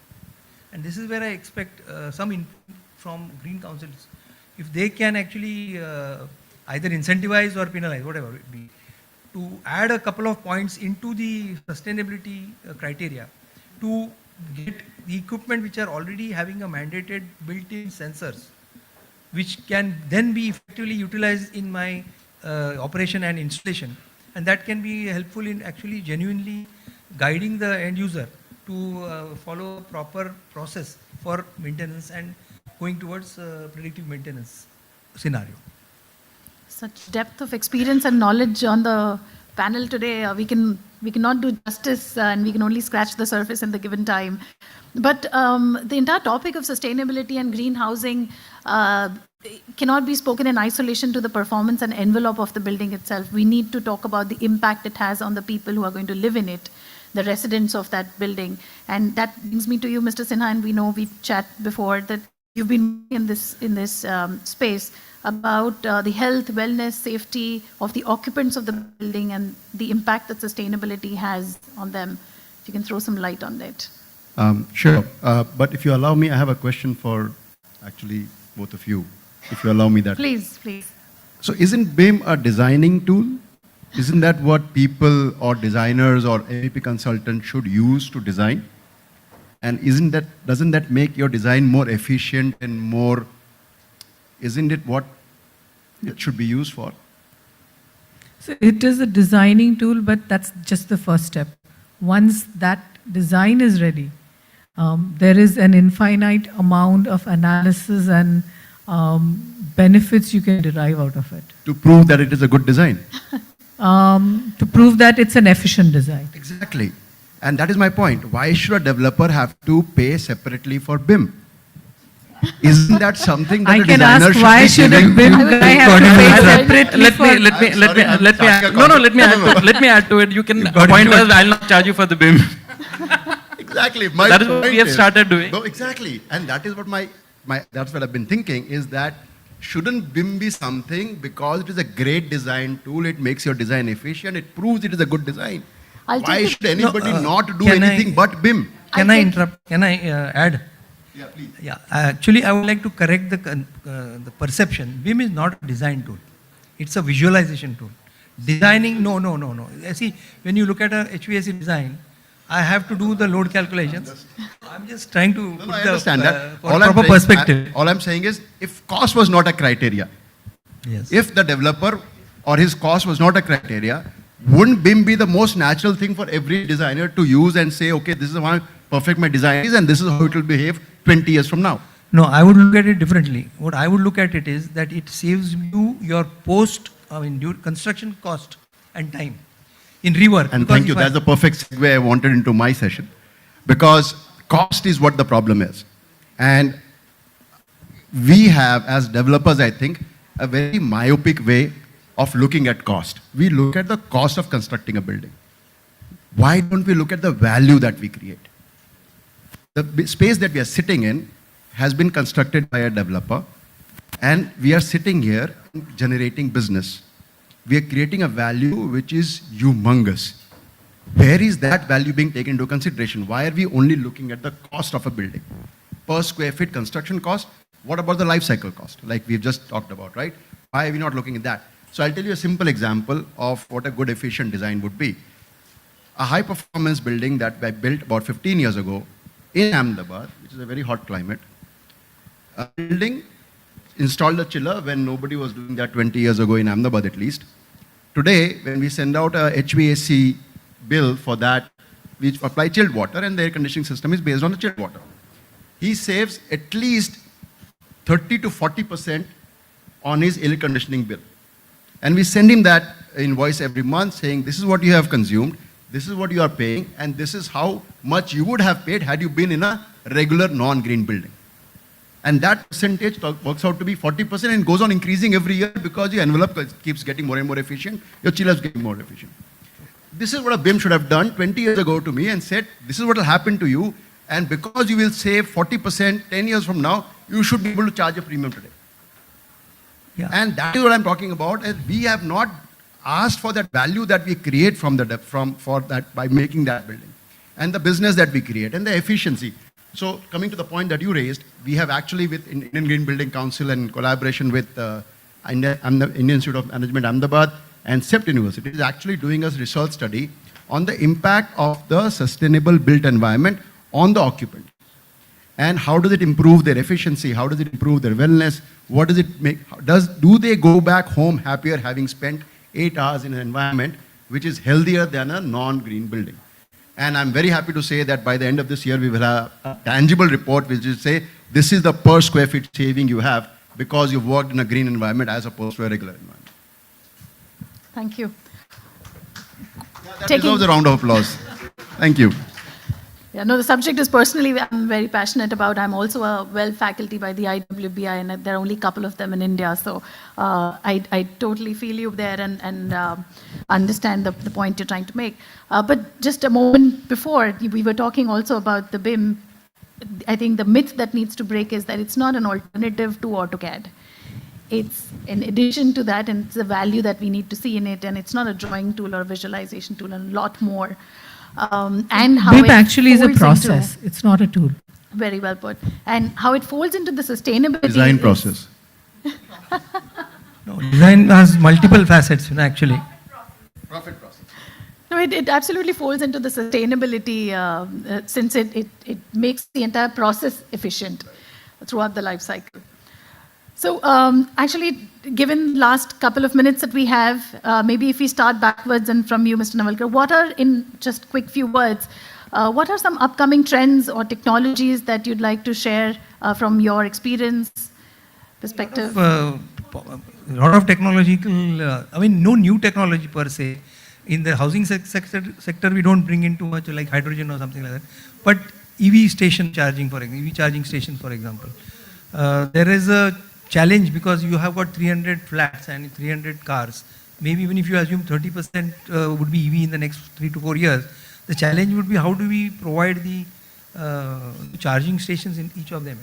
So coming back to my earlier thought process where we have open solar access, the same could be used as a single user and given on prepaid meter concept. That means you have a card which is loaded with whatever 10,000, 2,000 rupees, and you insert the card into the meter, and then the electricity starts, charges your vehicle, and you take away. So you don't need to have a one-on-one meter for every car. And that helps if a person leaves, an electric vehicle owner leaves today from the society, a new one coming in doesn't have one, then that gets wasted. So this challenge would be a good thing to tackle. I would love to handle this sort of a scenario and build in and demonstrate. And this could be very effectively worked out in large projects of tall towers. So, I think a lot of us are hearing AI and AI designing your homes for you, and I think it's an evolving technology, so it's scary right now, and that is something that I think I'm looking forward to, along with having much more efficient buildings and structures through whole house in a box pre-construction. Sorry, I'm going to have to just stop there. If there's a question, maybe we can take a question from you, sir.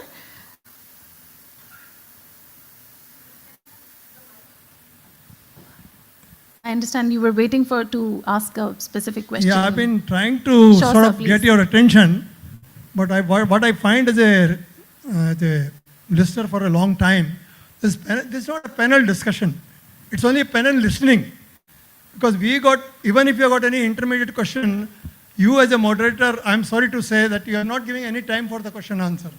That is number one to say. Regarding the various discussions which took place, I am really happy to listen to the developer who has joined the scene over here. I have got only one thing to say from the point of view of the user.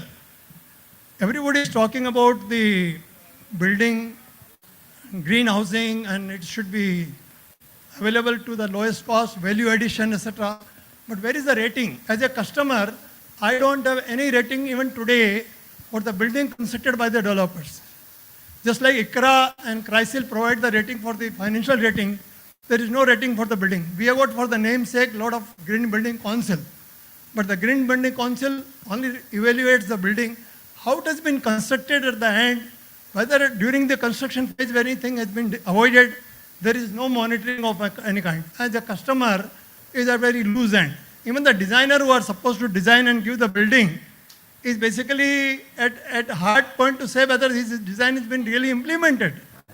So unless we have got a system of rating a building during construction or after construction or during, as you said, that there is some study going on, but finally the damage has already been done. The people who already paid, where do they go? Nowhere. Thank you. I think it's a very honest question. Can I answer that? Sameer, can I answer? Please, sir. Sir, there are various rating agencies in India like the CII, IGBC, GBCI, Edge Rating, Griha, Teri. So the ratings are available. Now it is up to the developer to approach these rating agencies either before the construction takes place or after the construction takes place. We can rate, IGBC has the largest ratings in the world, 31 ratings, to rate different typographies of buildings. So whether it's an existing residential building, green residential society rating, there is an existing commercial building rating, there's a new construction rating. So there are various ratings. But it is not for us to go to the developer, it is for the developer to approach us. And certainly not that we do not have partnerships with CREDAI, NAREDCO, IIA or IIID, but certainly it is for the developer to approach any rating agency to come and rate their project for its greenness. And you have to start before construction so that my panel discussion is going to be on green products, 12,000 green products that are rated by IGBC, where you can bring down the cost. Sameer did not speak of profitable sustainability, but today residential building costs 3 to 5% less if it is certified green. And a commercial building costs 2 to 3% more, but your operating expenditure, OPEX, comes down by 40, 50, 60%. It makes business sense to go green, sir. And please approach your society or whatever building you are working or staying in. Ask them to come to IGBC, we'll rate it for you, sir. Wonderful point, sir. And just want to add 2 more points to this. One is from a consumer point of view. I think India is probably one of the few countries in the world where we have something called RERA. RERA has transformed the real estate industry. RERA has empowered the consumer. It has made life much better and the developers much more accountable than it used to be before. So one is that. Secondly, to add to Gurmitji's point, a developer will only do, because a developer typically is a very lazy animal, he only looks at profits. But he will do what the consumer wants. Where is the demand for green? Where is the demand for sustainable? Why aren't the societies asking for it? Why aren't the people asking for it? Why are you not choosing your developer more carefully? Why are you not investing more time into researching? And this I'm not talking about you, sir, I'm talking about as a consumer. Why are we not? I have been building green buildings for the last 20 years. I've never got a single penny premium. I have to sell at the same rate that my neighbor building is selling, even if it's a far more inferior building. So the efficiency comes in the usage, which you benefit from, but the developer doesn't make any more money out of it. We are in a hope that in some world, 20, 30, 40 years from now, everybody will be making only green buildings. And it will all be far more sustainable. But yes, the awareness has to come from the consumer and the demand also has to come from the consumer. I think, I think we don't have time enough for another question, but they're still available offline post the panel as well. No, and also I cannot as an MC allow too much spotlight on one person. We have to give equal chances to everyone. Perhaps a last question from the audience. Yeah, sure. And would that be fine? Panel. All right. Any further questions? If anyone else would like to question, you could raise your hand. Else, of course, I'm going to thank the panel otherwise. All right, I'd like to just yes, add one please, point. please. Over the questions, the one point which you had mentioned about the new technology. So, like as the kind of technologies are now into development, I'll just give one example that we have done one entire facade of a commercial building with solar panels, which is generating 5 lakh kilowatt of energy every year. And there are also transparent solar panels available which can be used as window facades as a window panes, and which I am sure can generate a lot of energy, which can be installed in the buildings, which maybe you don't need to tag it as a green, but it will definitely generate the solar energy that you want. And just the cost which is prohibitive right now, but I am sure down the line in the coming years that technology will be available for everyone, and that can definitely be adopted by everyone. Thank you. Thank you. I don't think we can do justice in the given time. Every single aspect that came up today calls for a specific session on its own. So we unfortunately have to close it for now, but we're all available post the panel also. Let's do connect offline. Thank you. Thank you, panelists. Thank you. Thank you so much. Thank you. So, Dhwani has done such a fabulous job. Let's give it a big round of applause for curating this excellent panel. And may I now have Atif Syed to kindly join us and help us in felicitation. He's the South Asia Lead Green Buildings, Edge Green Buildings Market Transformation Program Climate Business Department. Atif Syed, an honor having you. Join us and help us in the felicitations. Thank you, Dhwani. So, okay, we'll start from that side. Absolutely fine. Thank you, Tejwant. Thank you for joining us. And we'd just like you to, freeze for a moment just for a quick photo up. Thank you. Thank you, Sonali. Thank you so much for honoring us and joining us in our conversation. Thank you so much, Samir. Well, when you contributed a lot of video cameras switched on, I'm sure there's a lot of conversation around your topic. Thank you, Hardik. Thank you for joining us. Thank you for your key insights today, Hardik. Thank you, Dr. Amit. Thank you for sharing in your valuable insights.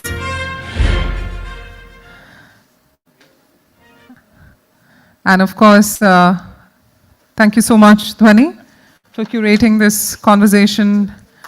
And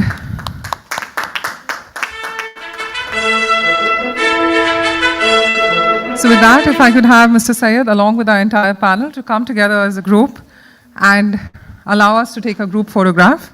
Well, ladies and gentlemen, this was the conversation around green housing and out-of-box technologies. I'm sure there's a lot of conversations which will continue. Our speakers are available for further discussions. Of course, owing to their time, I don't want to commit anything beforehand, but thank you so much to each and every one of you. So with that being said, it is time for us, ladies and gentlemen, to move ahead to our next session. We're talking about panel discussion 4 with the topic about eco-friendly construction materials for building a better tomorrow. We all need a better tomorrow, and this conversation is only going to be a step forward towards that. Well, this session will be conducted by Deben Moza, who's the Senior Executive Director, Head of Project Management Services, Knight Frank India Private Limited. Somebody who's got over 2 decades of professional experience in architecture, construction, project management, and corporate relocations. Successfully delivered projects across multiple sectors that include not just hospitality, but residential, commercial, retail, and also holds key proficiency in project management. Well, with a big round of applause, let's get Mr. Moza on the stage. Do we have Mr. Moza? Okay, Mr. Moza is... Just allow us a couple of minutes, ladies and gentlemen. Mr. Moza is going to be joining us, so I'm going to reintroduce him because I would want him to be in the room and get acknowledged as well. But just in lieu of time, because we appreciate everyone who has joined us, let me quickly go ahead to our speakers first. Well, first up, partner, VKE Environment LLP Trustee Sustainability Initiatives Pune. We're talking about Anaga Purohit, who's going to be joining us. Let's give a warm round of applause for Anaga. Thank you so much, ma'am, for your valuable time. Anaga, in a career spanning over 22 years, has worked in India and internationally in the field of architecture and urban environmental planning. She's a validating authority for eco-housing, a trainer and an assessor for the IGBC rating system, and a trainer for Griha. Thank you so much, Anaga, for joining us today. Well, with that, it is time for me to call upon the managing partner, Aeon Integrated Building Design Consultants LLP, Ashish Rakhija. Do we have Ashish with us? Yes, right there. Well, Ashish has almost 30 years of work experience, a seasoned consulting engineer. He's somebody who's designed over 2,000 projects and has actively involved in leading design activities for electromechanical services for 10 net zero energy buildings and over 40 platinum rated green projects in India. Thank you so much, Ashish, for joining us today.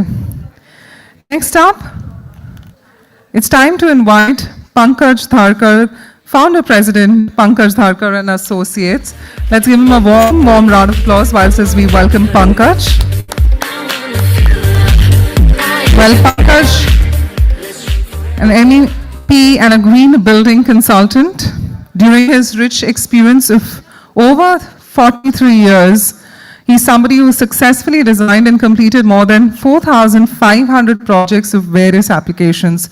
I'm sure if we start and have a fireside chat with him, the conversation of the entire summit could go on.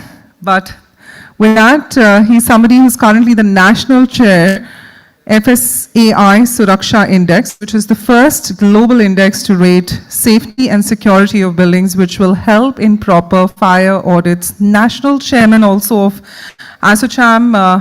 Thank you so much, Pankaj, for honoring us. Let's give him a warm round of applause. Also, it's time for me to invite the Senior Vice President, Eco First, Rakesh Bhatia. Come on, ladies and gentlemen, a big round of applause. Rakesh, a transformation leader, a team mentor, and a sustainability evangelist. He's also an IGBC fellow, somebody who's got more than 23 years experience in leading high-performance multidisciplinary teams in design and delivery of multiple assets across the built environment and has worked on more than 100 projects. Thank you so much, Rakesh, for joining us today. Also joining in is Deputy CEO cum Secretary and Treasurer of Griha Council. We're talking about Shabnam Basi. Let's give Shabnam a warm round of applause. Somebody who's worked to implement strategies to overcome barriers related to energy efficiency in building sectors in the country by coordinating not just with central, but we're talking about state and municipal bodies as well. Thank you so much, Shabnam, for joining us today. And of course, I'd like to re-invite, but with a big round of applause, and I'm going to reread your introduction because we wanted you to be present in the room. So joining us to chair this session is Deben Moza, Senior Executive Director, Head of Project Management Services, Knight Frank India Private Limited. Thank you so much, Deben, for joining us. Well, Deben has over 2 decades of professional experience in architecture, construction, project management, and corporate relocations. Somebody who has successfully delivered projects across multiple sectors. And today, I'm sure, Deben, with all your expertise and the expertise of such an eminent panel, now if we calculate the number of years of experience, of course, it's going way beyond 100 years, way beyond that. But with that being said, I leave it over to you. Thank you.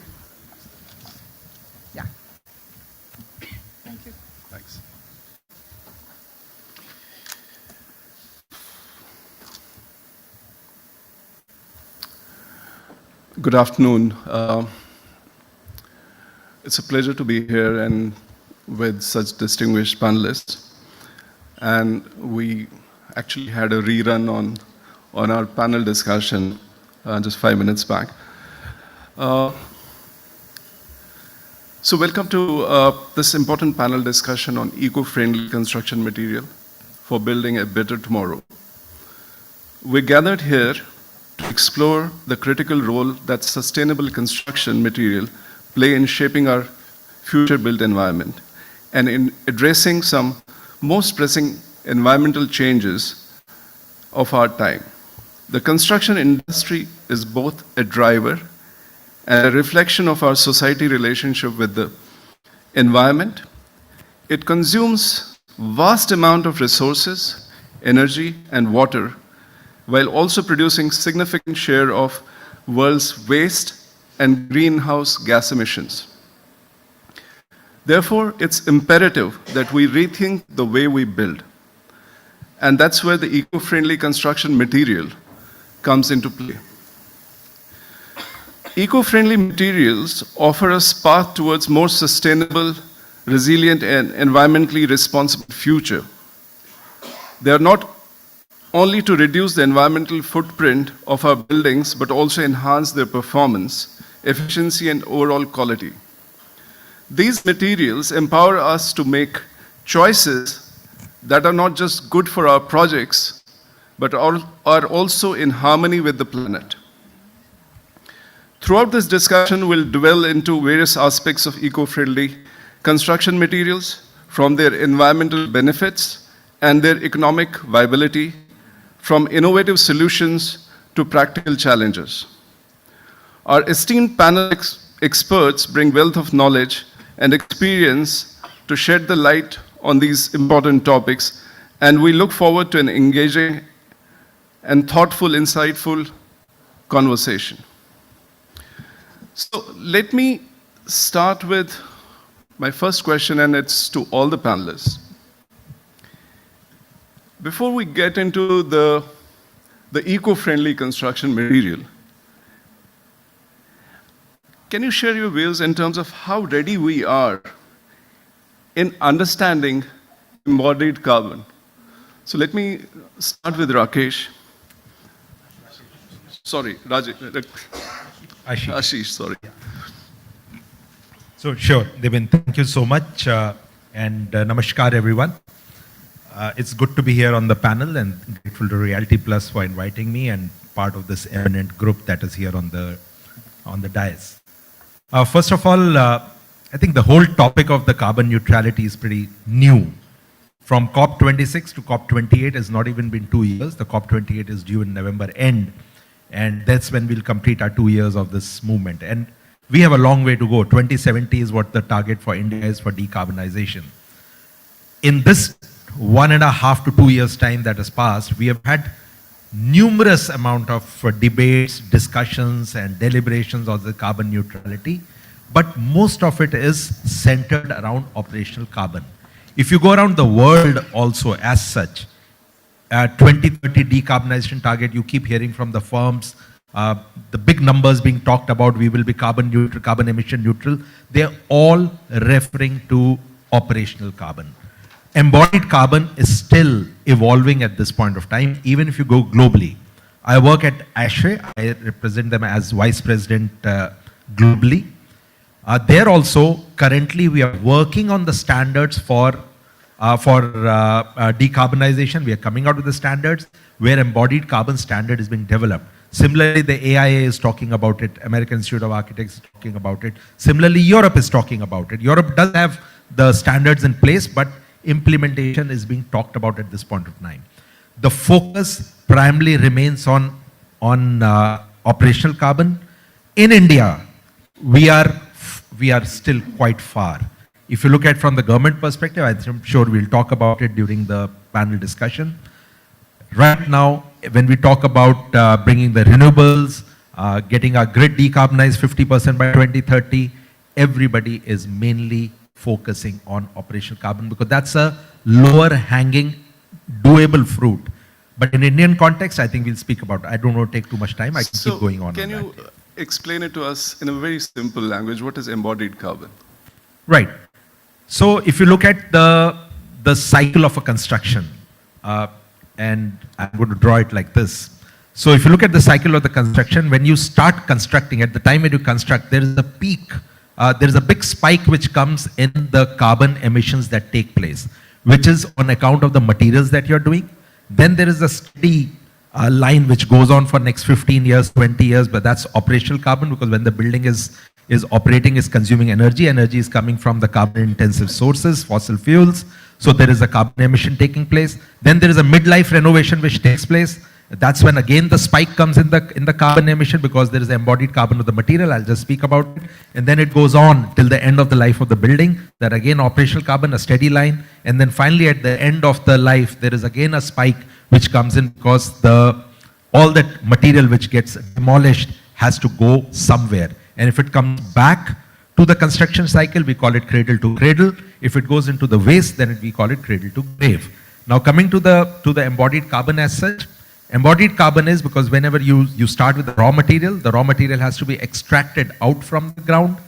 There is an energy being spent there, then that material has to be transported to the factories. Again, there's energy being spent there, then at the factories you're processing it, energy being spent there. Then you're taking it to the construction site, energy being spent there. Then you are installing it.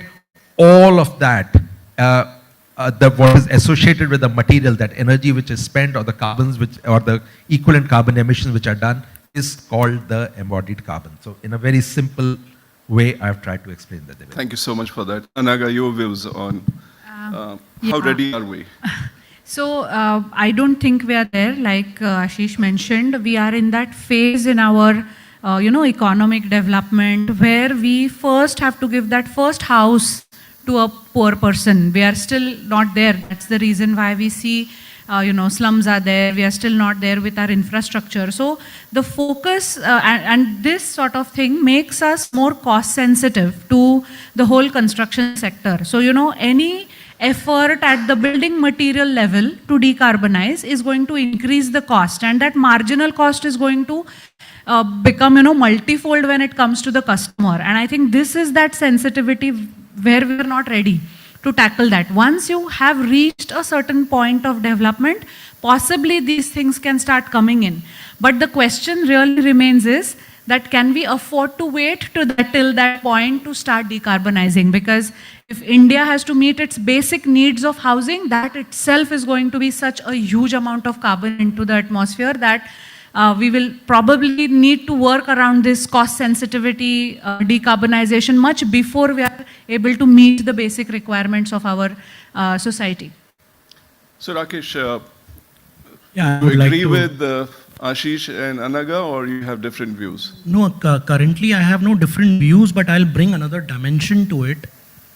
So, we are in that same cycle in which we were around 20, 23 years back when the green building movement just started off in India. At that time, everybody used to think that because of non-availability of technology, all these buildings are costing higher and higher. And are we going to get there? but the entire ecosystem over a period of time adopted. So at that point of time, we were really doing was looking at the operational efficiency of equipment. Now the time has come, since on the operational carbon side, we are quite mature and we are adopting newer technologies. There is renewables being plugged in, there is off-site renewable energy available, there is IoT ML being available, implemented in buildings. But the awareness creation is at that same stage where we now need to focus on embodied carbon. As Ashish and Anaga said, there is currently no focus of creating that awareness because the ecosystem doesn't exist. So as the awareness transforms, the ecosystem will have to develop and the adoption rate will have to catch up. So that is where at interesting stage we are. Obviously, it is not going to be easy, as Anaga rightly said. There will be higher capex cycles involved initially till the market adopts itself to have lower embodied carbon material available. That's my view. So Pankaj, we spoke about construction material. Services plays a major part in embodied carbon.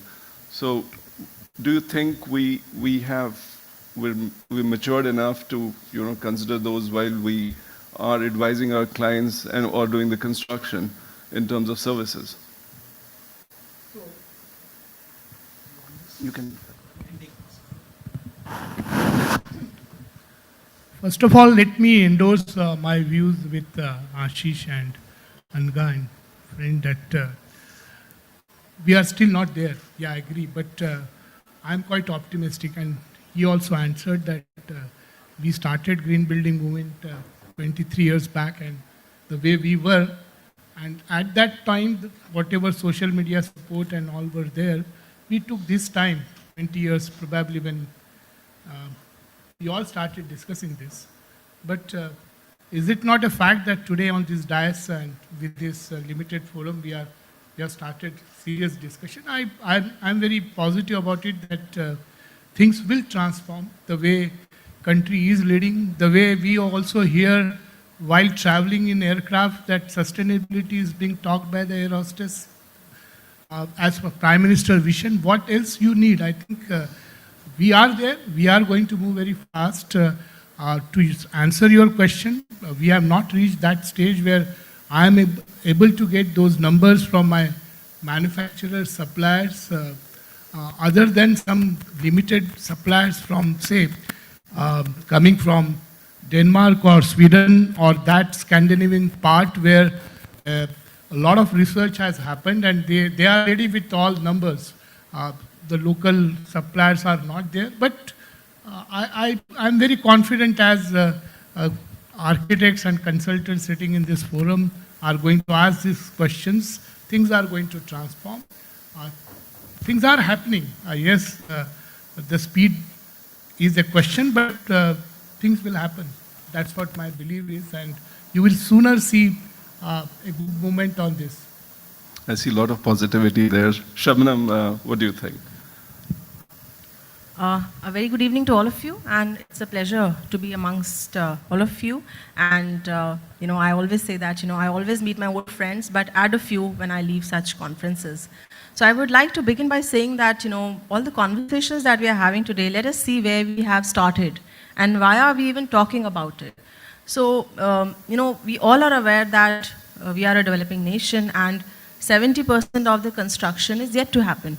And at the same time, we are also aware that, a lot of reports have also come out that the emissions that are happening due to buildings, we are contributing nearly 11% of it, due to the construction practices and the materials that we are using in the building.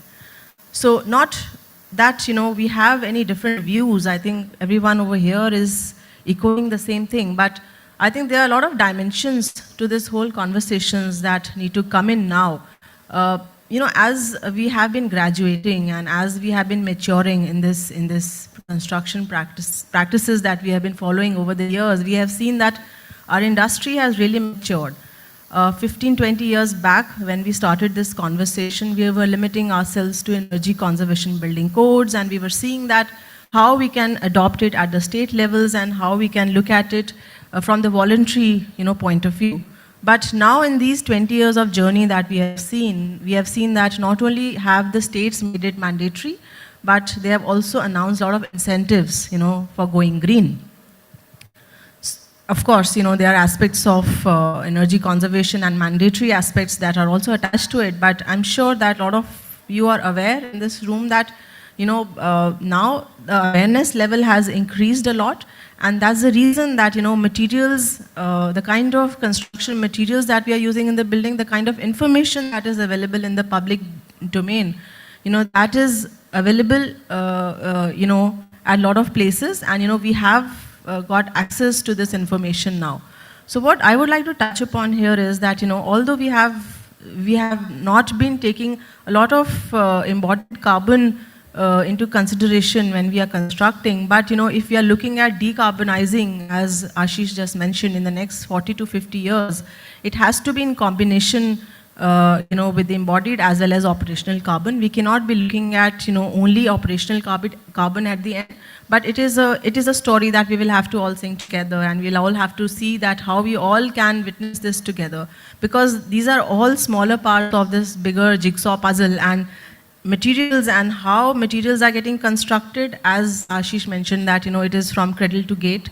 We have to see how not only these are manufactured at local levels, and we are able to use these indigenous technologies to promote the construction of future. So I think I'll leave it at that, and I think there's a lot more to talk in the next question. Thank you. Thank you. So, Devin, can I give one yes, more view please. to? Yes. Sorry, it's just if your No, permission. go ahead, please. So on one side, yes, we can say how ready are we, and I would agree with Shabnam on this in terms of we can keep debating, but on one side there is a national commitment of decarbonization which is out there into the forum, which we have said that 2070 India will decarbonize.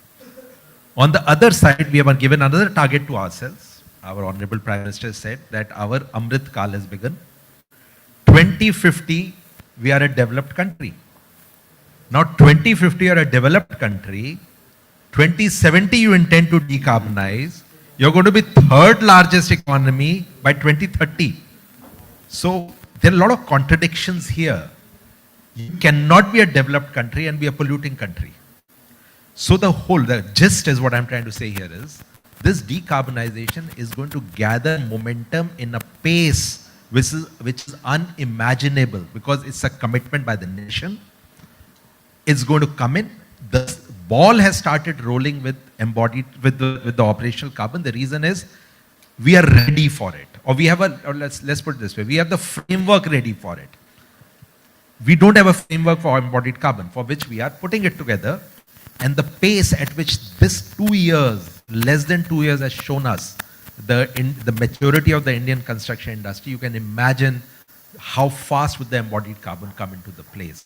So if we have 70% of India yet to be built, as Shabnam said, a majority part of that India is going to see embodied and operational hitting us at a rate which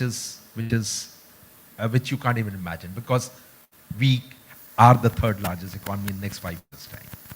So you spoke about Amrit Kal, right? Let me ask you, what role does the government policies play in promoting use of eco-friendly construction material?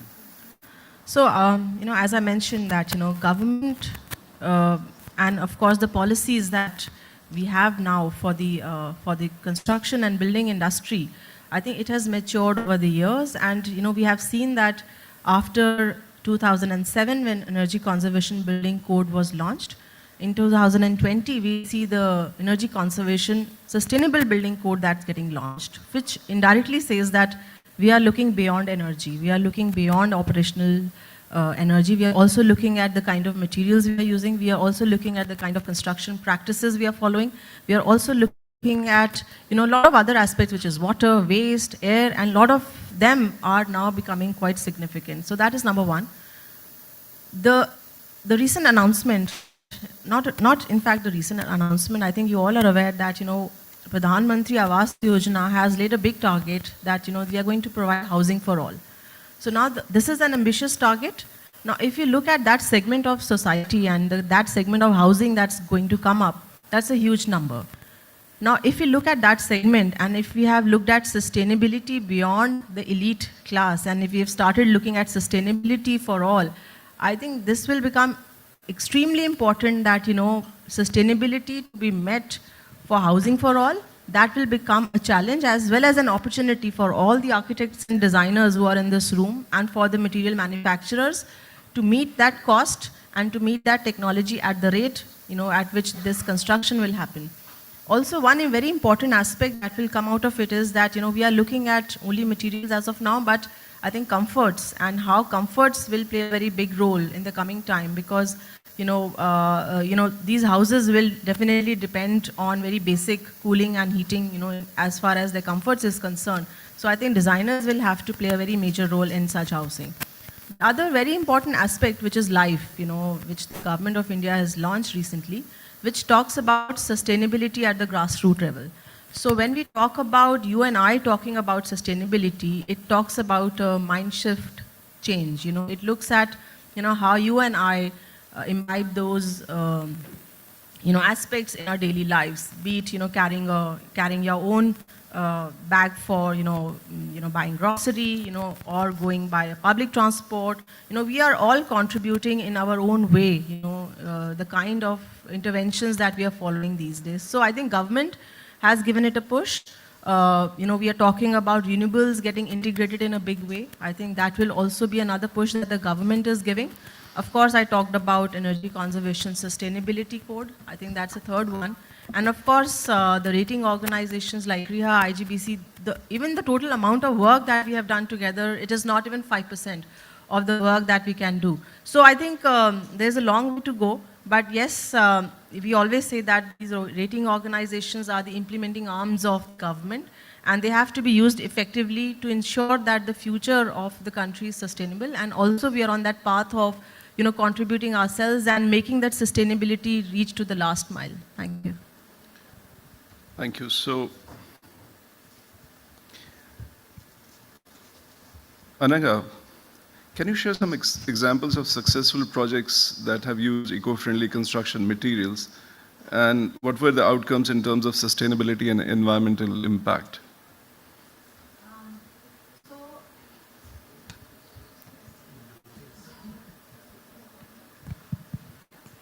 So here, I would also like to take a moment to talk about when we say eco-friendly materials, what are those? Because, till about 10 years ago, eco-friendly material was bamboo, for example. And we know that in our urban centers and at the pace at which we are doing our constructions, and even for all of us to stay in, we are definitely not going to look at bamboo as possibly a mainstream material with which we can build our house, right? It's a very rural, rustic material. So I think we need to first start shifting our mindsets to what is eco-friendly and how it relates to the pace of construction that housing for all demands. So I think we need to start making that differentiation. Once we have made that differentiation, now we have sort of a weighing scale that where you put one material versus another material, and on some criteria try to figure out which one has a lesser impact on the environment, and then that's where that material we start calling as eco-friendly. Now it by itself may not be eco-friendly. So for example, what I'm trying to say is that as we move and mature more and more into this sector, the one that we're calling eco-friendly today, you will have another alternative which will be even further eco-friendlier than that eco-friendly. So it's going to be a consistent effort towards making any of our today's materials, it could be regular conventional materials like steel, cement, AC blocks, paints, all kinds of glass. So we will have to do that incremental stepping towards making that. And today when we are utilizing, or when we are saying that we are using better materials, again I will use the word eco-friendly with a little bit of pinch of salt, that when we are saying that, we are just comparing it with a lesser of the counterpart, So we have a conventional material and this one is making a little extra effort to decarbonize, and hence we are calling it as an eco-friendly material. So while that is happening, so for example, re-rolled steel is one, or blended cements with fly ash is another. So as more and more fly ash gets added into the cement, we are using a waste material into it, recycling is happening, and we start calling it eco-friendly. So these are now becoming quite common in our projects. When we really talk about making a paradigm shift, that is where the resistance is there. One, because of costs, like I mentioned before, that nobody wants to put that extra per square meter into their building because it's not making sense. Nobody is making, the customer will not pay for it.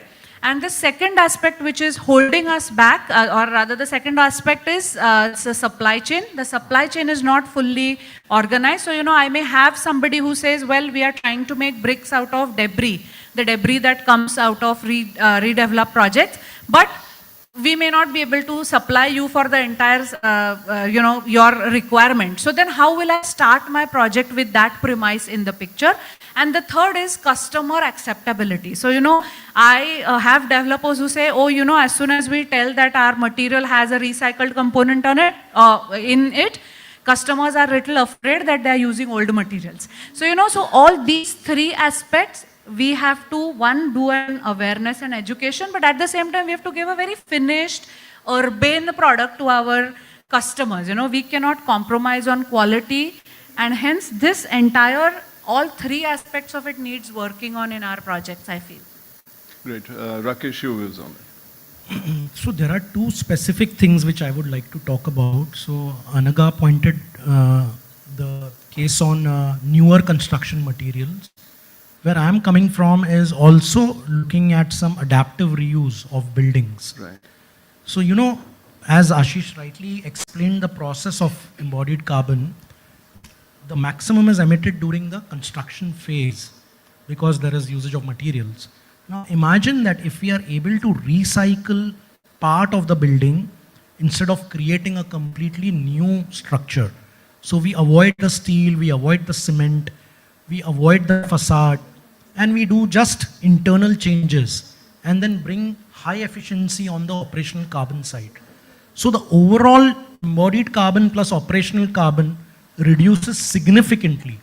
And in our case, what we've seen is that a few calculations which we did and worldwide studies which we did, it showed us that almost 40% of the overall carbon cycle can be reduced significantly if we were to use the same building and change of use. So we've got specific instances. We all know Mumbai, South Mumbai is a place where there are more than thousands of buildings which are under the heritage category and which cannot be broken down by law. So we've done this significantly well in this part of Mumbai across 10, 15 projects, setting up benchmark examples that how it can be done on the existing building projects. The second specific example I would like to narrate over here is this interesting conversation with one of the vendors on glass. So they have now come up with low carbon glass, which is low embodied carbon glass. So the entire manufacturing cycle and the process of manufacturing has undergone a change as we understood how the embodied carbon drives the overall carbon in the buildings. But as we see, the market is not there to take such a product because the cost is 1.5 times X. So no developer is actually, since the awareness on embodied carbon is right now not there, people are still hesitant to go into that kind of cost. So which opens up another plethora of questions and challenges in front of us, that although some movers, the first movers, want to experiment and bring down the embodied carbon of the materials, is the market ready to actually take that? So great. Devin, I just want to, if you, with your permission, I'll give you one very interesting story. There's a World Export which took place in Dubai in 2020. There was a Swedish pavilion there. And that Swedish pavilion claimed to be a low carbon and a practical carbon neutral pavilion which was there. The claim to fame was that it was built out of wood, 100% wood, imported from Sweden. So now you see the challenge, what I was saying was the challenges of embodied carbon. Wood as a material, yes, it's a low carbon. But what about the transportation cost that you brought it from Sweden, you shipped it all the way here? Right. You need to add that and put that into the mix. That's one issue which is there. So I think these things will keep playing education of the market. The education of these concepts need to be seen. The second part which he brought out, the cost I wanted to add was, because while developing ECSBC, we had this very interesting challenge. Now ECSBC has 16 chapters. Can you, for audience, explain what ECSBC Okay, sorry. is? Shabnam did actually.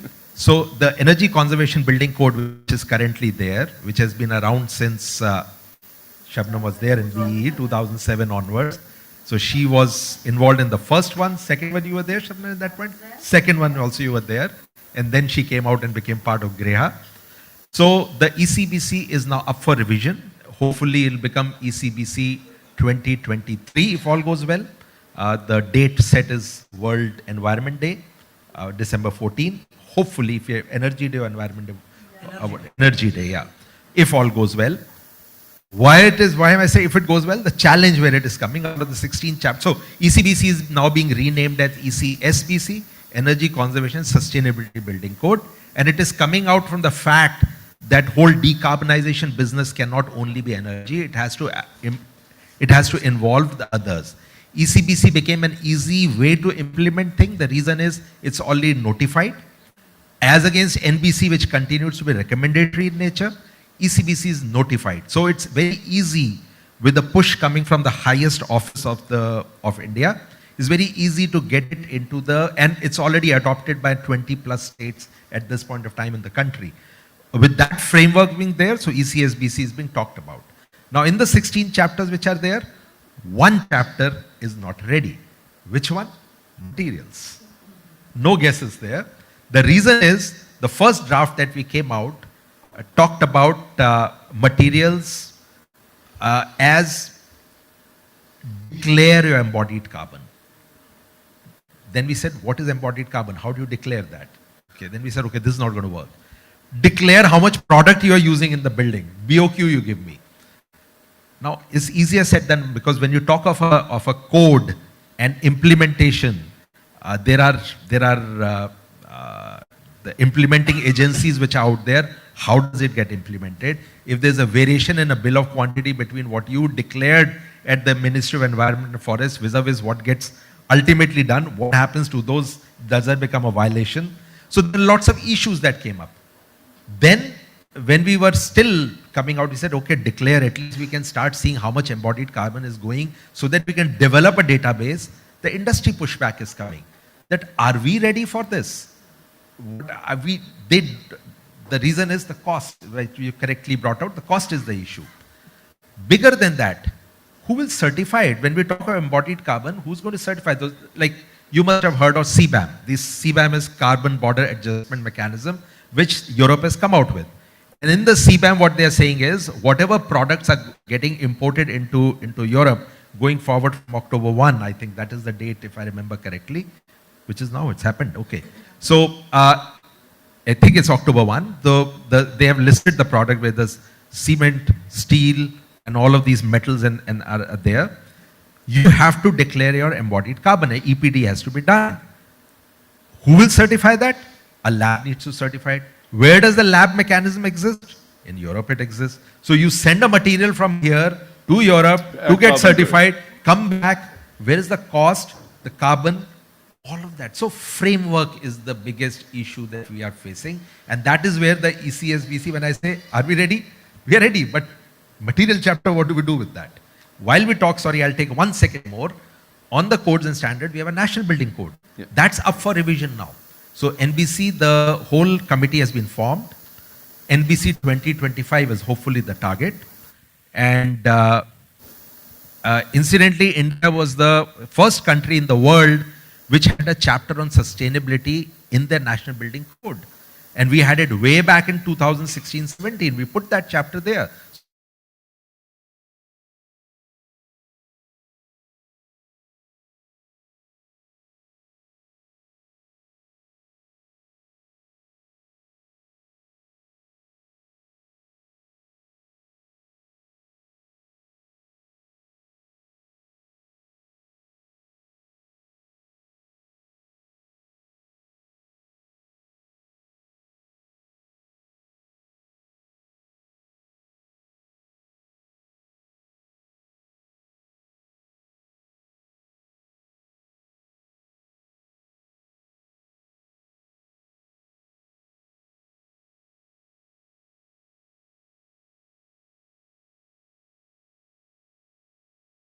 कि हिंदी में ज्यादा मजा आता है बात करने में. Sorry Deven, I'm having fun right now. आप मराठी में कर लीजिए, कोई दिक्कत नहीं. मराठी आती नहीं, मैं जरूर कर दूंगा. आशीष भाई, मैं भी एमपी का रहने वाला हूँ. अच्छा, ठीक है, आप एमपी का, करेक्ट. सो सबसे इंटरेस्टिंग चीज ये है, सारा जो कार्बन न्यूट्रलिटी, हम इतने बड़े बड़े वर्ड्स यूज कर रहे हैं, operational carbon and embodied carbon. Embodied carbon के नाम पे हमने बिल्कुल डीकार्बनाइजेशन, इतने बड़े बड़े टॉपिक्स करती है, 5-स्टार होटल में बैठे हैं और बात कर रहे हैं डीकार्बनाइजेशन की. And subject we are talking of a decarbonization here. The best part is decarbonization also about lifestyle. The first thing is, आप बड़ी बड़ी, आज जो कौन बात कर रहा है डीकार्बनाइजेशन की, बात करें big corporates. Abs the top 1000 companies, BRSR बनाई, अब टॉप 1300 कंपनी हो गई, बनाइए. एंड शबनम वाज सेइंग, कौन है जो ग्रीन बिल्डिंग करता है? एलीट. कितने परसेंट है? She said single digit. That's the number. India तो अनटच्ड है सारा का सारा. तो डीकार्बनाइजेशन करना है तो पूरे इंडिया को इन्वॉल्व करना पड़ेगा. And that starts with you and me. So we come to a decarbonization conference, we wear clothes which are alien to our climate. Am I right, sir? Alien to our climate. हम पहनते हैं coat. Sorry Deven, no reference to you. Ashish मेरे पे comment कर रहा है. मैं sir आपको देख ही नहीं रहा. हम we wear coats, we wear jackets, and we come to the conference and then we lower down the temperature. Because क्योंकि उस जितने लेयर ऑफ क्लोथ्स पहनोगे, यू विल हैव टू उतना ही ठंडा ज्यादा करना पड़ेगा. सो डीकार्बनाइजेशन तो लाइफस्टाइल से शुरू होता है. And with jokes apart, I was so used to wear tie and this thing. So before coming to this, I rolled up my sleeves, I started wearing denims, I started wearing khakis and started going to the conference, because that is what makes more sense. It's so nice. I put the temperature in my room as 27-28 degrees and a fan.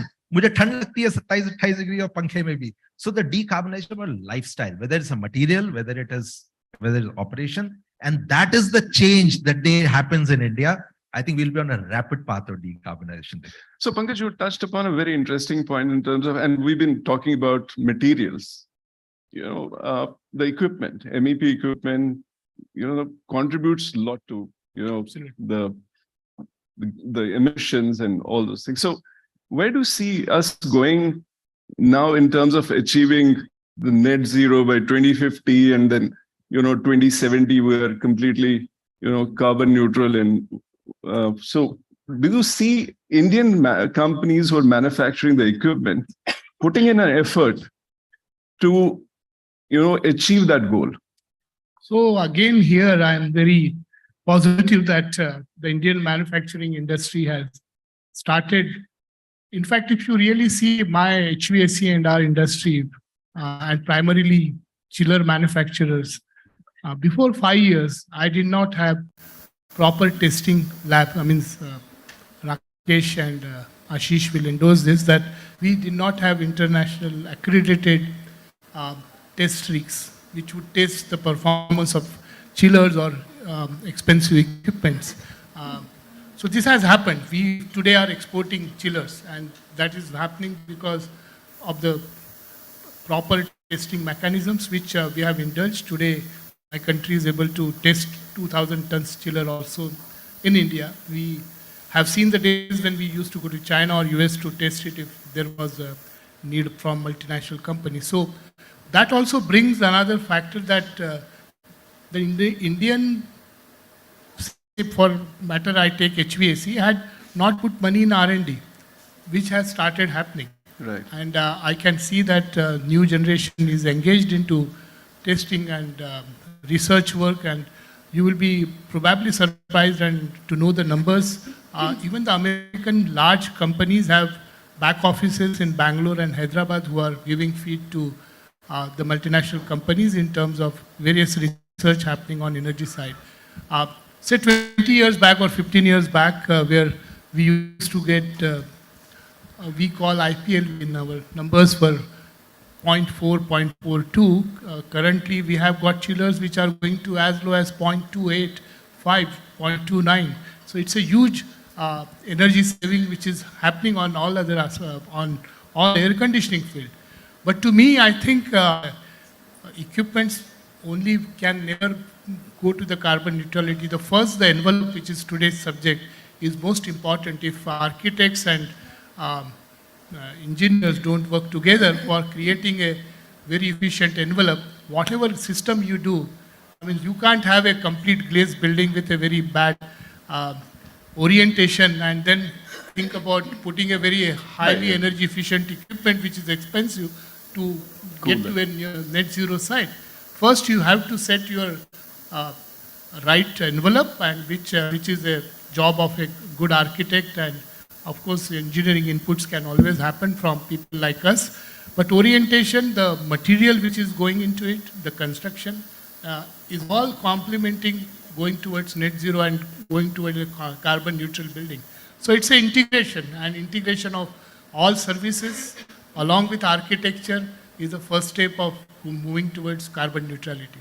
Thank you so much. I'd like to open this for, for question answers. If the audiences have any questions for our panelists, please feel free to ask. Can you?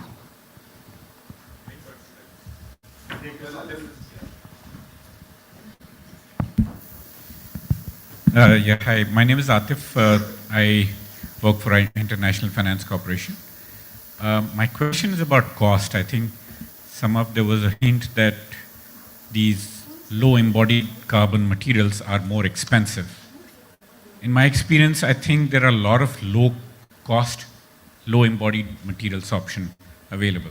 Let's look at some of the key. Let's say this building. I think the biggest embodied carbon in this building probably would be concrete, so cement and steel.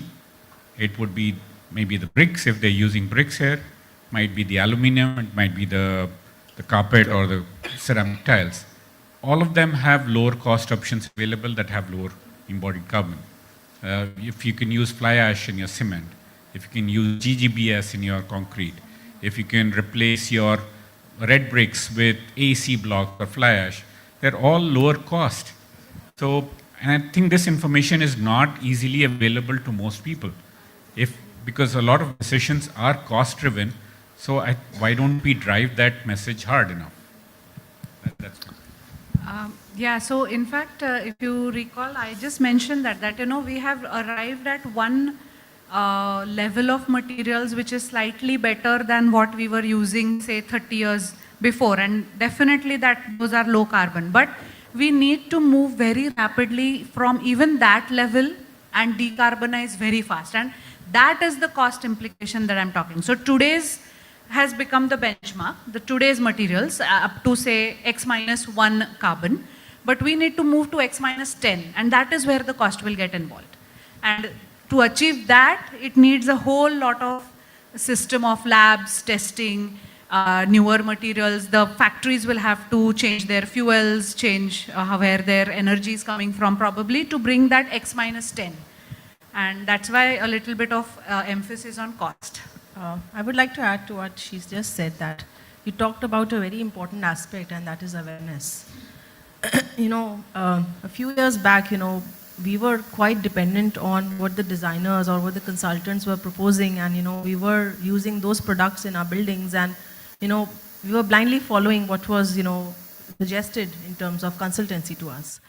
But now a very good thing has happened, that a lot of information has now got posted on the public domain, and Bureau of Energy Efficiency has taken up this initiative of preparing a directory of materials where what you call as sustainable or what you call as energy efficient or what you call as eco-friendly or even cost-effective materials, they all are listed on this directory, and you have that information access available on this website. That is number one.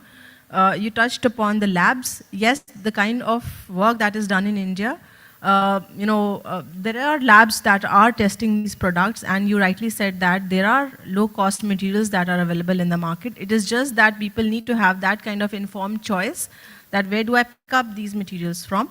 And I think if you look at the GRIA website, we have our product catalog.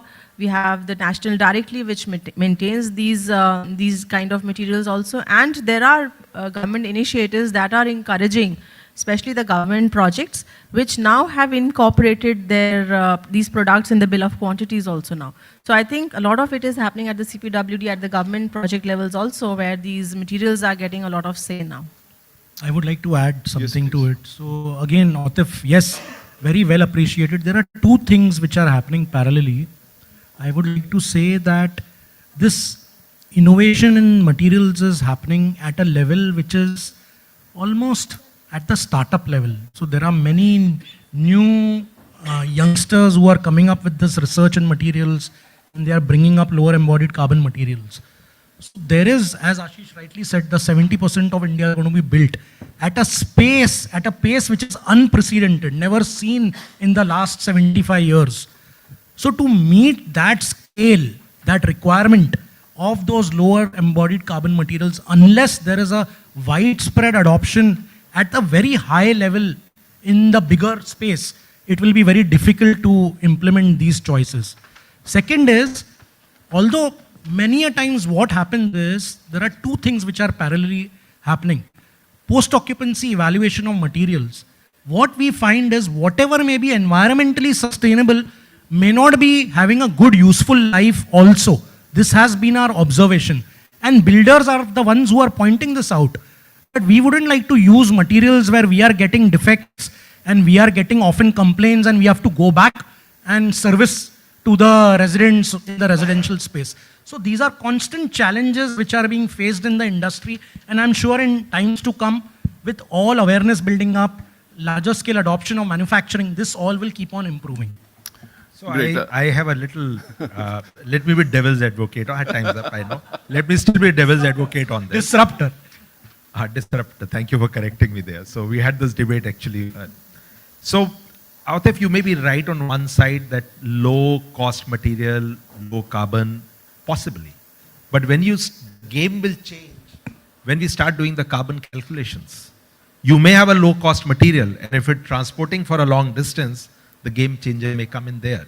So unless we start looking at the total carbon, actually the embodied carbon, operational carbons are old word. If you go to the global north, they are talking about total carbon now. And at the total carbon level, all of these calculations will come in. That's one. I think Rakesh just took up the point about the startups. The startups in the field of building construction are very few. If you look at the startup world, everybody is talking about IT, technology. In our industry, mostly people are talking IoT, AI. IFC is doing a program on bringing the startups and bringing them closer to industry. I wish you can talk about it. But having said that, they're very few. And we need a revolution in this area in our material segment also. Third thing I just want to add there, in our world also on the embodied carbon, there is something called an Internet of Materials, IOM being talked about. Just like your IoT, IOM is where everybody is putting their data onto the internet, on the materials, where an Internet of Materials is getting completed. So there's lots happening on that. Okay, I'm sure you can take up questions after this panel discussion is over. So as we draw this panel discussion on eco-friendly construction material for building a better tomorrow to close, I want to express my heartfelt gratitude to all of you and to my fellow panelists for being part of enlightening conversation. Thank you so much for your attention. And if you have any questions, please feel free to ask the panelists during the break. Thank you so much.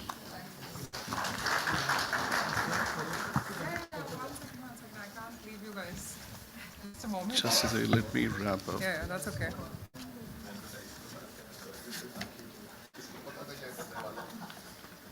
क्या कुछ पहले बता देते हैं मैं suit ही नहीं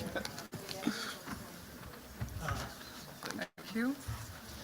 Thank you so much. May I request Vijay Lakshmi Kannan, Director, Xylo Paints, to kindly grace her with her presence and help us in the felicitation of all our panelists.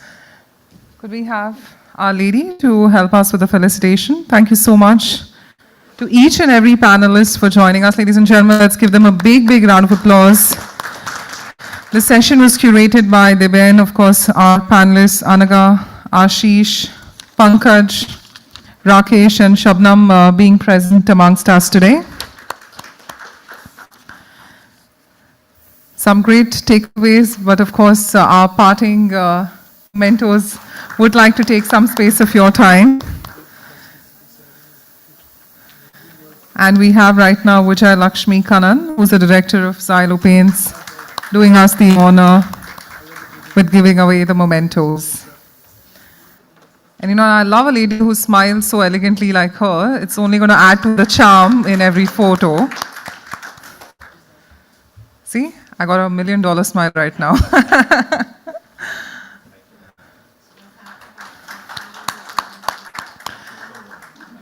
So well, with that, if I could request Vijay Lakshmi to join them with the group and get a great...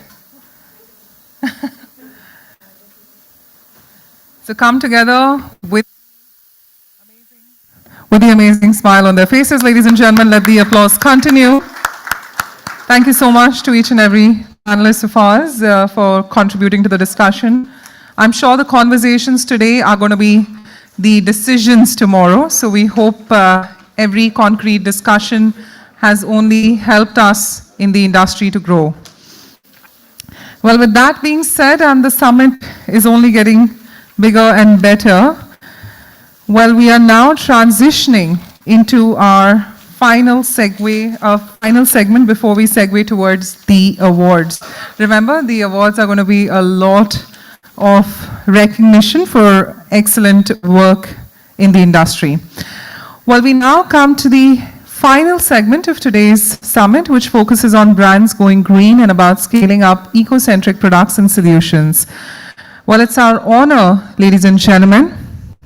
This conversation will be led by the Chairman, CII, IGBC, and National President, IPA. We're talking about none other than Gurmeet Singh Arora.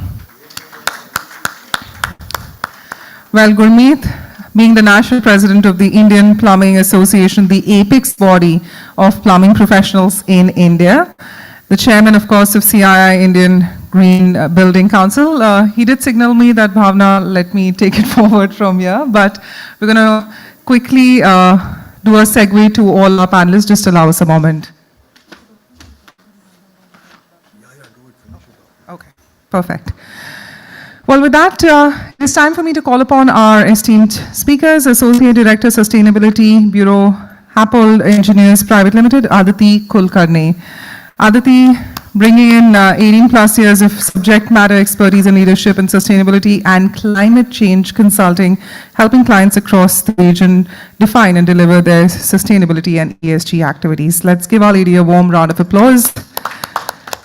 Head Marketing Boards and Panels, Everest Industries Limited, Arpita Roy Luthra. Well, Arpita, a marketing leader with over 20 years of experience in executing successful marketing strategies, envisioning memorable brands and managing world-class services. Next up, Head Business Group and Senior Vice President Lighting Business, Panasonic. We're talking about Raja Mukherjee. A senior management personnel with over 27 plus years in MNCs like Panasonic, Cooper Lightings, Cooper Life Safety Products, Seoul Semiconductor, Philips, to name a few. Next up, if I could have the founder and CEO of Biodesign, Shibani Jain. Well, Shibani is somebody who's worked extensively with the Indian arts and crafts for over 2 decades and is associated with the craft groups across the country. And the co-founder and managing director of Magicrete, we're talking about Saurabh Bansal. Well, Saurabh founded Magicrete in 2008 and has led it to becoming a leading company and a recognized brand in building materials and construction technology space. Well, with that being said, we'd like to warmly welcome all our panelists. Let's give them a warm round of applause. And let's have them settled in. And Gurmeet, over to you to take it forward. Good evening. Good evening. I say this often. I have the distinct advantage of my turban covering my ears, and my wife says I have selective hearing. So I can't hear you, ladies and gentlemen. Good evening.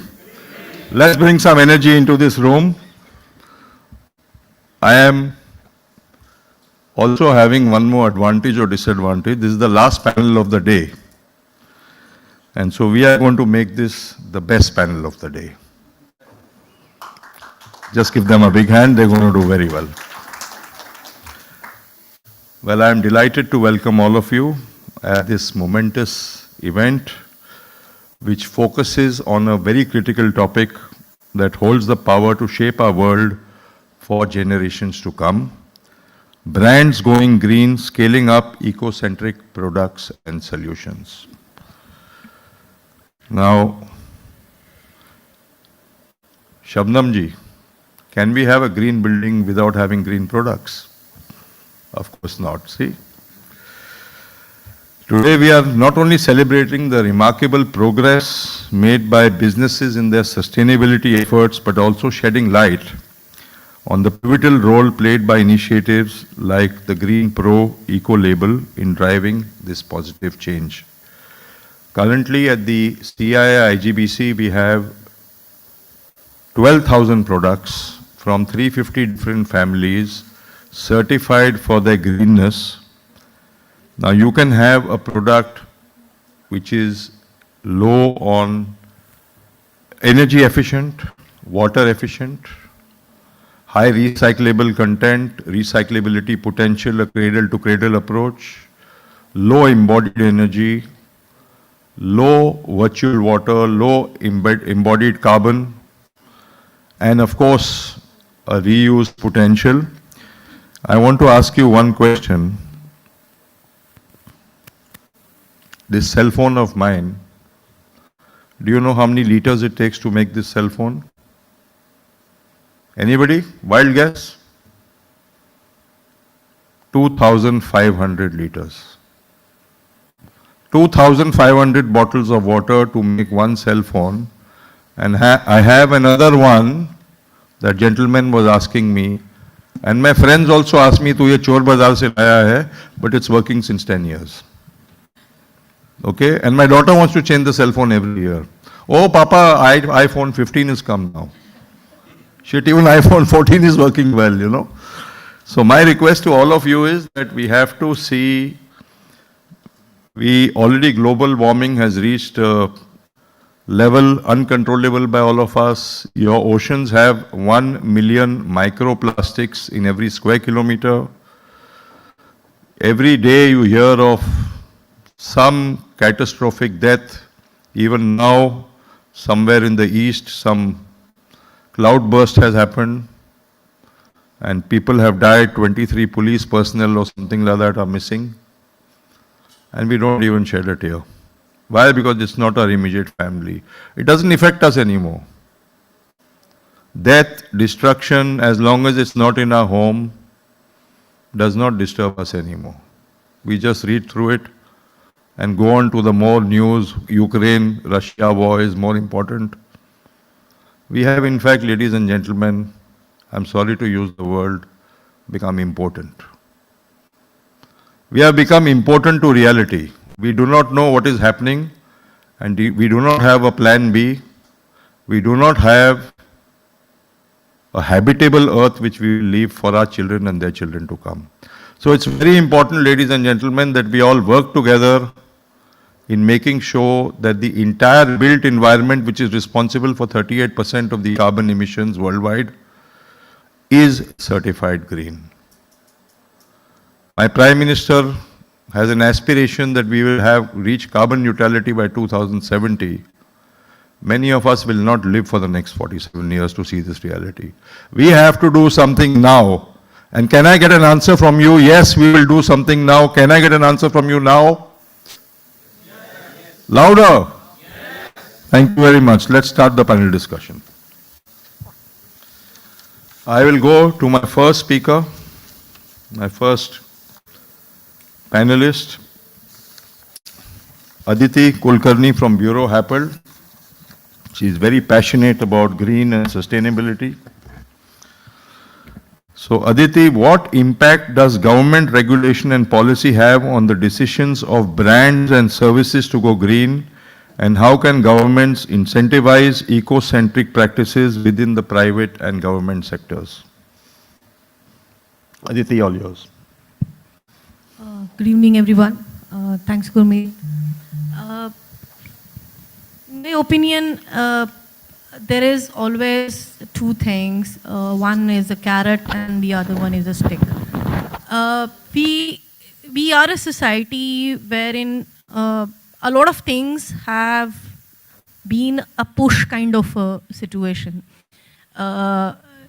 So to begin with, we need to have, the legislations or the compliance requirement which should be very strong, and these are actually influence a lot of impacts as far as industries progress towards anything that is better from its business as usual scenario. To give you an example, way back in 2005, when built environment or a building, real estate, as a sector, did not have any kind of a regulation. When MOEF came up and started that a certain threshold of built area have to have an environmental impact assessment, and from there the journey started. We have the ECBC codes came into existence. Again, on the side of more on the disclosure side, a lot of listed companies now are having to disclose their performance on the environmental social governance in the form of business responsibility reports. So in order to have a disclosure, you have to have, a report is a manifestation of the work you do. So basically, if there are no measures in place, there is no disclosure, and then there will be consequences in terms of non-compliance. So this is a sort of a direct stick kind of a situation.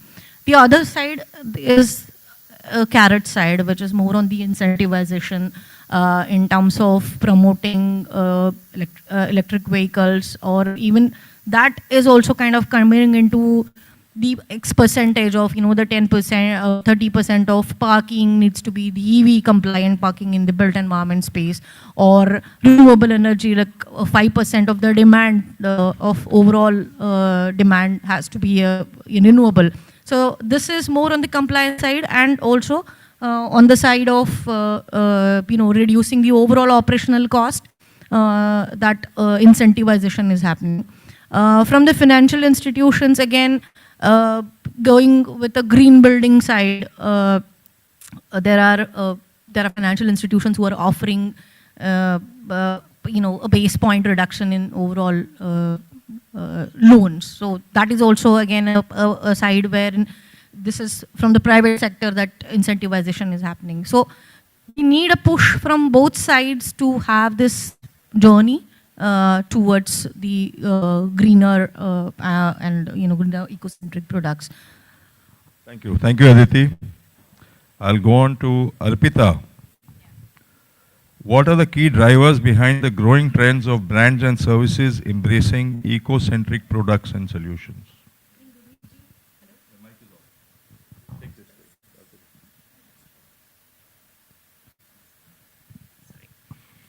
Gurmeet, one thing that defines the way that we are building today and what is driving sustainability that you meant is purely the latent need of the customer. I think the organizations that are able to realize that in time, and they are more in tune with what is going to be the next thing that they actually offer to the market, which is going to which is going to be absolutely adapting to the vision of the customers, plus the architects and the designers who are building. That is very important for any organization to think about and act on. Like we are one of the leading manufacturers of fiber cement boards in India, and initially these fiber cement boards were only used for wall partitions. Over a period of time, what we have also seen is that how we've been able to do the value socialization, how we've been able to promote what is important in the product, what are the value adds that are there in the product, and how we've been able to build the entire ecosystem around it. So now these products are being used for advanced drywalls, where It can give you heat and sound insulation. It can also give you fire rating up to 2 hours or so. It's much more safer alternates to be used. And these are also promoting faster construction. Today the need of the hour is that, you create or you build in a certain time period with the minimal resources. You have a crunch in terms of labor, you have a crunch in terms of, sand or water, which are important for construction. So how could you propagate a dry construction technology which is going to be much faster and which will also create durable, sustainable construction for years to come? So organizations that are really realizing that at an early stage and are adopting it will push forward and will remain, will do well in the future. Thank you. Thank you, Arpita. I'll move on to Raja. In the lighting industry, how are you leading the way in adopting energy efficient, green rated, certified products and solutions, and what can others learn from your experience? Looking at the fact that we at IGBC are now looking at 2 billion square feet of green footprint every year. So there's a large market coming up to 50 billion by 2047. So how are you gearing up for that? Thank you, Gurpreet ji, for asking me this question, and good evening, everybody. I think, as we all know, about 20% of the energy is consumed by lighting, of the total power that is generated. So even after we shifting from the conventional system to the LEDs, although it saves about 50% of the energy thereby, still that's not sufficient. So if you look at, I'll answer the question in two parts. One is how do we address the energy efficiency part of it? And second is how do we address the sustainability part of it? So if you look at a typical lighting fixture, it constitutes of a housing which houses the different elements in the fixture. Then you have the heart of the fixture, which are the LED chips. And these are driven by a driver, which is there, an electronic device. And then you have lens systems or optics, which redistributes the light to the desired area of as per your requirement. So one way of looking at increasing the energy efficiency is select the best of the LEDs. And fortunately, LED is at an evolving stage. So every year, there are technologies which are evolving, and right now the LEDs at chip level, that is, at the LED level, we have availability which have an energy efficacy of about 220 lumens per watt. Okay, so which is very high in terms of the energy efficiency. So then you have the drivers also, which are very highly energy efficient. So we are talking of about 90% of driver efficiency. The lens transmissivity also has improved. Earlier, lens used to consume about, or absorb rather, I would say about 10% of the light. Now it's absorbing about 5%. So the transmissivity has improved, and these are all UV treated lenses. So these are the ways we have been able to improve the efficiency of the fixtures. From, let's say, 3 years back when we were talking of the LED fixtures, we were looking at about 110, 120 lumens per watt fixture. Now we are talking of 150 lumens per watt, 160 lumens per watt fixtures. So there is quite a paradigm shift. So, and on top of that, you can couple the LED fixtures with lighting controls and IoTize it. So if you do that, then essentially on top of 50% energy saving, you can further add about 10 to 15% more. And you can add a lot of convenience to it. So that's the major advantage of LEDification with IoTization. And the lighting can also be used as a service. And you can integrate a lot of peripherals, like HVAC can be controlled through the lighting architecture. You can also control surveillance and security through lighting. So that's the in thing now, using the lighting as the architecture. So that's the energy efficiency part of it. Coming to the sustainability part, now government, although had initiated RoHS compliance for all the lighting manufacturers, unfortunately they have rolled it back. But we are going ahead as Panasonic, as one of the leading manufacturers, we are going ahead with ROHS. Just to give you an example, what that means to our country, it's like if you take a typical bulb, a 9-watt bulb, we sell close to 2 crores of bulbs per month in this country, 2 crores, mind you, ladies and gentlemen. And each bulb has a basic PCB where the LEDs are mounted through soldering material. So you have to paste the LEDs and then you have to solder the electrical connections. So the soldering material, if it is non-ROHS, it will consume lead and cadmium. Okay, and you have 10 milligram of lead going into a 9-watt bulb. So imagine if you have 2 crore of bulb getting sold every month. So end of the year, you land up with about 240 kgs of, lead. And this is just one SKU, and there are thousands of such SKUs. So imagine the impact that this is going to have on our environment. So ROHS is an extremely, I would say, important aspect of sustainability, and we are promoting it in a very aggressive manner. That apart, for indoor fixtures, we are also using material which will give you non-carcinogenic VOCs. So these are some of the things that we are doing to make it more sustainable. Yeah, thank you. Very good, Raja. You touched on ROHS compliant because you need less than 100 ppm of mercury, chromium, cadmium, and lead.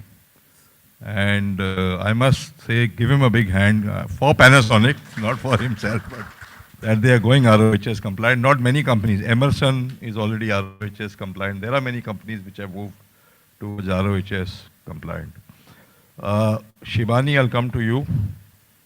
How are crafts and sustainability linked together? And how can brands effectively communicate their sustainability efforts to consumers and build trust in their eco-centric initiatives? Right. So coming from the large scale to the small scale industries and medium-sized industries, there are almost, and this is not a government number, but many other groups have studied this number. There are almost 20 million artisans in the country. And they represent a huge, a section of unstructured industry that we have in India. And the handmade sector actually belongs to a space where it is low carbon footprint and it uses non-toxic materials largely, traditionally at least. Things are changing, but the handmade sector comes from the culture and roots and tradition of local places. So when we work with the handmade sector or the artisanal sector, we're actually working to encourage rural livelihoods. We're trying to build, livelihoods in the place of where the artisans live. They don't have to transport and live in cities where they are aliens and treated poorly like labor. They are actually treated as artisans and artists of our country, and we actually encourage the rural livelihood and prevent migration when we do that. That's one aspect. The second aspect is usage of these materials in, in your raw material supply, in interiors, usage of local fabrics, usage of local art, local skills goes a long way in working on the supply chain itself and making it far more effective in terms of reducing the carbon footprint. So, and it's unstructured, but it's huge. So I just want to point that out, that these two aspects of sustainability come in. To address the second part of the question, which is how do you build trust, and I would like to say that, authenticity is really the key. Right from the products you create and what you're bringing to the market, to the stories you put out with the products, to the labeling that you do for the products, to how you tell your stories and you show people your entire blockchain or your entire structure from the beginning to the end matters. Because in today's time, nobody wants to be greenwashed. They really want to believe what is your story of authenticity. So the authenticity of how you work in multiple ways, in 360 ways, makes a difference in how you build the trust with your customers. It's no longer enough to just say I'm green or shout that out from rooftops, but there are so many technologies available, right from blockchain to the ability of certain raw materials to the how the artisans work in their villages, to showing the natural materials. All of it matters in how you present this to your audience and talk about how you work. Shivani, your enterprise is like a Lijat Papad, where you are empowering villagers and giving them monetary gains also, and giving them employment. How did you start this, and why did you start this? So I'm a designer, and I felt that as a designer, I could, of course, work in UX, UI. In fact, I started my career there. But I felt that I could make a huge difference to artisans through my design skills and innovation. Artisans don't have the ability to understand today's markets. They have got divorced from today's markets because in earlier times, the kings and the artisans lived together, worked together, created things together. In today's time, they live in rural villages, we live in cities. We don't know them, they don't know us. So the exposure that they need, or the understanding that they need of today's market, and changing their skills and innovating them for today's needs. As a designer, I thought I could make that impact. And to me, it was really challenging and inspiring to work in this whole sector. So that's how I got started. And I was inspired by my professors at college and everything. And, so it just came together for me. I think let's give her a big hand also. A great contribution for our country. I'll go to the next speaker, Mr. Saurabh. Saurabh, you have heard all the other panelists. She is from a business, Raja is from a business. Business is also to make money. But does it make business sense to go green? Well, Gurmeet, thanks for the question. Good evening, everyone. Very interesting question. Does it make business sense to go green? Well, for us, as part of building material sector, I think there is no other option than going green. I'll share that why. So the built environment contributes to almost 40% of greenhouse gas emissions. Also, it happens to be a sector which traditionally has lagged in terms of productivity growth when you compare it with manufacturing industry. And the main reason for that is that the construction happens on site, unlike in manufacturing where products are built in factory. So I'll share from example of our own journey, at Magicrete. So back in 2008, when we were starting up Magicrete, so the idea was, how we can drive this productivity boost in construction industry. And while we were at that, we had a gut feeling that the right way to do that would be through bringing in resource efficiency. By resource efficiency, we meant it could be material efficiency, it could be energy efficiency or labor efficiency. So in a way, green. So we had a gut feeling that if we built this within our business model, we would definitely succeed. So we started about finding, the right opportunity within this sector, and we stumbled upon the brick industry. So we realized that brick industry has been a culprit in terms of, being one of the most unsustainable sectors, a very large sector, I would say, almost $10 billion in size at that point of time when we started. And the third most consumed building material. And why I say that it is one of the most unsustainable building material or unsustainable product, it's very energy guzzling. It consumes top level agricultural soil for making it. Very labor intensive process, and also, to the extent of employing child labor. And similarly, the implementation of bricks, the installation of bricks involves use of mortar, 10 mm, 20 mm thick mortar, which is, entirely mostly sand and cement.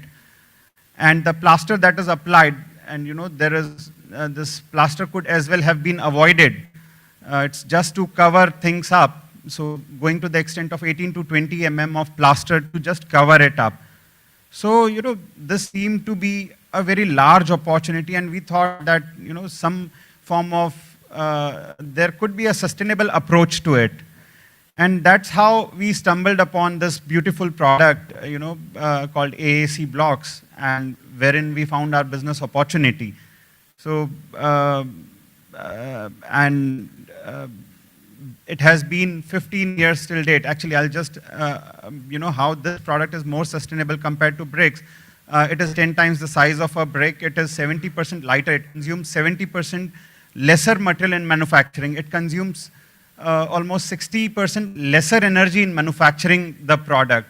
It has excellent thermal insulation properties. So all in all, a wonderful green product that we have in this. So, we had this conviction that this product could really disrupt this brick industry. And it has been 15 years now, and this product has just done that. So if you see the buildings around Mumbai, almost 70 to 80% of the construction that's happening in Mumbai today is using this AAC block. So it has been just a 15-year-old journey, and we have been able to disrupt a 1,000-year-old product. So clearly this shows that green does make business sense. Had it been any other non-sustainable product or a less sustainable product, lesser green product, we wouldn't have stood a chance against that product. Thanks, Saurabh. Thank you. Thank you. We have to look at that time also. Thank you. Aditi, you are an ardent green crusader. And at Bureau Happold, what are the sustainable measures you promote in all your projects? And I said all your projects.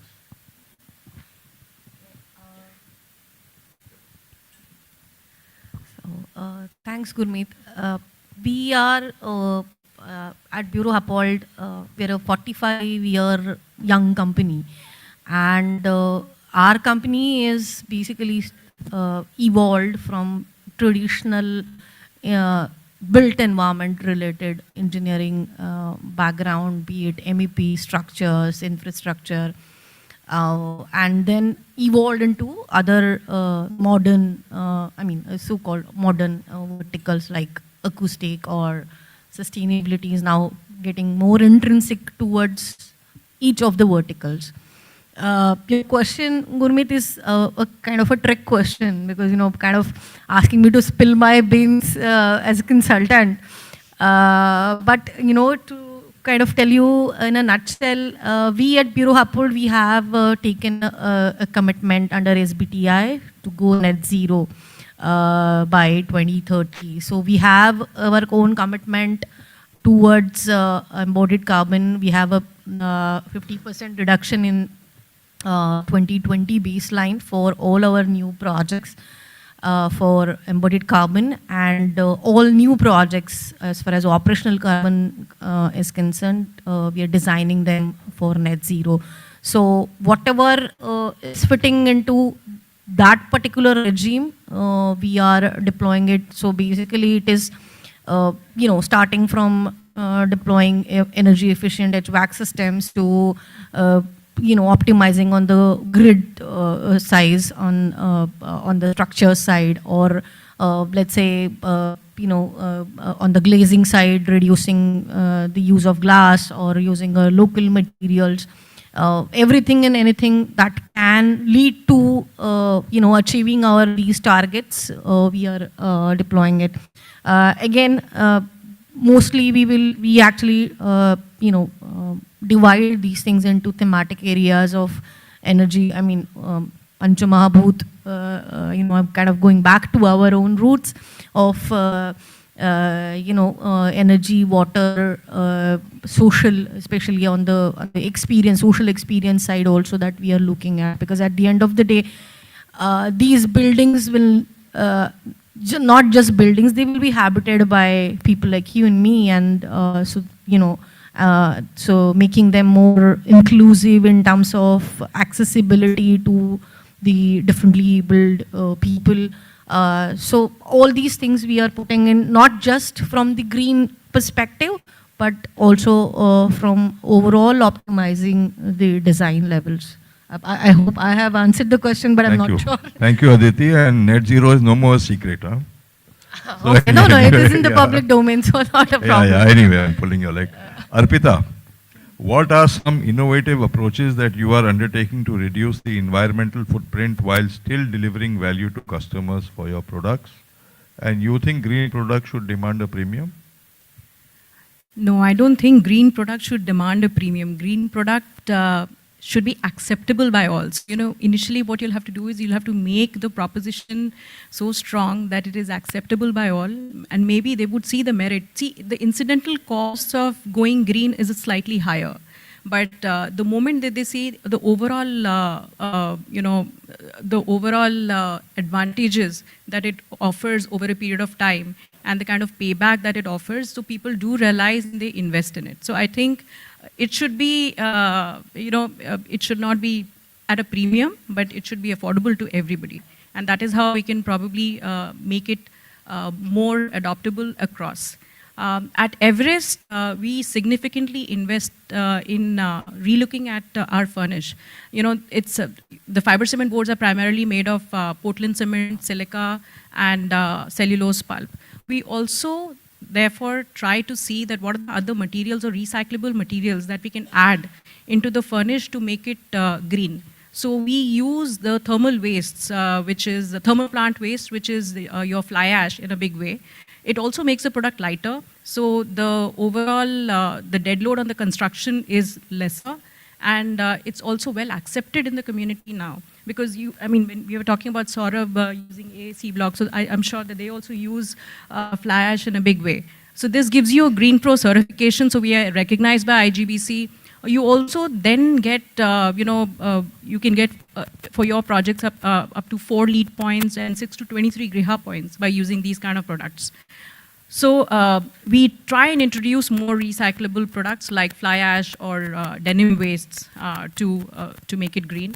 Then, we are a zero discharge organizations. That means that our manufacturing processes are such that we recycle our water, we recycle the green waste, and we also recycle substantially a portion of the dry waste back into our furnish. So which makes it much more optimal, and it also gives you those the scales of it also makes your product much more affordable in the market in such a way.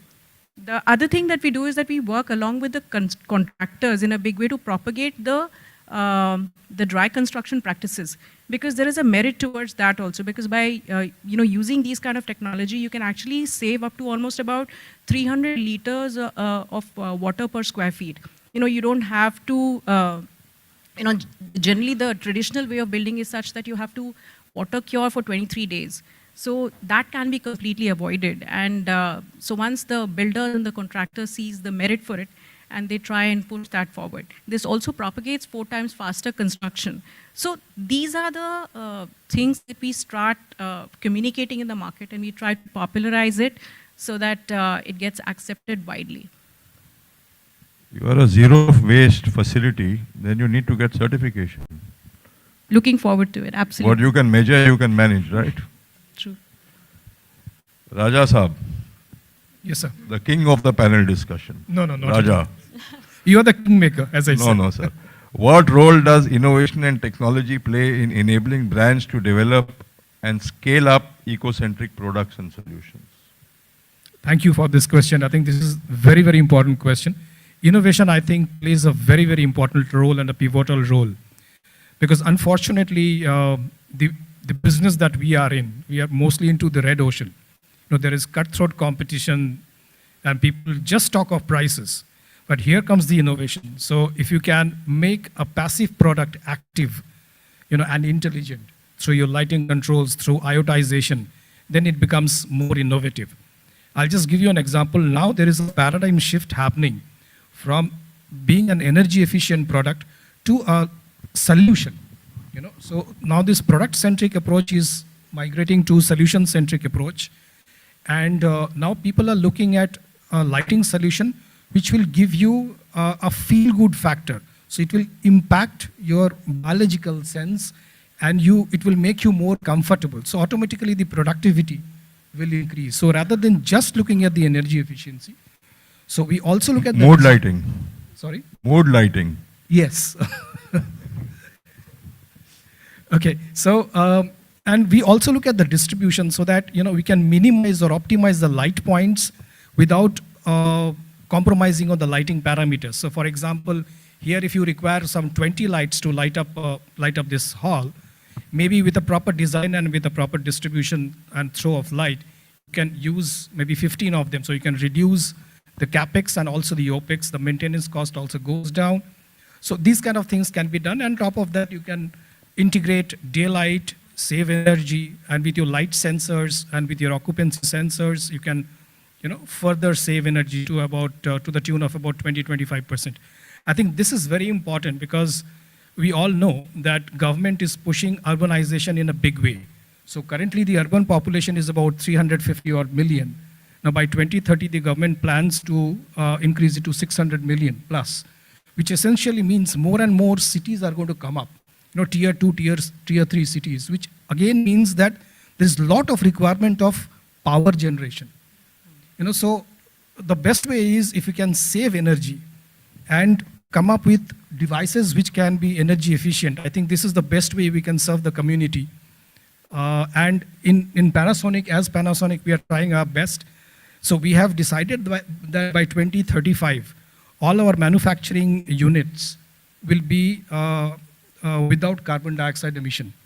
So that's the commitment from Panasonic side, and we'll be contributing to 3% of the total carbon dioxide reduction.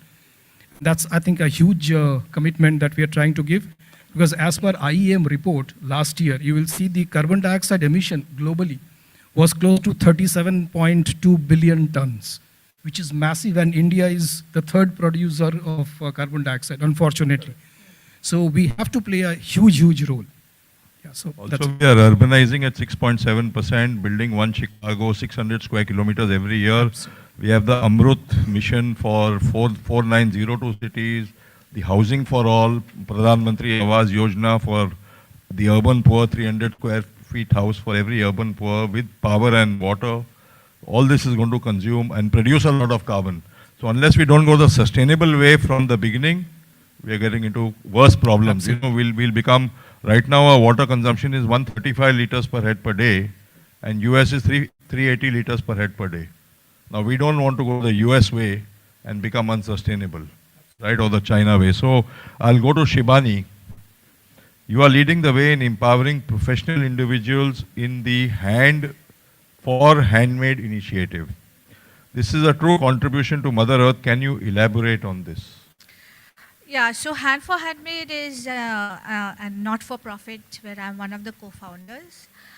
We started off as a Shivani, just put the mic a little higher. Yeah, we started as, as a response to the COVID situation. Artisans in India were facing an extremely dire time because income had stopped, supply chain of raw materials, goods, everything had come to a standstill. And that's when a whole bunch of artisan clusters, not-for-profits, e-commerce individuals, entrepreneurs, media personnel, academicians came together, and we formed this collaborative group called Hand for Handmade. And we are helping scale clusters, small artisan clusters for growth. So right from giving them business building capacity and knowledge, to helping them with design inputs, to helping them with how to create more visibility and tell their stories better, we are empowering them to grow. Just to give you a small example, there's an artisan group called Porgai, and they're based in the south, and they're in the deep tribal belt of Tamil Nadu. And it takes 5-6 hours from Bangalore airport to reach them. When they started, all they had was two artisan women who were tribal women who had forgotten the skill of Lombardy embroidery, and they had no money and they had no support. And today they have built a complete governance system, right from an excellent hospital there, because the founders were 2 doctors, to 100 Lombardy women being employed fruitfully year-round and giving employment to the families and their children, to having highly successful, non-toxic textile products that they have created. And I think that what can be more deserving of help and support than people like this? And they have also created a very clean local governance system where the panchayat, they have cleaned up and moved corruption out. And we are helping them to actually grow and understand how to bring their products to markets, because that is their biggest challenge. Even though their story is so powerful and so engaging, they still do not have enough access to markets in cities, and they're trying to figure this aspect out and figure out the concepts of how to move their products into people like us who do not understand why we should buy the handmade products, because they are non-toxic, they are high quality, they are artisanal, and they are beautiful products. So as HFH, we are empowering them to build this kind of scalability. This is just an example. Thank you, Shivani. You're a true green warrior. Thank you. Looking ahead, Saurabh, what do you see as the future of brands and sustainability, and how will this impact business environment as a whole?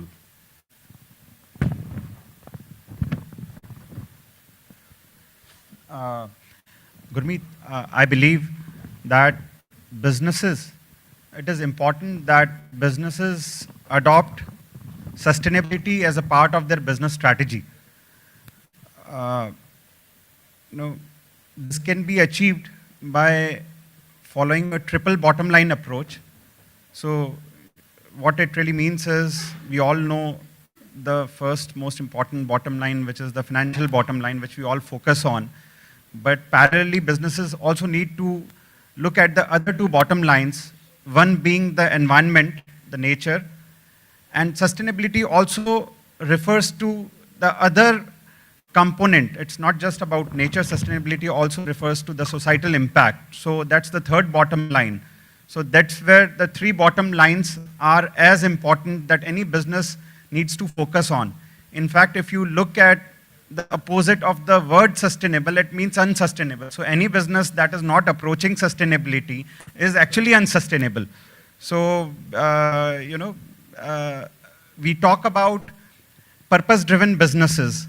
So, it wouldn't excite people to come to office to just achieve financial milestones. So people aspire, today's generation, millennials of today, aspire to pursue some purpose as a part of their career. Our kids are being brought up as environmental conscious citizens. They are going to be the consumers of tomorrow. There have been surveys which show that if almost 1/3 of the people that were surveyed, given an option, they would opt for a sustainable product.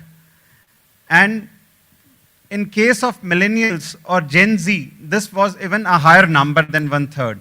So this clearly shows that the demand for, there is an increasing demand for sustainable products. So brands need to be present where their consumers are. And it's not just about the demand. Talking about sustainability of businesses, even government is driving the demand. Government, in all probability, is going to be making this things mandatory. So last year, government had adopted the nationally determined contributions, the NDC, according to which they intend to reduce the GHG emissions by almost 45% per capita of GDP, per capita of GDP by 2030. So that would require many such mandatory measures by the government. We have seen how government has acted in terms of LED adoption, the Ujala scheme of 2015. We have seen what they have done with solar adoption. We are expecting that the ECBC residential code might be made mandatory soon. So these are some of the things that will, make mandatory for businesses to adopt sustainability as a business strategy. The ECBC is already amended by 152 engineers from ISHRE, IPA and IGBC. It is now going to be called the Energy Conservation and Sustainable Building Code. It will include water and waste also. And it will be mandated by Parliament. 14th of December is the inauguration. Maybe the Prime Minister will inaugurate, because this is being driven by the Prime Minister's office. So I have about a minute or so. I would like to throw this panel discussion to the House. Anybody has any questions? Shabnam ji, can you give her a mic? And please, can you address the question? Can you give the name who the question is addressed to? Well, sorry, I missed the name of the speaker in the center. In the center, the lady or the gent? Yes, Arpita. Arpita. Hi, Arpita.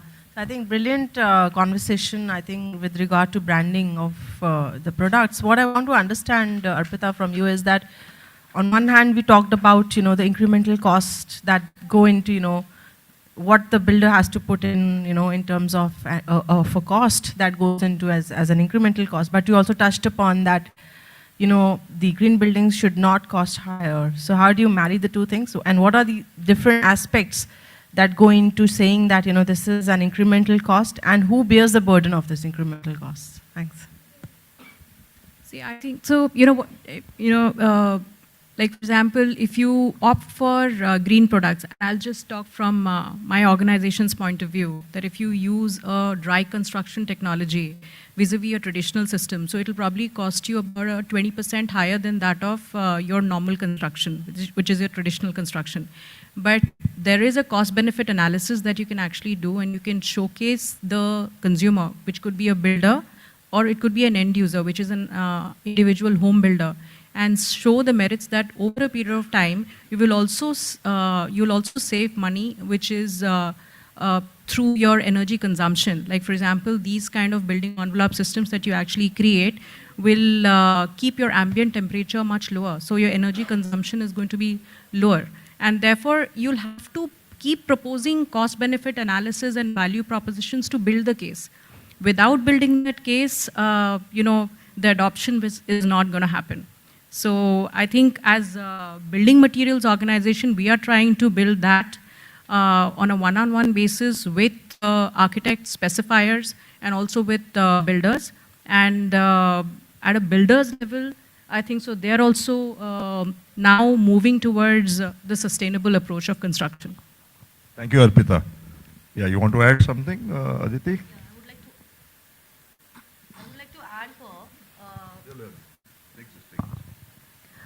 So one is, of course, making a business case. The other side is also the energy efficient buildings, or let's say high performance buildings, what we call it as. It kind of opens a bigger avenue for getting a green finance. A lot of financial institutions, be it the FDIs or private equity firms, they are looking at, because they have their own commitments towards the net zero or global commitments. We are looking to invest in so basically on the lower cost of capital is something that you can actually look for. The builders actually look for from the efficient buildings. So there is not really actually. One is the, of course, operational cost, which will, you will have a payback period, and whenever that is breaking even. But even for the basis point benefit that you might get it for these financial institutions. So just wanted to add that. Thank you, Aditi. One last question for the audience, good evening. and then we'll close. My name is Shankar Narayanan. I lead the products team for Nippon Paint India. Yes. Thank you so much for all the leaders taking time to come and address on such a topic. So I have a point to add. Two things. As a consumer, I'm ready to use a green product. Yes, I want to be sustainable. I want to contribute. As a manufacturer, we are ready to offer. But there are two very important factors in between.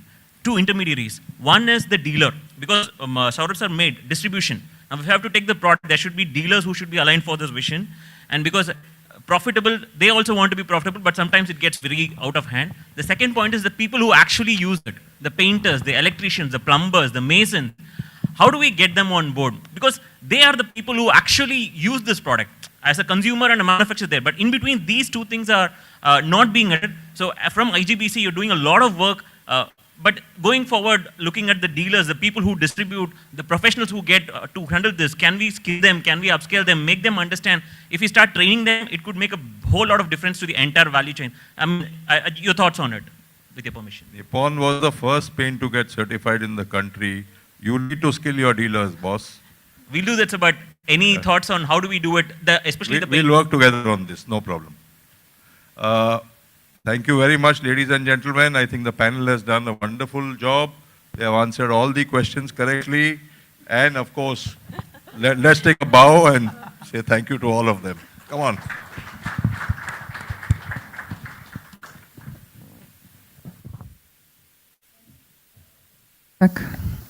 Thank you so much, Gurmeet. As you rightly started your panel by saying that we're going to make it the best panel. And, the fact that you can see such a curious audience till the very end of the summit, I think kudos to the leadership on the stage. Let's give them a warm, warm round of applause. Thank you for delivering such an amazing panel. May I now have the publisher and business head of Realty Plus, Tripti Kedia, who's going to be joining us and helping us with the felicitation. So the warm round of applause. Thank you so much, Gurmeet.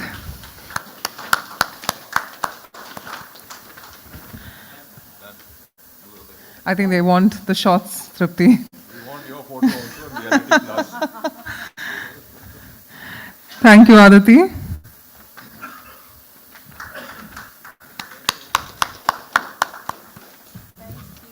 Thank you, Arpita. Love the hugs also coming on stage. Thank you, Raja, for joining us. Ladies and gentlemen, Raja Mukherjee.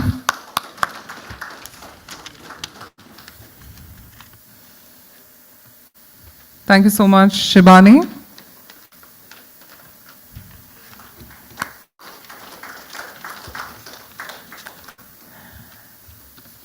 Thank you so much, Saurabh.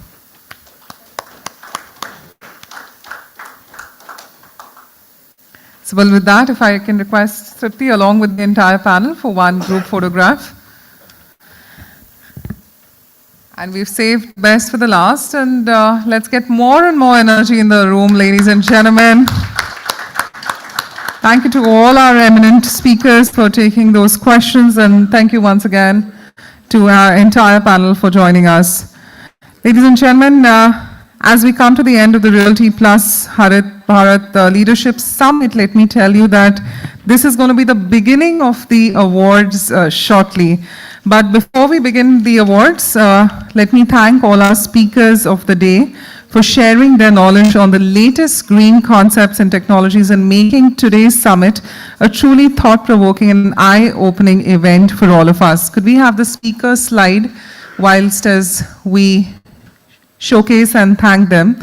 We also would like to humbly thank each and every one who is present amongst us as well. So could we have a big, big round of applause to our entire audience, the entire fraternity, for joining us and supporting us in our first very edition. Trust me, with the kind of talks we've had, it's just the beginning and a very humble beginning. Well, with that being said, let's all get together to create a world where the environment doesn't need protecting. Well, the content team has done a brilliant job. Well, with that, we'd like to now invite you for the awards, but allow us some time, just a couple of minutes, or maybe 5-10 minutes, or maybe 15, depending. The team has to do the setup. So for the time being, can we request you to kindly step out and then re-enter for the awards. Let's celebrate excellence. Let's recoup in just about the next few minutes, and let's network with one another.